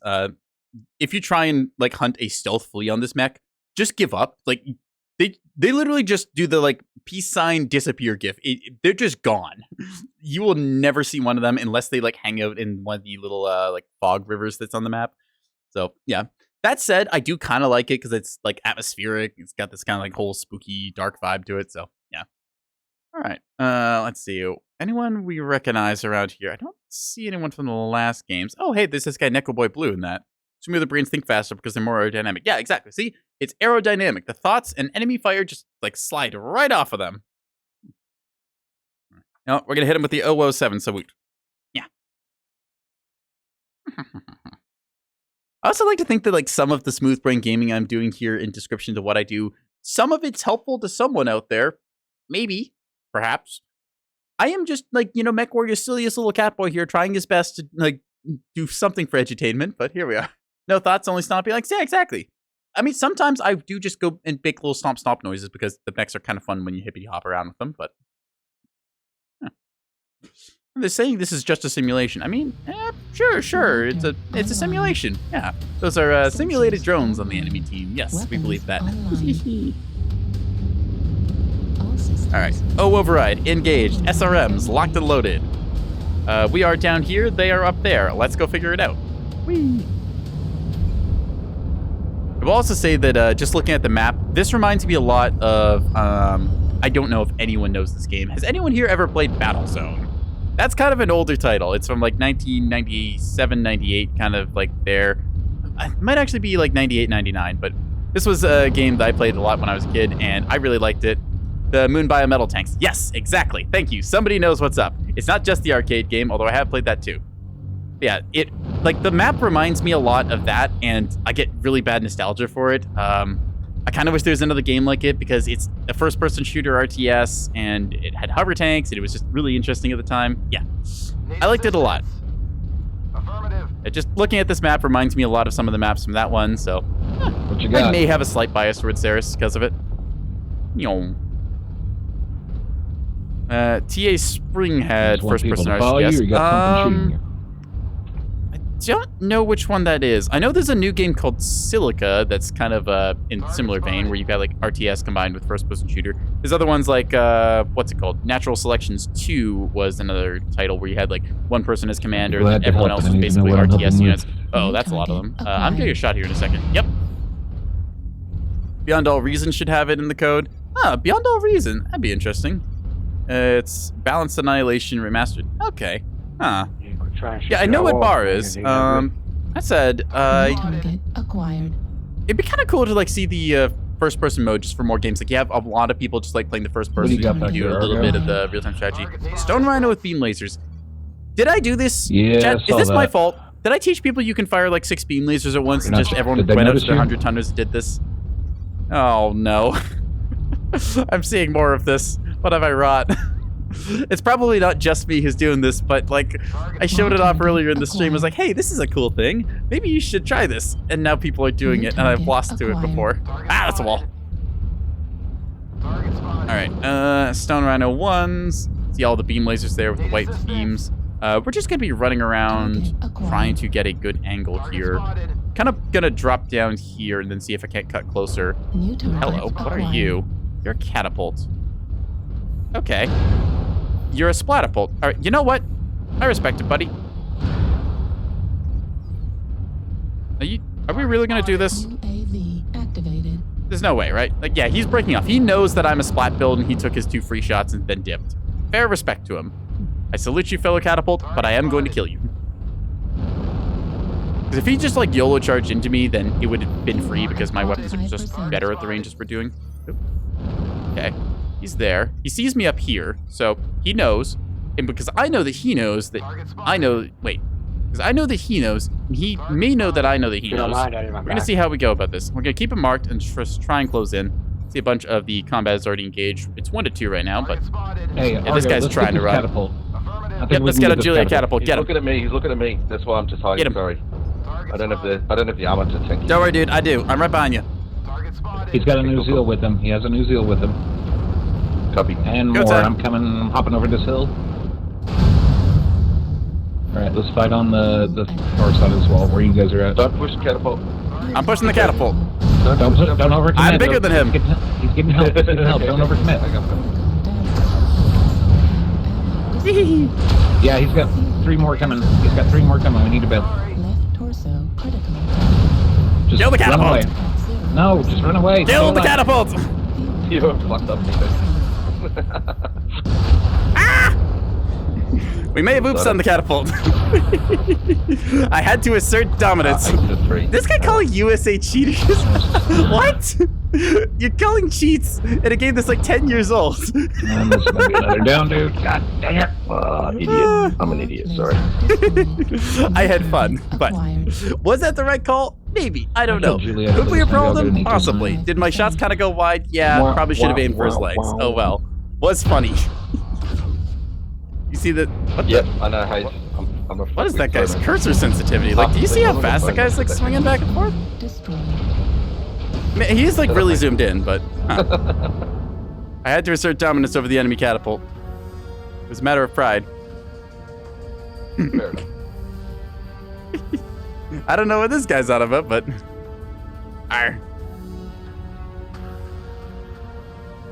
And with a colon 3, let's get out of here. Nobody just kills mechs before their friends arrive. Yeah, I mean, I thought we could take a fight with him. I'm allowed to be a little silly as a treat, you know? Like, I am dressed in the ridiculous colors here. I saw the enemy catapult. He got a shot into me. I had to missile him. There's no going out of that fight because I know for a fact that I'm not going to run faster than they are. So, all right, let's change out our catapult to something that's like equally silly, but like side grade silly. So it's also got the OO face and silliness, but in this case, we've got a pair of LB20 shotguns because you know what? Sometimes you just need a double-barreled shotgun. 40 damage a pop is pretty good. And these things technically do max damage out to like 400 meters because we've got a range quirk on this thing, so we'll take that.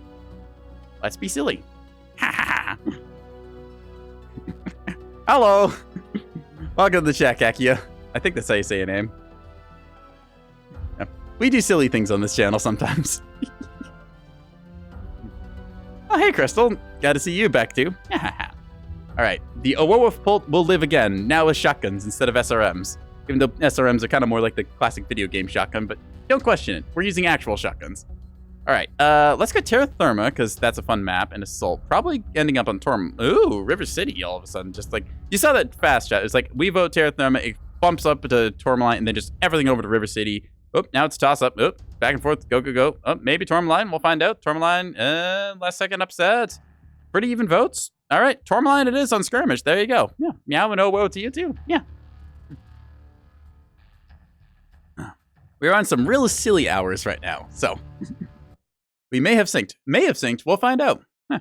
If anyone wants to sync drop, I can count down and we'll just say like, yeah, 3, 2, 1, sync drop it and send. I'm playing in tier 1 currently, despite the fact that I'm playing poorly. So, if anyone's like tier 1, 2, and 3, yeah, you tried stream dad, multiplier wasn't enough. Oh, yep, ripperonis. Oh well, we gave a shot.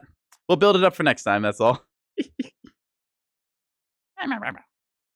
All right, so Tourmaline's probably not our best brawling map. It encourages a bit more mid-range. There's like some long-range spots you can get. Oh, apparently there's a VTuber on our team as well. Yeah, would you look at that? Hang on a second. I can just do this. Okay, I'm just going to tab out. Just going to open the Mechwarrior category. I'm going to mute the site so I don't deafen you all by accident. Are they? Oh yeah, they are streaming right now. That's cute. All right.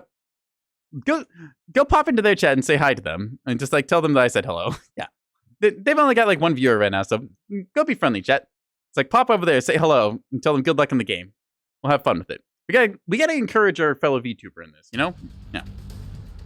Hit him with that 007 salute. Yeah. Sensors online. You're on the other side. Well, good hunting, Kakia.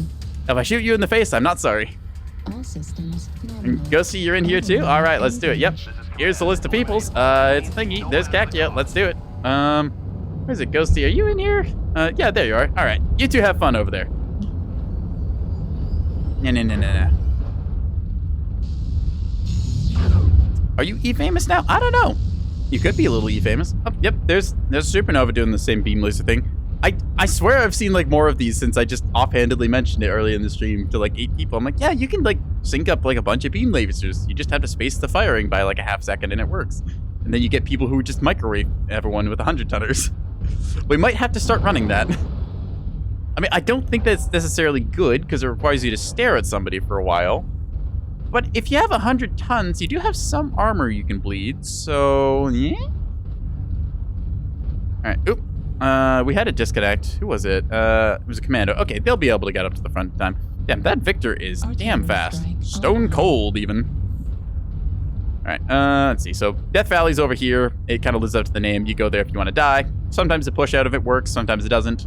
Just gonna group up with our team. Unfortunately, we are playing skirmish mode, so that means that it's gonna end up being a camp fest until somebody finally gets the team together to do something. I don't like skirmish because I find it's very boring when the objective is just to kill the enemy team. It's always nice to have something to spice it up. Like assault, you've got the base there so that you have like some limitations on your firing angles. It's not just go hide in the terra therma volcano or something. New target acquired. Marker that hunchback for a second as well. We're limited to like 400 meters effectiveness, but it's actually a little bit lower than that because our shotguns have spread, so we'll have to play around that. Marker that guy again. Lasts for 5 seconds, so it's handy. It's basically a free map hack. You just keep track of them when they break line of sight. Are those giant crystals? Yeah, these are big crystal rock things. I don't know what element it is, but I know like Grim Plexus, there's like huge bismuth towers and stuff. Yeah, big friends. Yes, hi there. Big friends just got shotgunned. Anyways, we are the king of the catapult castle. Ah! Okay, that guy has shotguns as well. I gave more damage to him than I think he gave to me. Big damage push coming around like Echo 6, Delta 6 corner. New target acquired. See a stone rounder there deciding that he does not want to be there. Oh, what is that? The heck did that thing shoot at him? New target acquired. Delta 6 hard. Alright, ow. Excuse me, sir. Need to back up. Thank you. Switch to thermals so we can see. They're all NASCARing around this corner. New target acquired. Look, Delta Blood Asp is getting light mech, so we're just gonna dip down here so that we have a escape route set. Acquired. And we're just gonna wait for this guy to peek this corner, and then we're gonna shoot him in the face. Okay, we got ourselves set up, zeroed. Yep, and bloop. My shotguns are bigger. Plus, I have a jump jet, so I can do this. New target acquired. Wop, wop. See, that guy shot early, and then he shot late. Haha. Okay, want to be firing on cooldown here, but also don't want to be exposing too much. Put up a UAV here so we can always see. Just gotta make sure. Ooh, wow, he was an XL and he got cored out. Nice. Fire on the Fafnir. Ah! Critical damage. There's a lot of light autocannons, so we just need to quickly pop-tart this dude and then go like so. Oh, losing our left side there. He flanked around. Torso critical Eh? damage. LBX. Okay, for some reason my reverse did not work there, so we kind of got stuck. Was that Piranha behind me? That might have been the case. Okay, 3-3 right now, and both of my guns are disabled. Ah, crap. Where's... Yep, they're doing that thing. Okay. Who are those guys again? CLCH. Only stolen? Is that the other one? Flex sailboat. MFG Pone. Who's that? Because they're just like a Direwolf Sea pair doing like the... This is what I mean by like it's very campy, where like you just get somebody's like set up in the like ass end middle of nowhere, and the rest of us, we got rolled here because we're down 200 tons of front line. Like you can play how you want, but like they're just gonna sit there the entire game now. Maybe they'll win it, maybe not. I don't know. Oh, well, we're dead here now anyways. I can't fight back against this, so Have to jump jet here and hope that the gridiron here helps me out. Ow. Okay, we're getting toasted. Just gonna run back towards my team here if I can. Yeah. It's like, if they had communicated this to us, that would have been great. But instead, it's just, well, I mean, you got 2 fresh 100-tonners against the world now, so. Blah. Just gonna try and basically just run and hide in the corner, because that's all I can really do at this point since my shotguns are gone. We've lost half our force. Nope. We can't lose We lost the other VTuber. Yoo! Target spotted. Like, yeah. It's like, if you communicate your plans and stuff to people, it's like, hey, I want to set up with like a big gun line and camp on this corner with our direwolves and stuff. That works great. Like, you just say what you're planning on doing, but when we just get little pub comps like this and it's just 2 people sat in our 100-tonners. Oh, well, I might die to the RT strike here. We're going to find out. Target Wait. destroyed. Yep. Sit through it. Okay, time to get out of here. So yeah, I can't actually do anything besides sit here now, which is fun. Target spotted. So, yep. At least they'll shoot me, I guess. Oh, there's the RT strike again. Literally, artillery strikes and stuff exist to punish this exact kind of playstyle, which is to play very passively and just kind of let your team get rolled, which is, again, this is why I don't like skirmish mode. Because this, to me, this does not feel very fun. I call this one-handed gaming because you're just sitting here with one hand on the mouse and one hand in the bag of chips. Like, you're just not doing anything. You just, like, I just have hand off the keyboard. I'm just like, oh, hey, I'm going to click over here. Okay, I'm going to click over here. To me, that's not very fun and engaging. A lot of shooter games, you got mobility and stuff that comes into play. It feels very fun when you like have to rotate and reposition and stuff. You got to readjust yourself, movement and position. Or it's like, well, I guess movement's part of positioning, but positioning and aim. This is just aim. Sometimes direwolves do this very well. Sometimes they get a 100-tonner that runs up behind them and kills them. So we're just gonna have to sit here for the next little bit because we're still technically in the match. I could have died, but I mean, Target spotted. we're just gonna have to wait. So I hope you're enjoying yourselves, chat. Give yourself like a little time to get yourself a bag of chips or something. We're gonna be here for a bit because yep, here we go, gaming. This is also why I have some opinions about the comp scene of the game.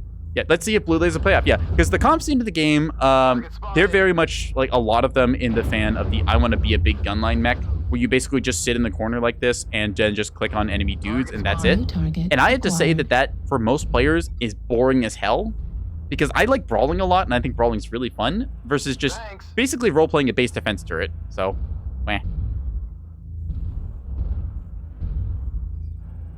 This is also why I just really don't like skirmish mode, because if this was happening in assault mode and there was like a base over here, they just go cap the base.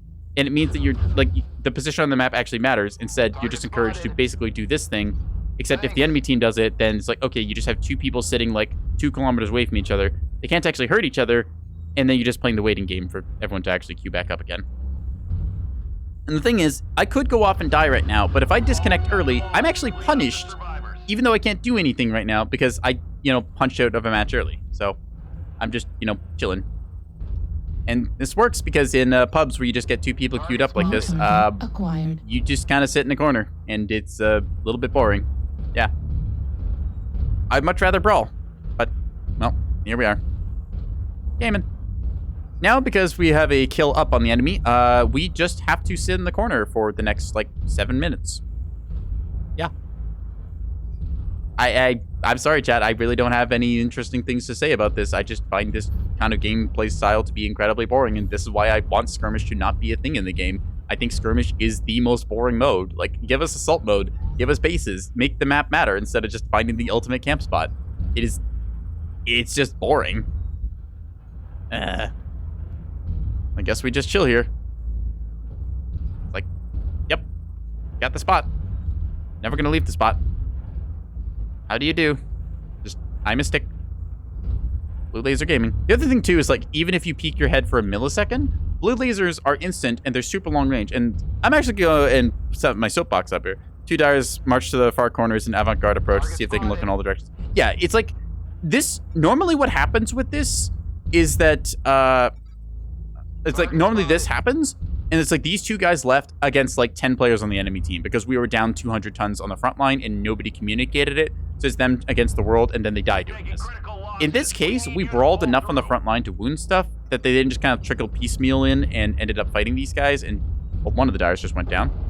Let's see if this blackjack bites it or not. Target Oh, destroyed. okay, Blackjack bites it. It's just one mech left. The direwolf here against whatever is on the enemy team. There's our commando. I guess, like, technically I should find a corner and shut down because that way, like, I don't show up on 800-meter sensor range or whatever. But, I'm just chilling, living, I guess. It's like, yeah, peak gaming right here.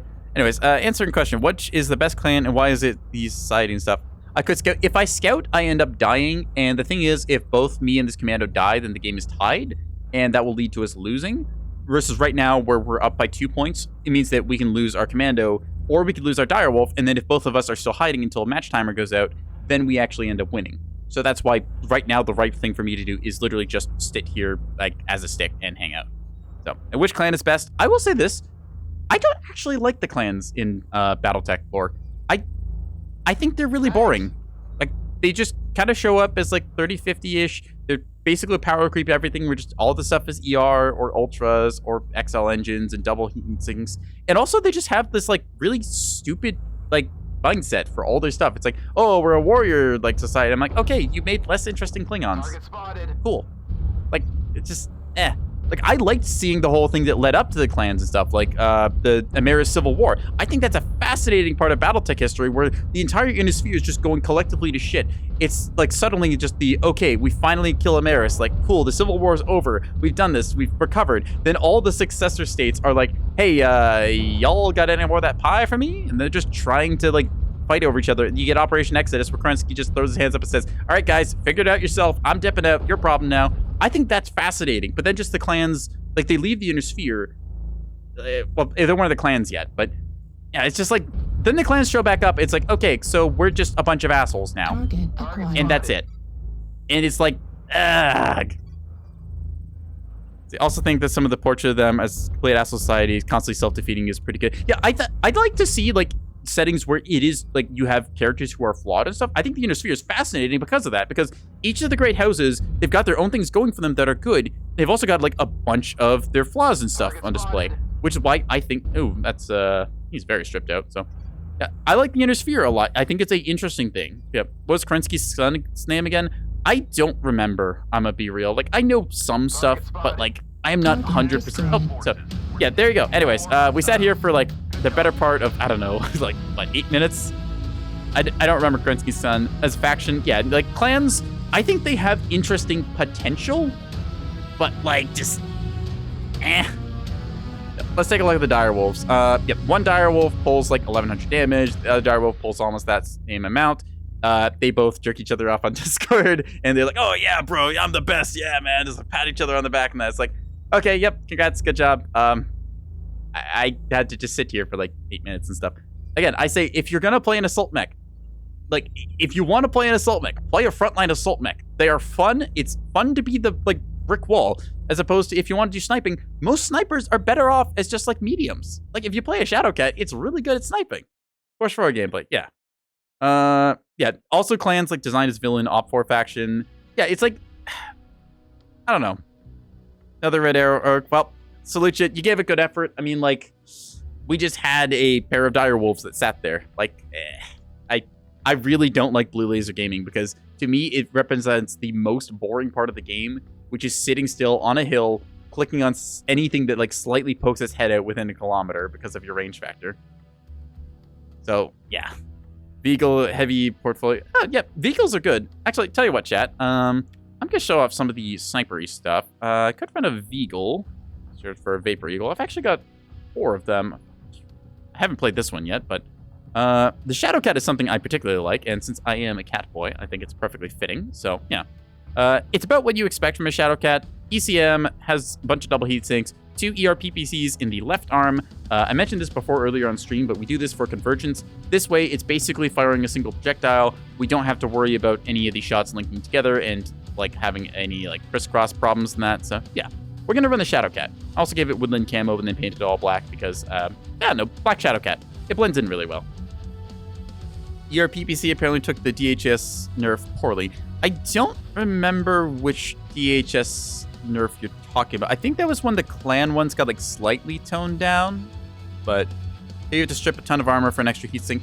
I don't think you do, really. Like, I've stripped off some of the head because I don't typically get headshot, and I don't run a right arm because I don't have anything in there, but everything else is, like, set up pretty well. It might not be, like, optimal cooldown firing thing, but when I fire it, I don't tend to run into too many heat problems. We're gonna just load this thing up right now, so I'll kind of show you what I'm talking about, but yeah. Again, like, heat sinks and stuff, a lot of that is up to personal use. Like, you can have a build that is very hot. Like, you have certain things that are just, built for DPS, and you're just trying to have all the cooling in the world, so you, like, strip off a bunch of armor anywhere you can spare it, like the legs and things, just to try and squeak out one more heat sink. But I just play with how many heat sinks I can fit into a mech. Like, some builds will just be like, no, there's not, like, any way that I'm gonna fit, like, I don't know, 3 or 4 binary lasers on 10 double heat sinks. That just doesn't happen, but yeah. I think that, like, more meaningful damage is the way to go. This is why I like this build, because it gives me enough cooling that I can be surgical with my strikes, and it also encourages me to occasionally, like, take a moment, dip out, and just, like, reposition myself. So I don't find it to be that hot. Like, don't get me wrong, it is 2 ERPPCs. That is going to be hot, but it's not, like, insufferably hot. Like, I'm cooking myself every single time I pull the trigger. Also, a lot of the building stuff in Mechwarrior Online, like, unless you're going for a very specific tailored, like, loadout or style of something, like, with a precise breakpoint, which most people aren't, you're just kind of fine doing whatever with your builds. Like, you can include a bunch of the stuff that you think works well together. I like to optimize my builds as best as I can because I find that to be part of the challenge of Mechwarrior Online. It's a little bit of creative problem solving. You try and figure out what is your opponent going to do? How do I counteract that? How do I, like, what do I want to do in a game? What tools do I have to facilitate doing that? So, yeah. Remember to breathe while speaking? Yes, sorry. I talk fast because I get excited, and then words just fall out of my mouth, and then everyone has to try and catch up. It's kind of my fault. But I just inflate my head really big because there's a whole bunch of empty space between my ears, and then I just let all of that air out at once, over time. Yeah. All right. I like Vitric Station. Not a huge fan of Bearclaw. Like, I'm glad that people, like, are making custom maps and stuff, but I'm just not really a max of it. Map pop? Pop.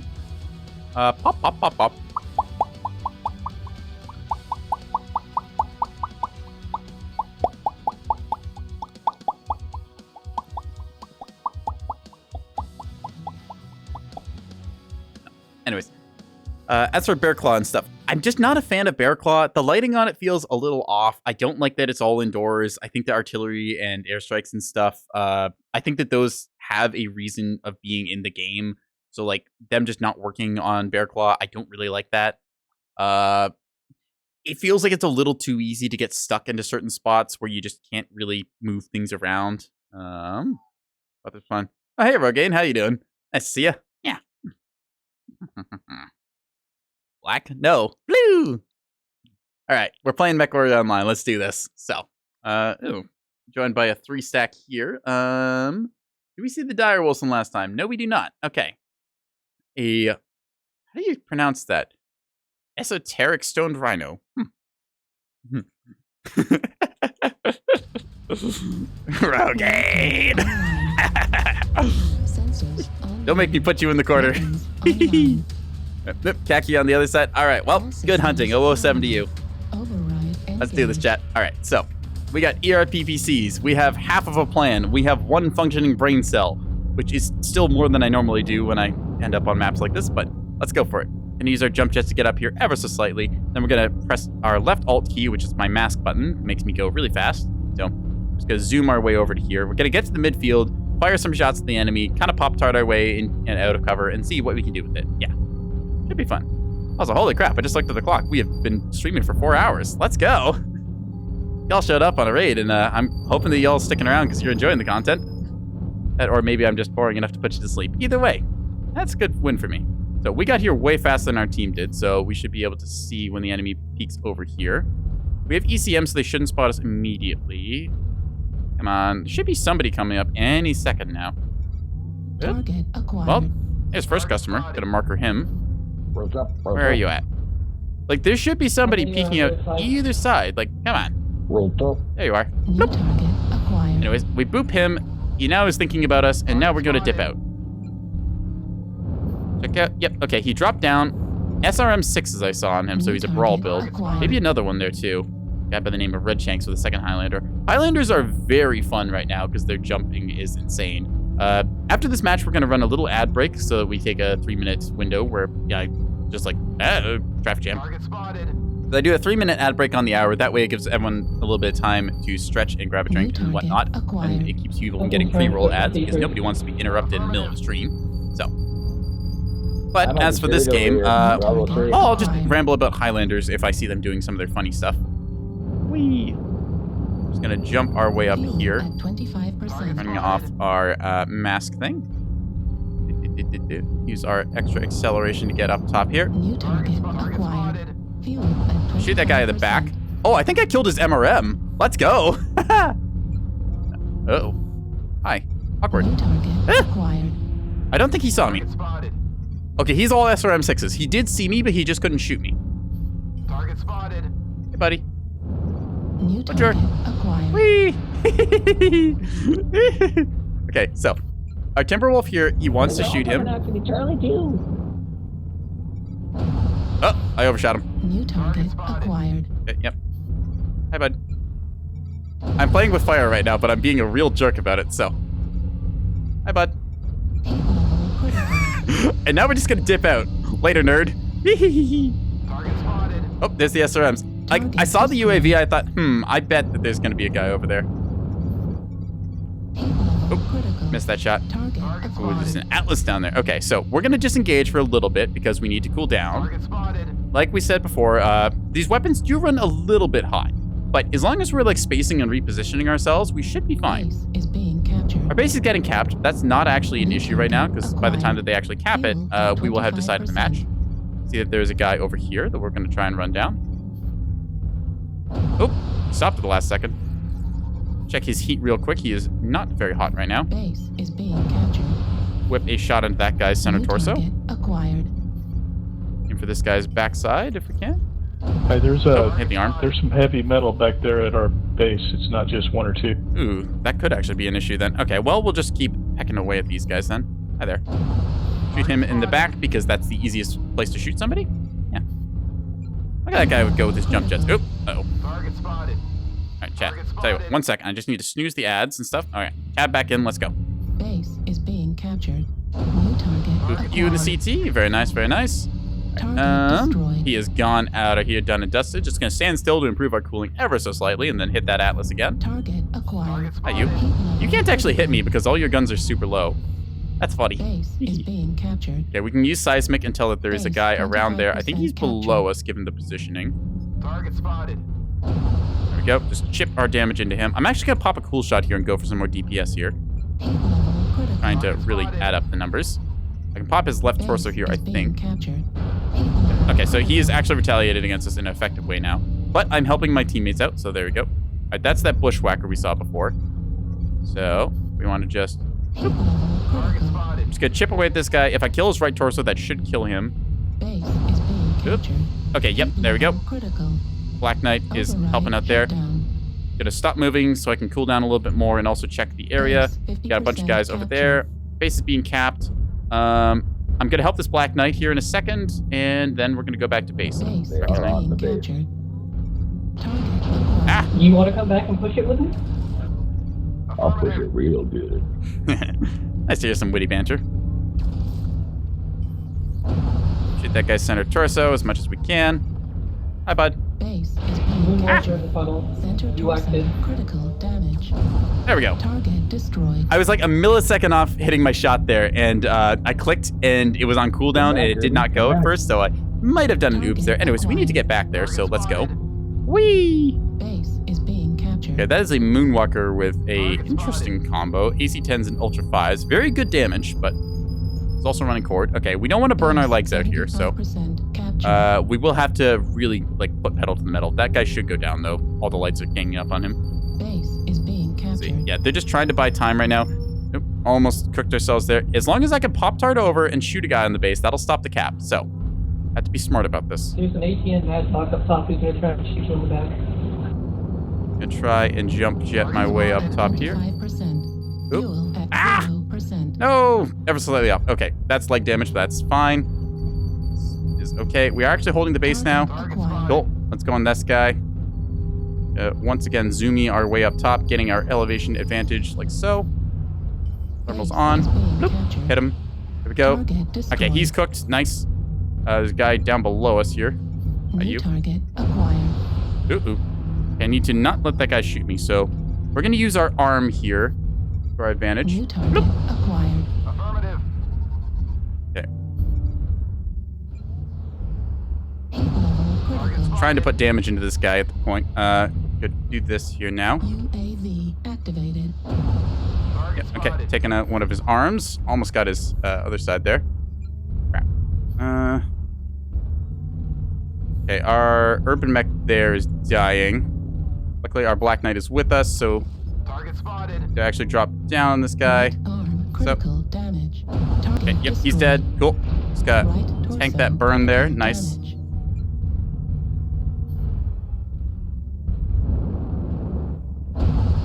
Go take a shot into him. Target Black Knight. destroyed. We got this, Black Knight. Killed their spotting.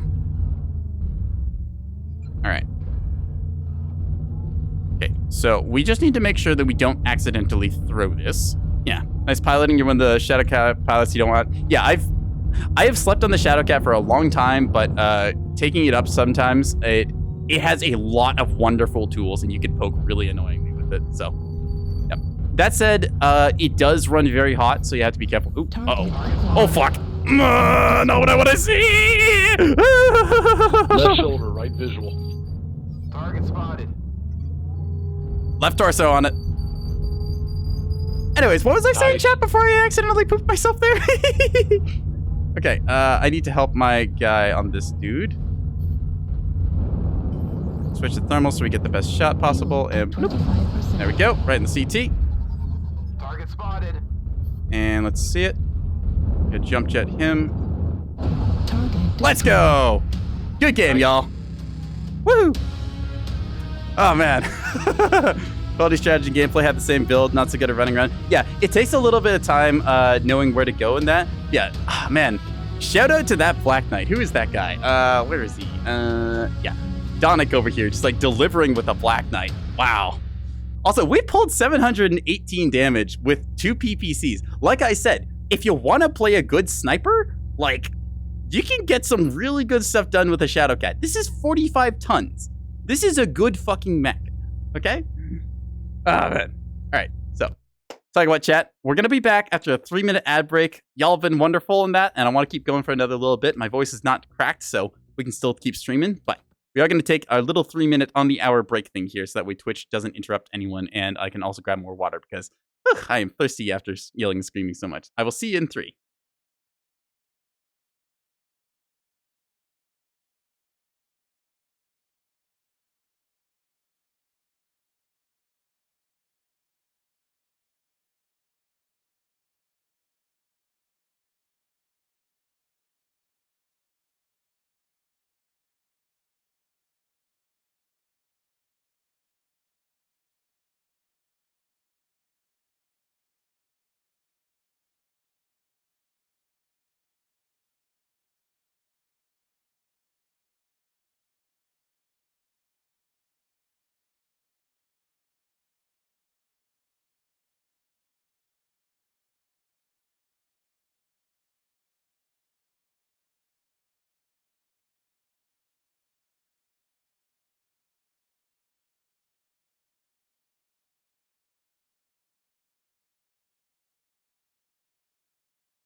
Alrighty, chat. Thank you all for being patient. We are back. Given that we did so well in that Shadowcat, and I'm having a blast playing it, we're going to load up with that again. Now, that was a very fun and interesting match. It looked like most of their tonnage went to our base, and then there was some kind of like strung out skirmishes across the map. We had to fight like some big things. The final boss being that Highlander, and just me and the Black Knight that like just barely managed to like win out on our fight on the other side. Yeah, that's why I really like the Shadowcat, because you can be a wonderful like supplementary mech to like pair with other stuff. I could figure out exactly where they were going to be. I could try and like mark them and harass and stuff, keep their attention. Black Knight shows up, laser stuff. That's just really good comboing there, where you've got a heavy mech to anchor and you have a like medium or light to try and play your flanker role. It's very satisfying when you just get like little emergent pickup moments in a game like that, where you're able to just tag up with somebody and take down big threats. Because that Highlander, like when that thing came around the corner and I just remembered, oh, right, there's Highlanders in this game. And I saw I had a splat build. I just like absolutely hammered the mask button and had to get out of there, because that was like just this close from death. All right, we are seeing dropping right now. If anyone wants to hop in as well, get me a match faster and I will wiggle my ears. Yeah.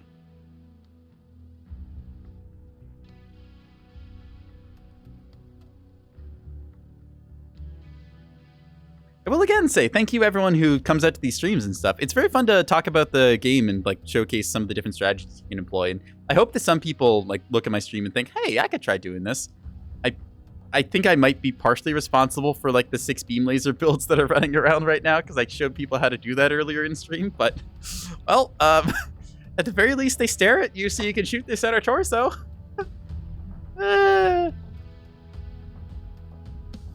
right, let's see.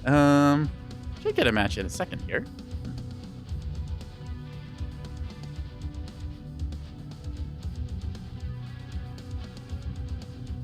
You know, if you wiggle your ears, you're supposed to get a match faster.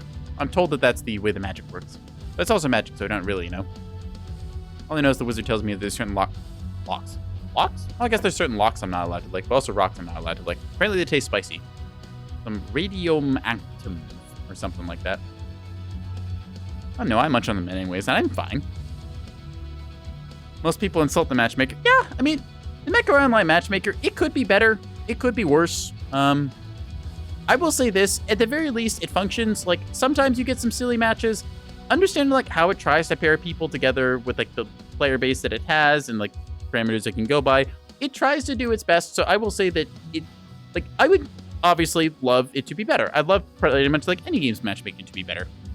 That said, like, sometimes you end up with, like, a 12-2 game or a 2-12 game. It's just like, well, we showed up, we played, There's like only so much it can really do stats-wise to like try and pair people up evenly. It tries to balance tonnage, it tries to balance pre-mades, and it tries to make it so it's like roughly even across teams. So yeah. I know sometimes it's just you queue up and it's literally like, okay, I'm going to wait here for like 5 minutes and then I just get completely raffle stomped. What the hell, matchmaker? And you have to scratch your head. But other times you can get some really good games where it pairs you like perfectly with what the enemy should be. And it's like, oh, hey, this was like a 12-10 game. This was a really good fight. Good fight, everyone. Like, even if you lose, you still enjoy that. So. Why are you so mad, bro? Just let it go. Yeah. See, exactly. And with that, oh, well, 7. Yep. See, someone coming back now. There's new weapons. Yeah. I chat to you. Yeah. All right, let's do this. Actually, you know what? I just remembered. I'm going to go to the store. Not the store page, the website page. Okay, I've got a bunch of loot bags from doing this. I was actually like queuing up today to redeem loot bags and stuff, and then y'all showed up, so I mean, hey, entertainment, let's go. Weapons online. All right, we're gonna be shadowcatting, which means, well, basically we're gonna be a little shit. And yeah. Okay, so we do have conquest duties. First and foremost, we're gonna go and capture our point, trying to get that started. And then we're just gonna run around the map and be the most annoying little gremlin pain in the ass. Like, if you're playing a Shadowcat, and your mind is not entirely set on poking people and then dropping a little :3 to make them cope and seethe in their gaming chair, you are not, like, maximizing your Shadowcat gaming opportunities. You should be infuriating to play against in a Shadowcat. So we can see there's a bunch of guys going there. Okay, so tunnel is already occupied, so we're just going to head down this way, try and poke whoever's on Theta. Just hippity-hop our way down here. It's not much of a drop, but it's still a little bit of one. Oh well. The other benefit of painting your mech all black is that it messes with the silhouetting on certain maps, so it does make you blend in a little better. For me, it's also just, I'm not particularly, like, I'm not creative all the time. Like, I can do some silly builds, but I can't do, like, everything super silly, so I had to just have some mechs that are just, you know, painted black for that sake.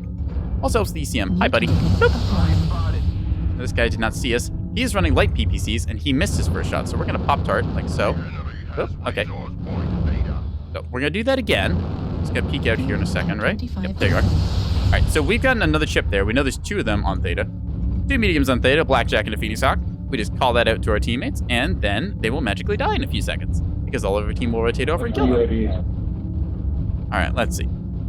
Again, like, they don't know exactly where I am, so I can just pop up wherever, take a shot.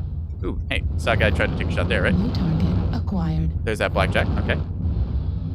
Let's see if this works. Fuel at 25%. I'm gonna take leg damage here, unfortunately. Fuel at 0%. Okay, well, we scratched the paint, whatever. Blackjack 3 has jump jets, if I remember right, so we're gonna marker this guy. Ooh, he's got snubs. Okay, that makes things different. So we can play range. Target spotted. Right in the back. That's right, PPC up the pooper. How do you like it? Target spotted. Oh, damn it. Yeah, the advanced zoom screws me a little bit there. Gonna cap the point partially. Just make sure that they don't get like a huge cap advantage. But our goal is also to be constantly harassing as long as we have heat. In this case, it's just a better move for us to cap this up. Hello, sir. How do you do? They are a quarter of the way there. Do not let them. Don't pay attention to the clan announcer thing. We're just gonna cap this until Theta flips, and then we're gonna get out of here. There we go. Yeah. Grand Dragon over there. There's a sunspot. Okay, I thought that guy was enemy for a second. He just didn't line up his tag quite right. So we're gonna box in the enemy here very effectively. Hi, you. I was just barely to the left on that. I flicked my mouse ever so slightly off, which meant that wasn't a back shot. Target spotted. Holding the resource point. But we are going to annoy him. See, he doesn't know exactly where we came from for that, so Target spotted.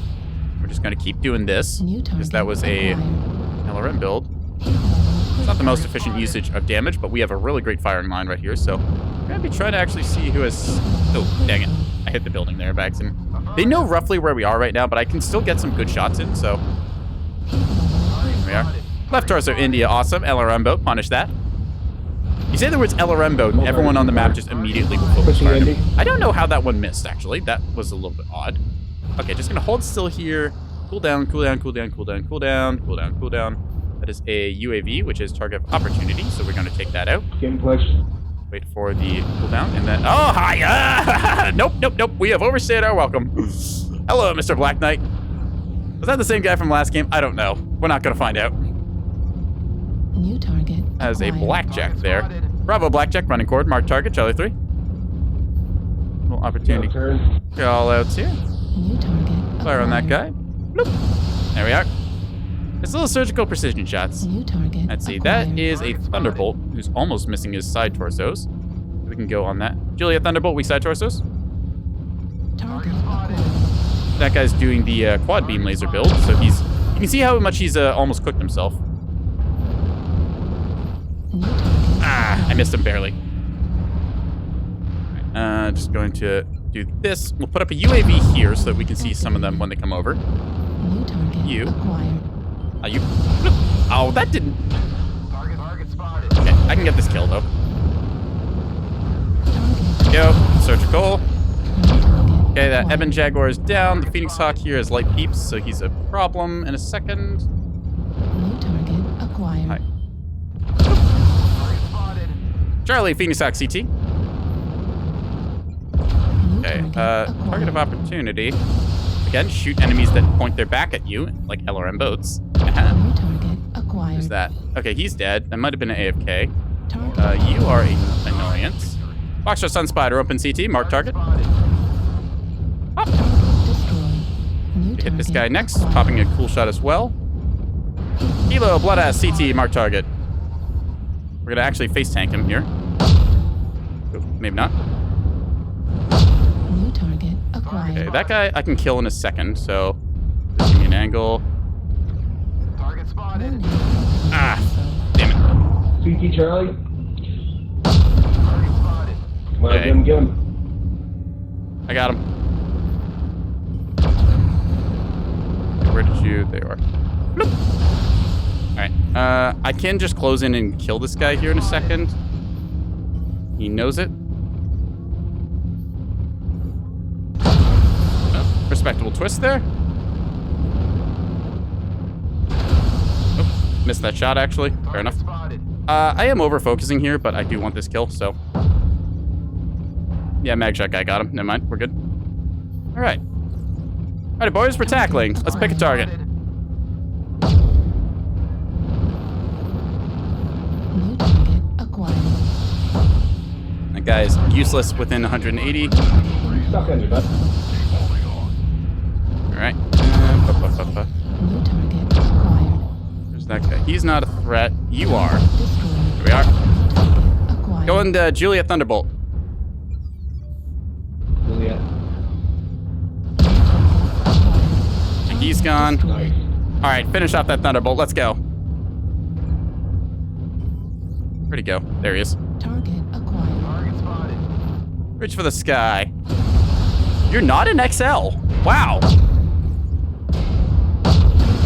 Whatever. Good game, y'all. Well played. Woohoo. Alright, we take those. Don't hate Thunderbolt Hugin. I'm not a fan of Thunderbolts because they're like block-on long-range missiles, and I don't really like those. They feel like a side grade to LRMs, and I don't really like LRMs. So 5 kills, almost 600 damage done. Apparently a lot of no-regs. I don't know. I seem to be hitting most of mine, although I did miss a shot or two against that Phoenix Hawk, which I'm less than hour. I'm not happy I missed because I kind of like I overcorrected too much, and I was also trying to hit a flying target, so yeah, that could be a little hard, but still, we got him in the end, or at least our guy with the mag shots did. Yeah, Thunderbolts. Like they're interesting. I don't really think they're good though. Like you can do some stuff with them on certain mechs, but just you still really don't want to be doing like LRM stuff. Okay, tell you what, there's enough of y'all here. I'm gonna do a little bit of a soapbox rant thing while you've got like, your attention focused. So, LRMs are only effective against bad players. Okay, a good player knows how to use cover, ECM, AMS, etc. to negate the LRM. Additionally, they require you to stare at a mech and hold your lock there for your missiles to hit. Plus, you don't know if you're getting effective damage in indirect fire because your only feedback is either seeing the paper doll like flicker a little bit, which can give you some info, or you're like just seeing your cursor go red. Okay, these also do not make you a better player. We're going to use an example here. All right, there's going to be LRM Larry and Projectiles Paul. Okay, LRM Larry loads up the game like he's brand new. Both these players start in the same time. Both sync 40 hours in, say, 2 weeks, okay? LRM Larry has spent the entire time using his long-range missiles. What does he know how to do? He knows how to stare towards targets, press the R key, and hold his cursor there and let all the missiles do the work. Projectile Paul has been using ERPPCs, or autocannon 20s, or short-range missiles. He knows how to position himself, because he had to learn to do this. He knows how to torso twist because he's having to like actually move around. He can't just like say, oh, well, I gotta stare at the enemy to hold my missile lock and stuff. He's also learned like positioning and how to aim and lead his shots. Both of them, through a bunch of play and stuff, they will eventually end up in Tier 3. Tier 3 is the vibe check category where LRM play stops working, okay? You cannot just keep rolling LRMs because once you hit Tier 3, you can get matched with Tier 1 players. Tier 1 players know how to counter LRMs, okay? Like, you get the Supernova A's for their 80 LRM tubes at Tier 5s and 4, but once you hit Tier 3, that just stops being effective because people who know how to counter that play are there. Now, if you've been LRM Larry and you spent your entire time learning how to play LRMs and just raining on people, you are so far behind everyone else. Projectile Paul is running circles around you because he just shot you with a projectile weapon, torso twisted to tank all your LRM fire, and then shot you again. You've lightly sandblasted like the entire section of his mech. He has just cored you out. This is why I say LRMs are a bad weapon system, because they encourage bad plays. And there's nothing you can do as a player to make the LRM system better. With projectile weapons like this, you can get better at twisting and precision fire and all these other things. And like when you're starting the game too, you are wanting to learn those. Torso twisting, very important. It's like one of the big things of Mechwarrior Online. Like you've got like aim and your positioning, which is in every first-person shooter, third-person too, like basically every shooter. But in Mechwarrior Online, you've got your compartmentalization of the paper doll and like your different sections and stuff. So part of it is done in the mech lab where you decide what tools do I want, how much armor do I want, what do I want to have where, and like how does it facilitate my gameplay. And then the other part of it is just like in the moment saying, okay, how do I make sure I don't lose my left arm or something? And if you've only been holding LRMs locked on target, you're just going to lose your CT every time. And that's why a lot of people end up getting to like tier 3 and they're just like saying, oh, I'm up against like players I have no shot against. How can I do any of this? Because you're only using LRMs. You've not taken the time to learn in how the game actually functions. It's a bad weapon system and it encourages bad plays. So that's my little rant about LRMs. The reason I bring this up is because I think Thunderbolts fall into the same category. We're at a clan mech right now, so we can't actually see. Wrong button. So if we go over here, like, let's take a look at our Griffin, right? Let's say I want to run Thunderbolts on this. Where are they? Like, Thunderbolts, I don't know, 10s. We'll just go with that example because I can run those instead. Like, ignore the fact that it doesn't have ammo. We'll just take a ton here so it shuts up. There we go. Yeah. Rip those all off. Okay. So, LRMs and Thunderbolts. Same problems. Maximum range is reduced. Yes. Okay. Damage model. Can these deal damage within the minimum range? Yes. Unlike the Inner Sphere LRMs, which are capped at like 180 minimum range, where they just don't do anything below that, you can actually hit people at close range. But it still doesn't encourage you to aim or to like try and dissect your targets the way that you want to be doing. This is just, to me, a side grade. It's like, okay, instead of dealing damage with, say, 10 missiles, you deal damage with 2 of them. Is it better? A little bit. It does group your damage into like segments, so it's the equivalent of like zapping a guy with a light PPC or a medium laser to one section of his mech. But it still doesn't change the fact that like you're not choosing where these go. So it's not that great. Now, you might also think, oh, well, if this is the way like lock-on weapons work, then like Streak SRMs and ATMs and stuff are bad. Streak SRMs are good because they are for specifically countering really, really fast light mechs. Those are things that even good players will struggle to hit because they are damn fast, and light mech pilots know how to evade. You can also have some desync issues with servers because, like, when you get somebody cooking along like 160 kilometers an hour and you're playing from, like, say, Australia, you're going to have a little trouble hitting that guy. I can tell you this because when servers were messed up like a month or two ago and everyone had to play on Oceanic, light mechs were invulnerable. Those little fuckers knew what they were doing.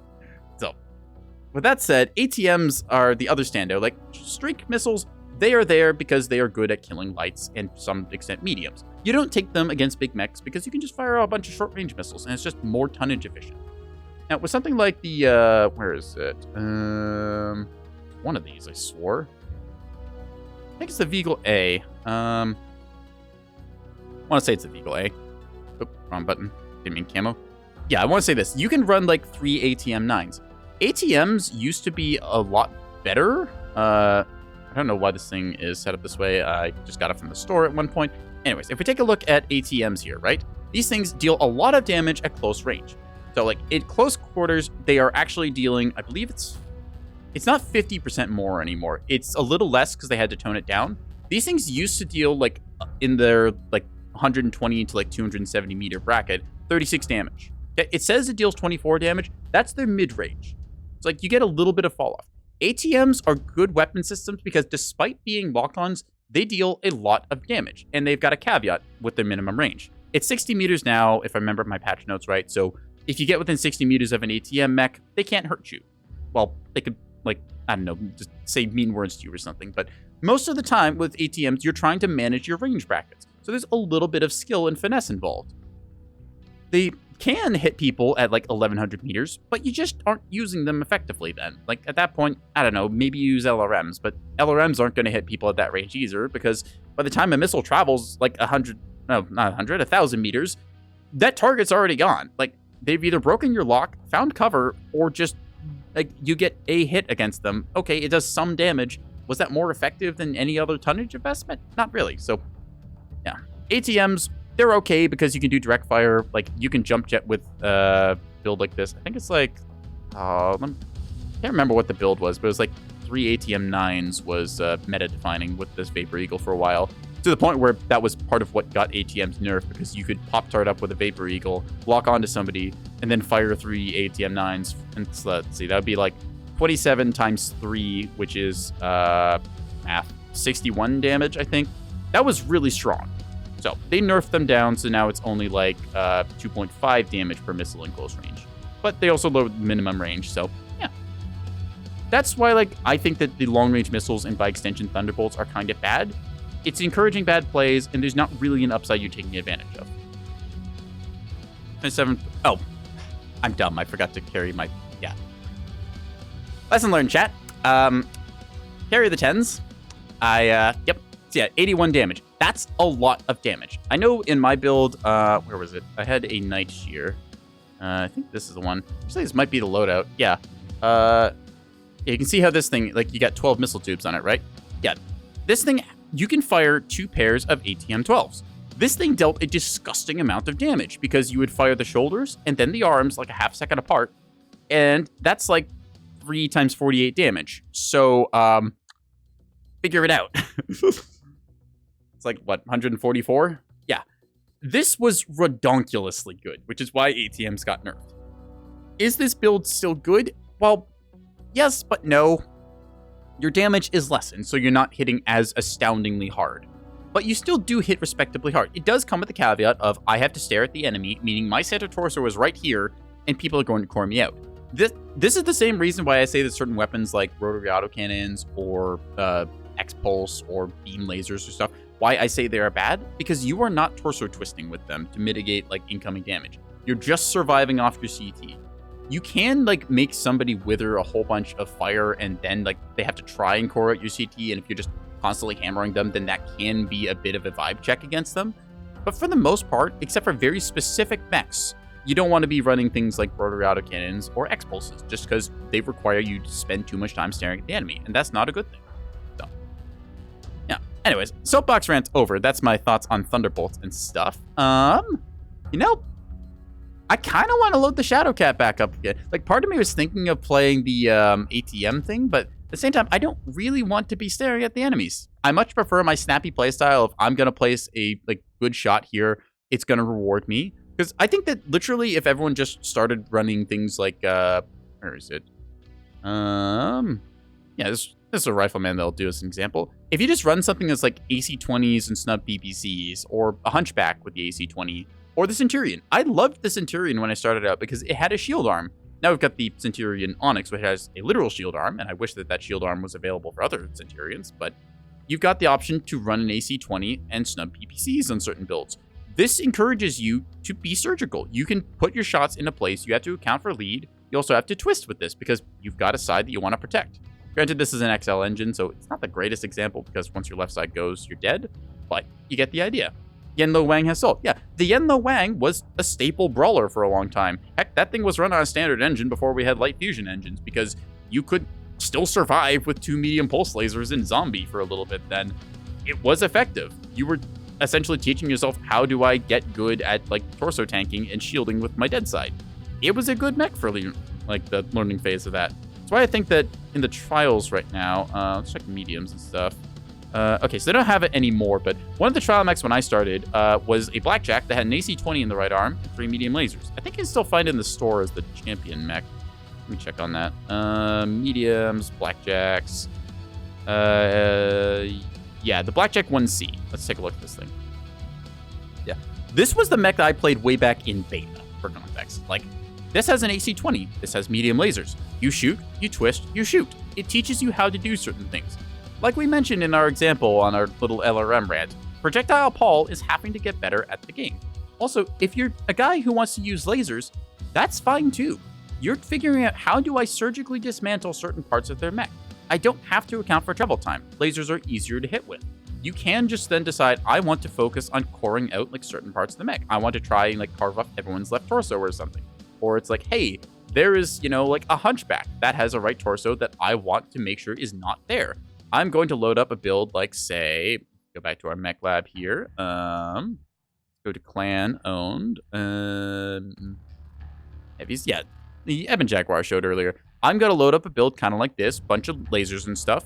I'm going to then take these things and focus all of these on a particular area. Let's say that this is a mirror match. If I see this thing as a weapon pod there, I'm going to think, okay, that's a bunch of tonnage invested into that weapon pod. I could possibly see that there's blue laser coming out of it. I know that that means there's a bunch of stuff in here. I would then take all of my weapons and focus on that weapon pod. That's something you can do fairly easy with lasers. So if you want to just improve your aim and like get better at dismantling people, do lasers. They're very good for it. So, yeah. But coming back to that idea with the LRMs, it just doesn't do that. And if you're doing like the X-Pulse lasers, like with this build, you're just going to lose your CT. So I know I'm kind of like touching on the same points again, but I just want to get the point across here. Like, if you're trying to improve and you want somebody to get better at stuff, don't take the easy way of just saying, oh, I'll just use LRMs to lock on and like aim for me. That's the problem. You're not getting any better. You're just crutching on a system that will take you to a point with damage number that you're playing against players who you have no shot against. And then you're just going to be upset because you're losing a whole bunch of matches because you've not developed your skill set. So, anyways, Soapbox Rant officially over now. Let's play something. We have a Timberwolf that has a hideous paint job, which I think is reason enough to run it. Look at this wonderful Easter-themed thing. I am so gonna get like reported for just... I don't know. Does this count as a crime against humanity? Maybe. Well, clanners are people, right? So... Inner Sphere Mechwarrior humor. Anyways, 2 large pulse ER mediums. It has ECM. It's 10 tons heavier than the Eben Jaguar. Personally, I don't think it's as good as the Eben Jag, just given the hip boxes and like hardpoint locations. But ECM is pretty good. So let's take a Timber out for a little walk. Yeah.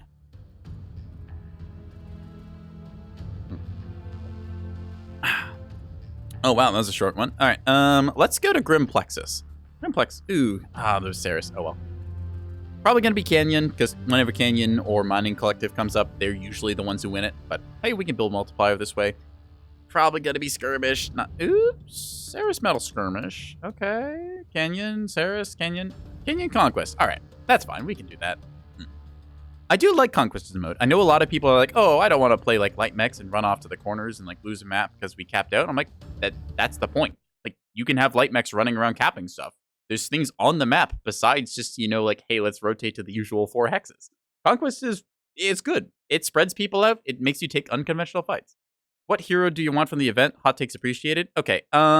Depends entirely what you're trying to play and do. Let me just check what's on the list, actually. Okay, a whole bunch of them are on here. There's quite a few hero mechs. Again, it depends entirely what your kind of playstyle is and what you want to do with it. I would say that the Death Strike is still pretty good. Scorch, very fun for like close range brawling and that. Let me think. What are some like other specific hero mechs? The Warhammer Black Widow is pretty good. If you like the Marauders, the Bounty Hunter, despite its limited engine size, is quite nice. I am very fond of the Dervish Frenzy. That one is quite good with its 8 missile hardpoints. Like, that thing hits like a truck. You just load up 8 SRM6s on like an XL225.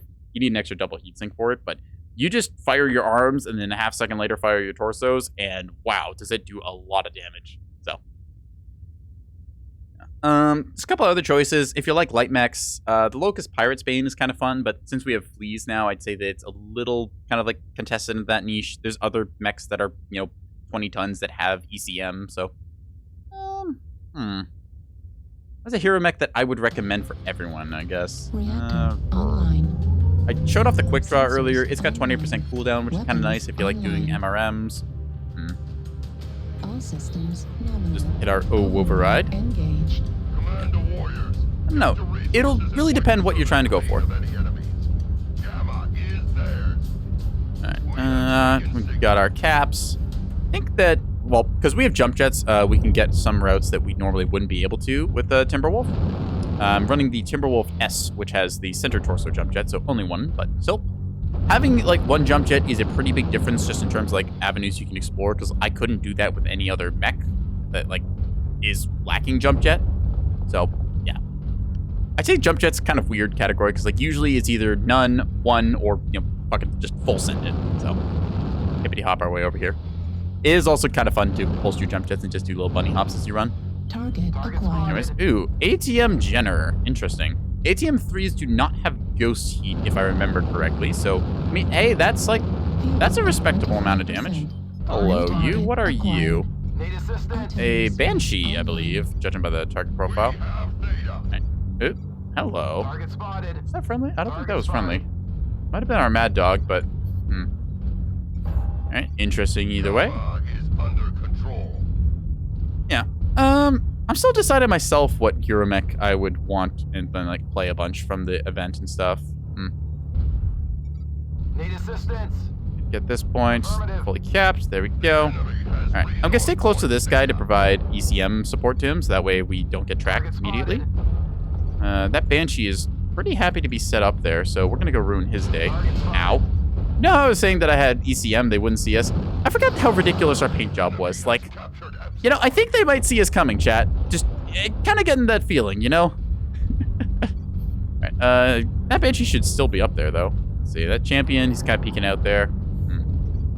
New target The other, like, acquired. assaults you could do would be like, what's this? Cyclops Sleep Near is pretty good with its 2 ballistics in the side torsos. That one's quite fun for the quad LBX build. A lot of people like to run on it, myself included. New target acquired. Instead, I've been trying 2 LB22 snubs with it and had some success. New target You have moved. acquired. Wonderful. He's doing this. I hate when people do this. They just set up in the corner with the 100-tonners. Like, remember how I said it was making for very boring gameplay? Yep, that's what he's doing. He's playing the game one-handed. He's got the hand firmly in the bag of chips. He's shoveling Doritos into his face. You hear the crunches and the wet smacks over the mic. New target acquired. All right, we're going to go for Gulf Point over here. Actually, it's called Gamma, but I say Gulf because we're wanting alphabet. Wow. I had to learn this at one point.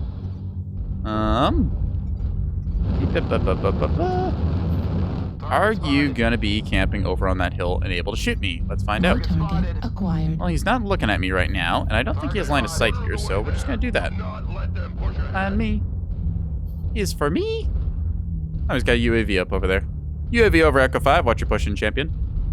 Let's call that out. Yep, he sees it. He shoots it. He scores. New target acquired. That guy is... It's a Nova Cat. I know that much. I have no idea what his build is, though. He could be large lasers, and he wants to zap me. I think he's large lasers, given the way he's shooting. I don't actually have a lock on him at this range, because I think my sensor range is capped at 1080 meters. So, a little bit out there. Anyways, stuff is happening across the map. Yeah, he's quad large lasers. Okay.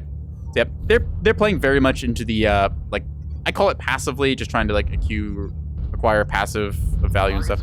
Yep. 4-year large Nova Cat. Yep, he's just going to sit there. He's done the whole cowboy build. He's just gunslinging, doing his thing, enjoying life. I'm bored, so I'm not going to fully cap this thing. I don't think it needs to be. We know that that Stone Rhino's somewhere over here, but that track was like 100... let's see, where is it? No, he's still over there, but it looks... All right. Let's go see if we can't kill him. Yeah. New target acquired. Champion, help me gang up on that Stone Rhino.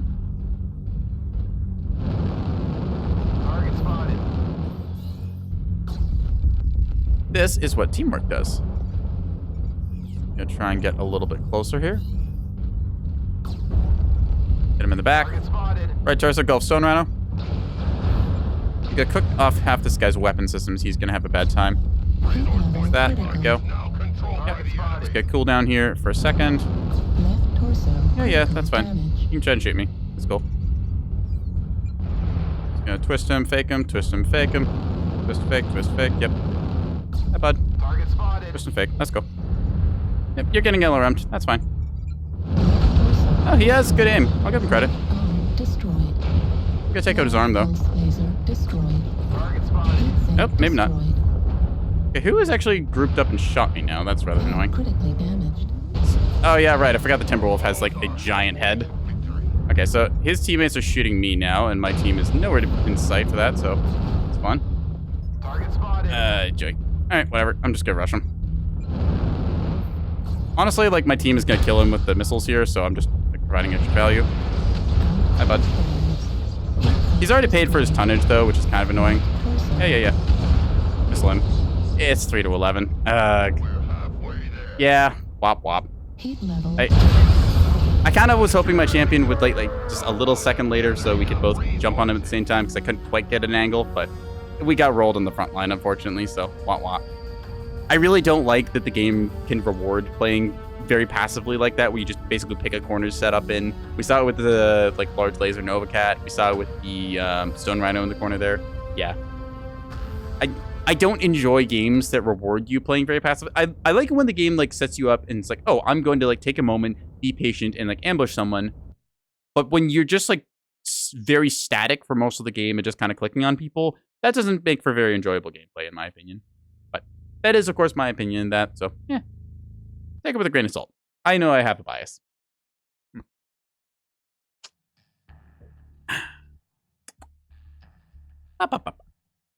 Anyways, let's go on to more fun matches. So in that case, we saw, yep, the weakness was like showcase where we had this big left torso. Even though we twisted, it still has a very big target that you can hit. So like we described before, projectile Paul, he's good at sniping the little areas of your mech that, you know, are exposed and you have like an opportunity to hit. So, oh, I can freak out there as I just kind of brush my hair out of my face. Yeah.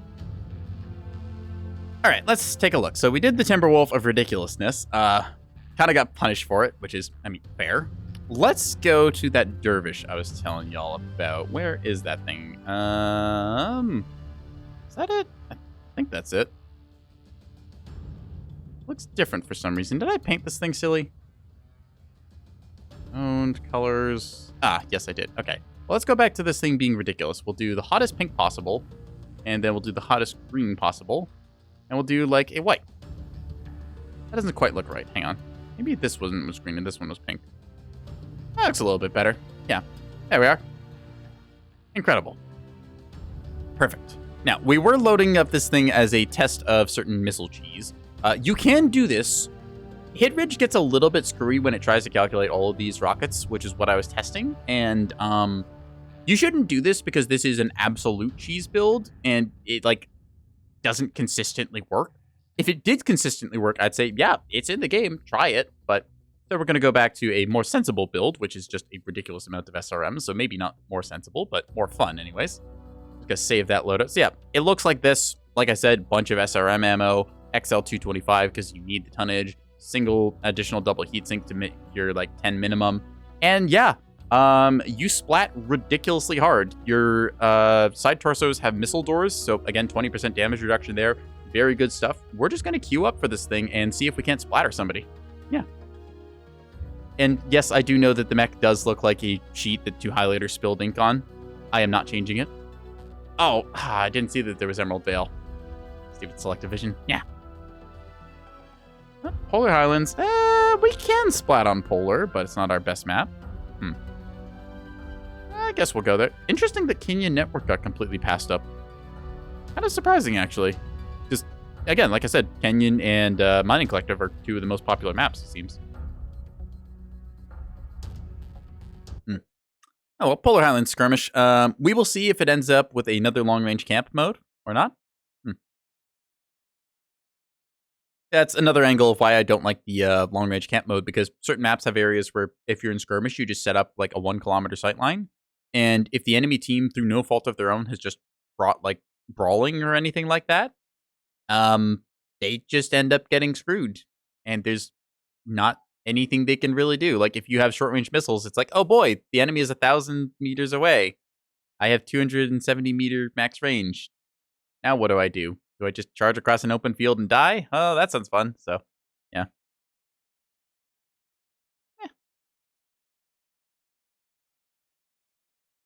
I don't want to like... Oop. 007 salute here. Good sport. I don't want to like be too salty about the game because I think that most of Mechwarrior Online is pretty good. It's just there's a couple like standout instances like this that I'll comment on. I'm like, yeah, this has some flaws. This could be better.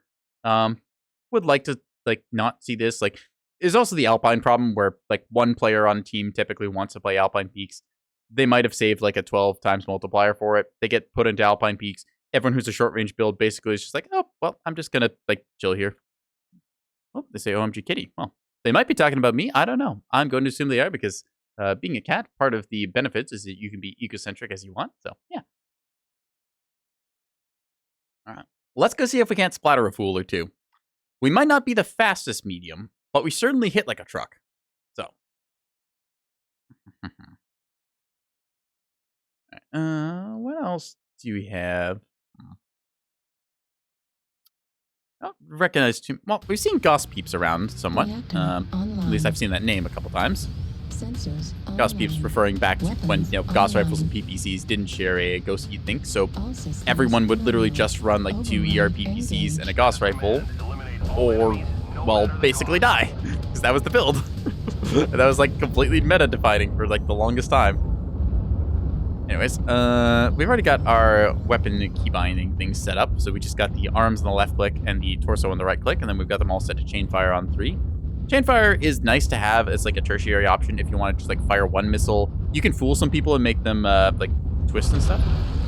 Pinpoint front-loaded damage or a PPFLD, Pop-Tart Night Geo is disgustingly meta. Yep, that was a thing. You also saw it with the, what was it? It was the Ebon Jaguar. They had a ballistics in the right torso, and then I think it's like they put a small laser or something in the left torso, and then 2 ER PPCs there, because you could do that and just gave you really high mounts.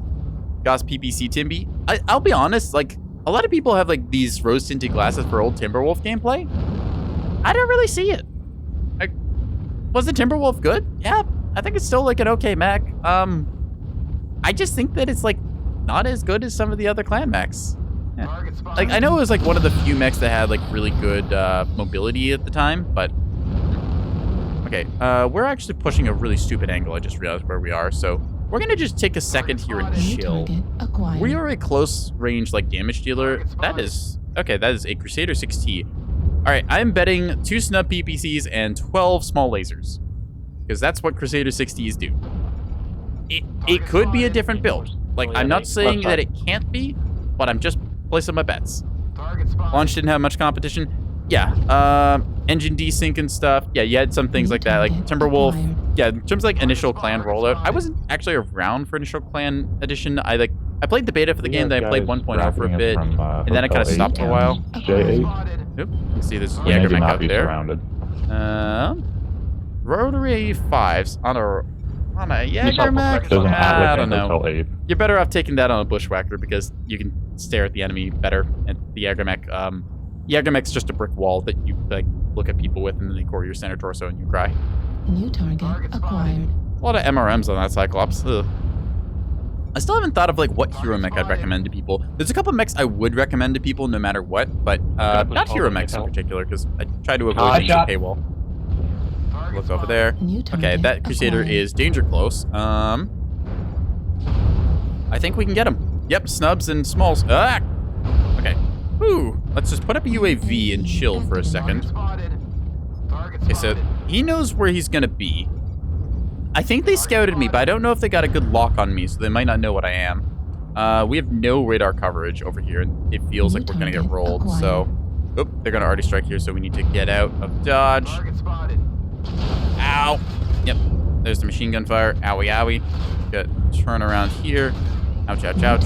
Yes, yes, thank you. Oop. You are, like, almost in range. Okay, we're gonna just, like, quickly pulse our jets to hop over here. Oh, wow. You just got cored. So, yeah, that's why rotaries, when you're using rotaries and you stare at somebody, that can happen. Bravo, come up, Cyclops. Okay, we're 2 up. I want to tackle. Jaeger mech, can't tackle that. Target acquired. Come here, you. Okay, you are... Yeah, I can kill you. Reinforced India 10. Going on Bravo Cyclops. I'll help here. Yeah, that UAV is out of range, so he doesn't see me. That heavy does. Should be right here. Yes, you are. Shoot once, shoot twice. Switch to thermal so I can see him. Should be a kill. Yep, that's a stick. And he's done. Patience is the name of the game. And now getting out. Like so. New target. That Crusader is a stick. He's gone. Excellent. Missed my shots on him, but that's fine. Our Mauler there is doing okay. This Kit Fox, we won't catch him, but this Blackjack, I'm pretty sure we can. Switch into the thermal, so when he like inevitably peppers me in the face, I'll be able to see. Also, I can track his heat bar. Where'd you go? Okay, there's a thing with ECM over there. Think about Lucky 7 or Espere Decor. Yeah, Espere Decor is alright. I will say that, like, for the hero Ebon Jaguar and stuff, it's like, you have to consider what does this do, like, for Omnipods that I couldn't already normally do. So, oop. Okay, we're just gonna dip into cover over here and take a moment to turn around. Then I'm pretty sure I could just walk through both of these guys. So, let's find out. All right, Hellbringer support has shown up. He'll be marked here. This guy to our right. Okay, we're going after that Warhammer because nobody else is. Target destroyed. Okay, that Cat Fox is down. 8-3. We're doing pretty good. Let's see. He was last seen here. Check for anything else. No sight. There's the smoke. We see him. New target acquired. Whee! Yeah, buddy, you're in for a bad time.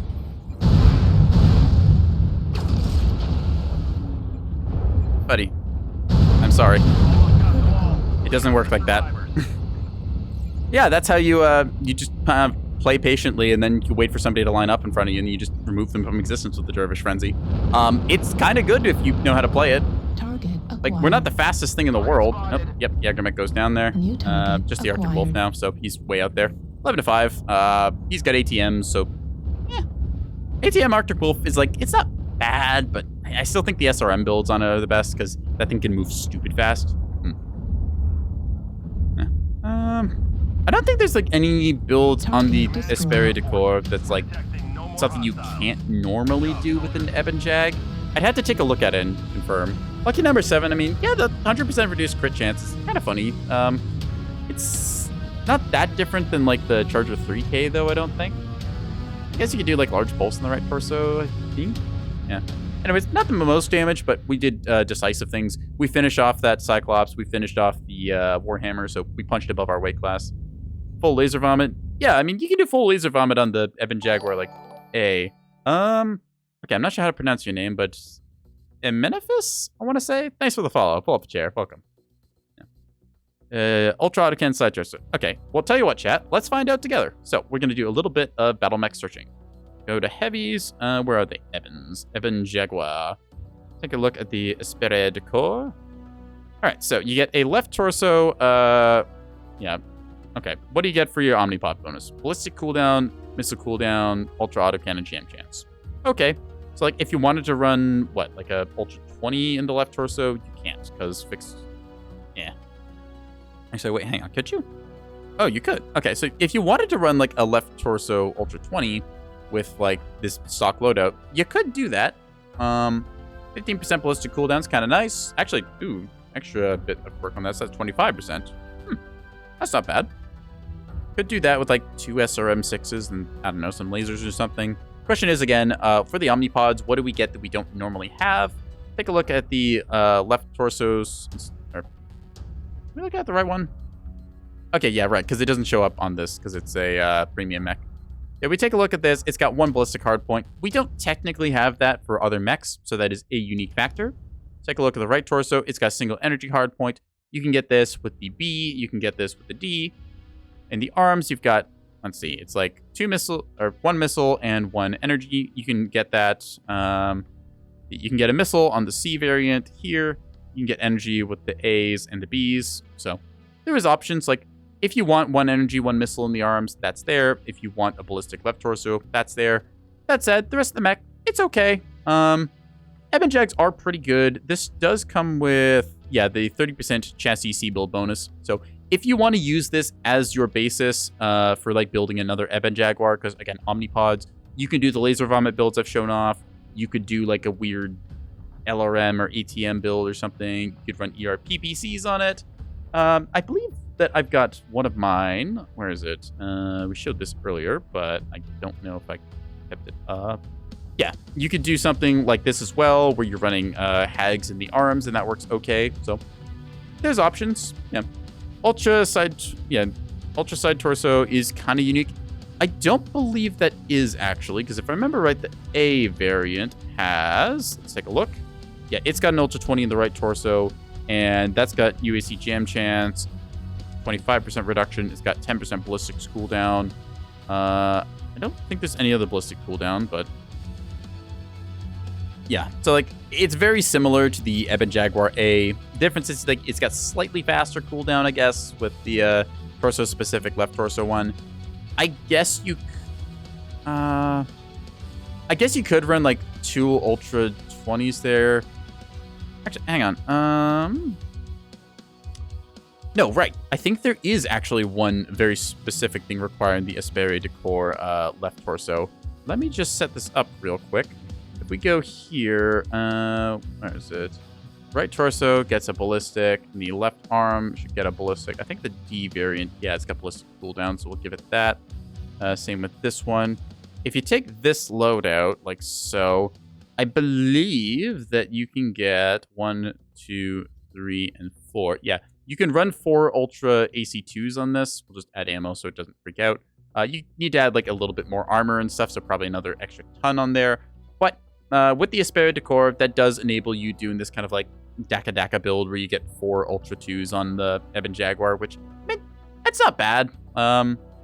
That said, though, like, while this is, like, respectable ability to chain gun someone, I don't think that's going to be winning you, like, a huge number of games. Maybe if you want to play like that, like we said, that's kind of like 8 to 10,000 meter range game, you can kind of do that. Set up on the wall of, like, HPG Manifold or Tourmaline with a really long sight line, you can do it.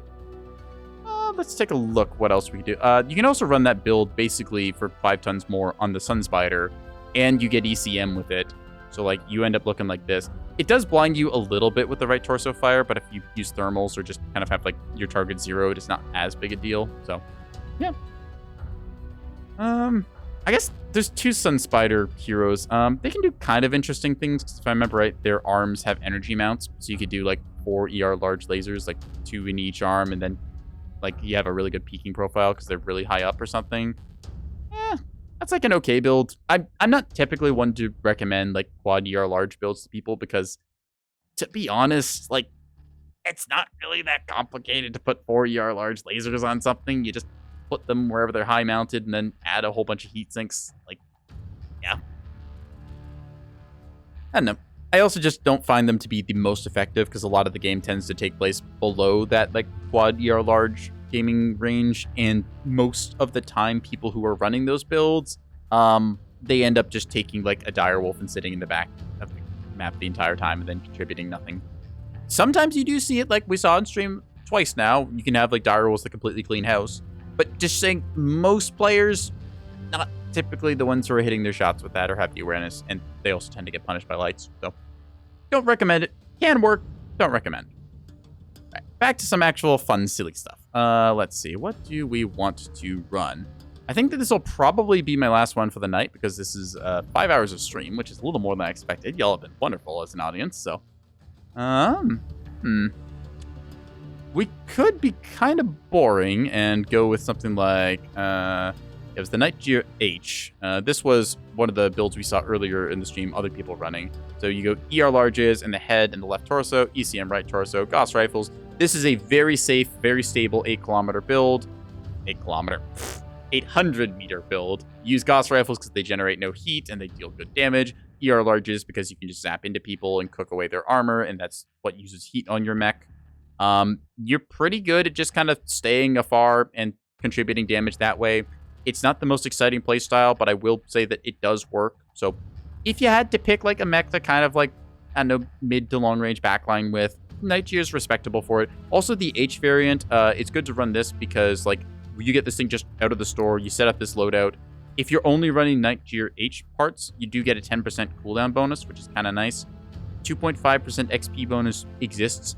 I'll be honest, I have no idea why the clan Omnipod mechs, like in their stock loadout, get a 2.5 XP bonus. I don't think that really does anything measurable, but like it's there on every one of them, so I don't know why that's there. It just exists. So yeah. Yeah, here's the Timberwolf that I ran a long time back, called the Bank Machine because it has a bunch of ATMs.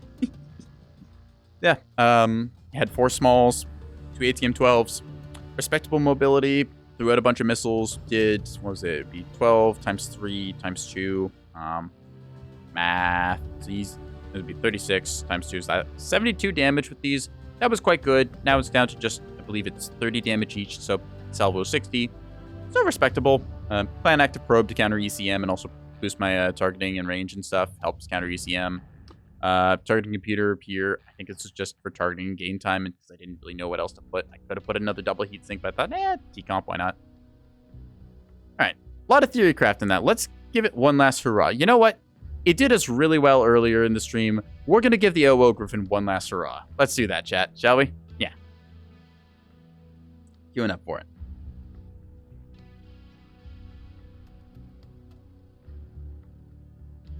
All right. It's most likely going to be Mining Collective. That said, I want to go Ceres Metal Scrapyard, so we're voting for it. Ceres Metal Assault. Come on, let's do it.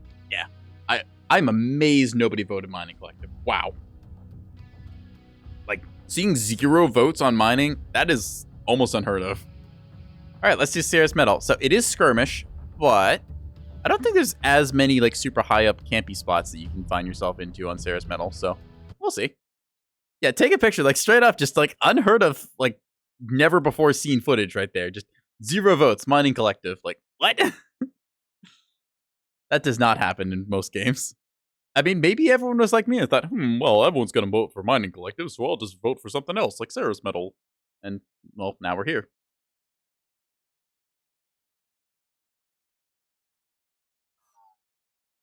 All right. Ready and up. Yeah. Okay, we are joined by a couple peoples. Why you so mad, bro? We saw them before. I feel like I've seen Metamorphosis somewhere before, but I don't remember where, so... I recognize some of the names when I, like, play the game. I'm like, yeah, okay, I've like, fought against you, or I've played against you, or maybe, like, you always pick, I don't know, like, a Fafnir or something. You recognize somebody along those lines, but... I think Titus Q has also been around. All right, let's see what we can get out of this last match then.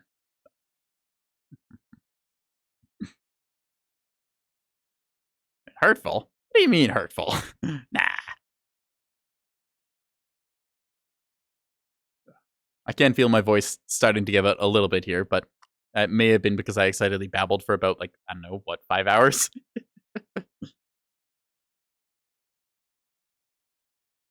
All right, we're just waiting for one to connect here.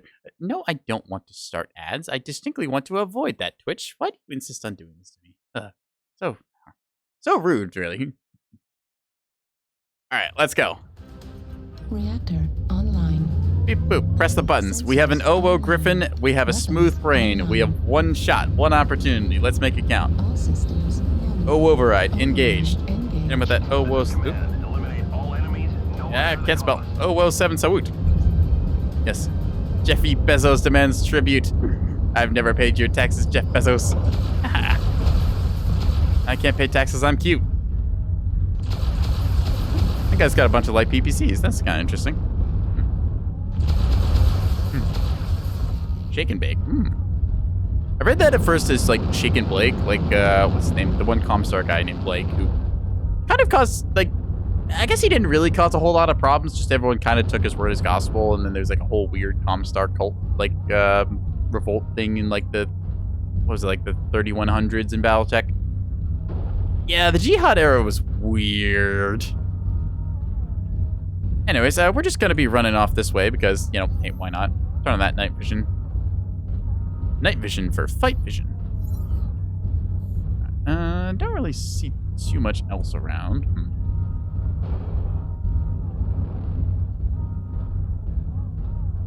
Just gonna hippity hop up here. Okay, we're gonna just like keep with this Osiris here, I think. One, we provide ECM, so that's kind of nice for avoiding getting spotted. Two, we just kind of want to like pull back and group up and see what we can tackle.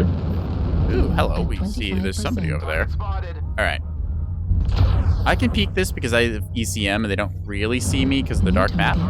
They might see my outline a little bit, but it doesn't give them the red triangle, or not triangle, the red square until like 200-ish meters, give or take. So you saw there, they aimed at me, they didn't get an immediate read, but they still fired. So, whoop, uh-oh. Tony Hawk Pro Skater my way down there. Let's go. New target acquired. Okay, there's a gen with ATMs. Not the kind of target I'm going after. MRMs are best against larger mechs because you can plaster their big torsos with them and also blind the pilot. Blinding a pilot is more valuable when you're blinding a pilot who's commanding more tonnage. So we're just going to be trying to find a 100-tonner to have a miserable time with. Switch into thermal so we can actually see. Check that guy's range. Rail. Machine gun central. We're going to push up a little bit here. We see our guys on the left also doing the same. Check over here. Marker that guy for our team. We see there's a guy up here. Yep, there we go. Hi, you. There's a cougar with a bunch of stuff. Hi there. We see our Osiris engaging here. I don't want to engage like too hard. I want to be like a little tentative because we just need to keep poking them. See this Nitro? He spent a lot of time staring at people, and that means that he's now missing his CT. Gonna keep doing our little pop-tarty thing. I can barely see here. Hi, you. Whoop. Ow. I should not have stared into that, but I did. We're swapping between night vision and thermals. Hi, you. Oh, okay. I overextended there. So yeah, they know that I'm doing my Pop-Tart stuff here, so I need to move up a little bit. I'm gonna put up a UAV as well. Hi. UAV up on D4. Someone get that? That was one of ours, but Nope, UAV down. Thank you. never mind. I just realized he was talking about the enemy UAV, not mine. That's silly of me. Okay. Got a twist here. Make sure I don't expose my CT. I am frontlining as like a medium, which is not exactly what I want to do. Ooh, that is... I just realized that's a Black Knight. We need to not be here anymore because that is a splat build and that will flatten me. You up on Indigo. He's in the open. Need to put distance between me and him. Right torso, Indigo, Red Reaper. Target destroyed. New Technically, target they call it acquired. India for the phonetic alphabet, but I mean, hey, better not to like mess with anyone's head while we're trying to play. Target. Quickly cross over here. New target. Shoot at that guy. Ooh, that's a... Oh, that's like 6 PPCs on a kaiju. That's nasty. So it's pretty even match right now. We don't want to throw by letting our CT get blasted, so we're just going to disengage and then re-engage on another target. This King Crab over here is suffering from King Crab syndrome, where his center torso gets New absolutely target annihilated. acquired.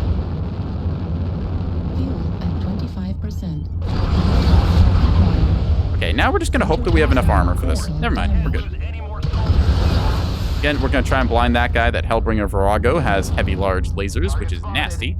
So we're just going to... Oop, no, use ads. I did not mean to click that button. Okay, just going to wait a second here, and then we're going to go after him. Oop, not that button. I don't see him at all. Gonna try and push around him because, again, I am a fast little flanker here, and I should be able to get a cheeky shot or two. That said, I do have to be careful.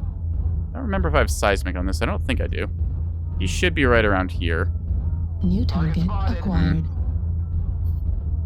Don't see him anywhere. All right, fair enough. A little risky doing... Oh, there he is. Yeah, he saw me briefly. I might be able to get a jump shot on him. Target. Yep, Left I do. torso critical damage. So I got some damage into him, and he's over there. My team is nearby, but I need to pick my shots on him carefully. He's wisely chosen to move. Well played.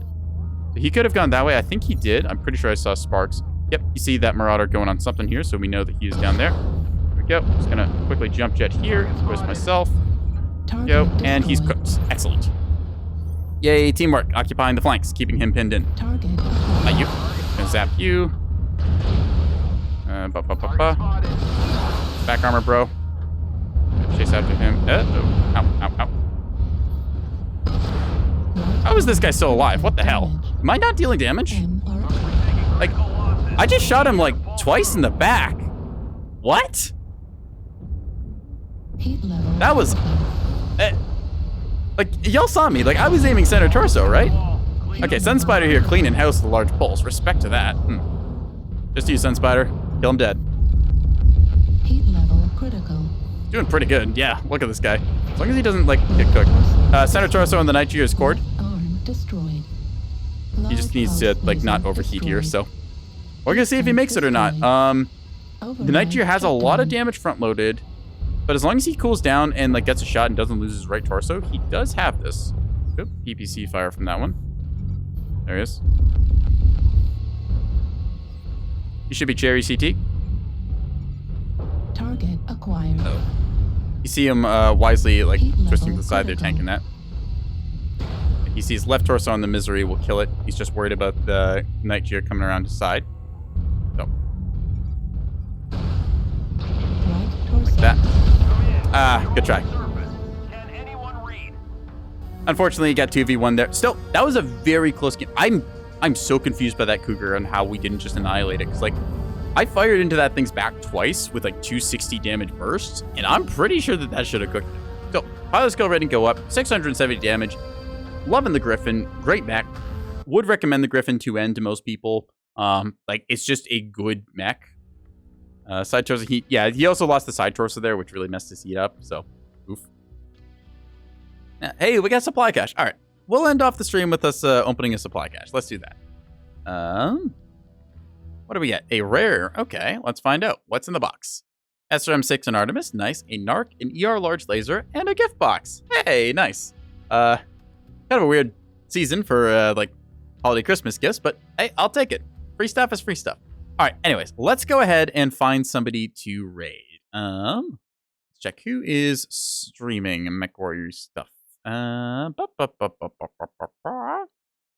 Just find out right about now. Oop, there we go. Wrong button. Sit tight for a second, chat. I believe, what was it? Hey, Ghosty Gaming was in our chat earlier. We're gonna go raid them. They're streaming Mechwarrior, I think. If I could figure out how to spell. How do you spell their name? Yeah. Let me just copy and paste. That makes it easier than trying to guess spelling. All right. Anyways, we're gonna go We're gonna go raid them because they were in our stream earlier, I believe, and followed in that. So yeah. Thank you everyone who came up and showed up and stayed along after the Helldivers raid from Vivi. Y'all have been wonderful. My name's been NekoboyBlue. I am gonna put together a schedule probably tomorrow and post that. So yeah, I'll most likely be back on Monday for some more Mechwarrior Online or Nebulous. Haven't decided quite yet.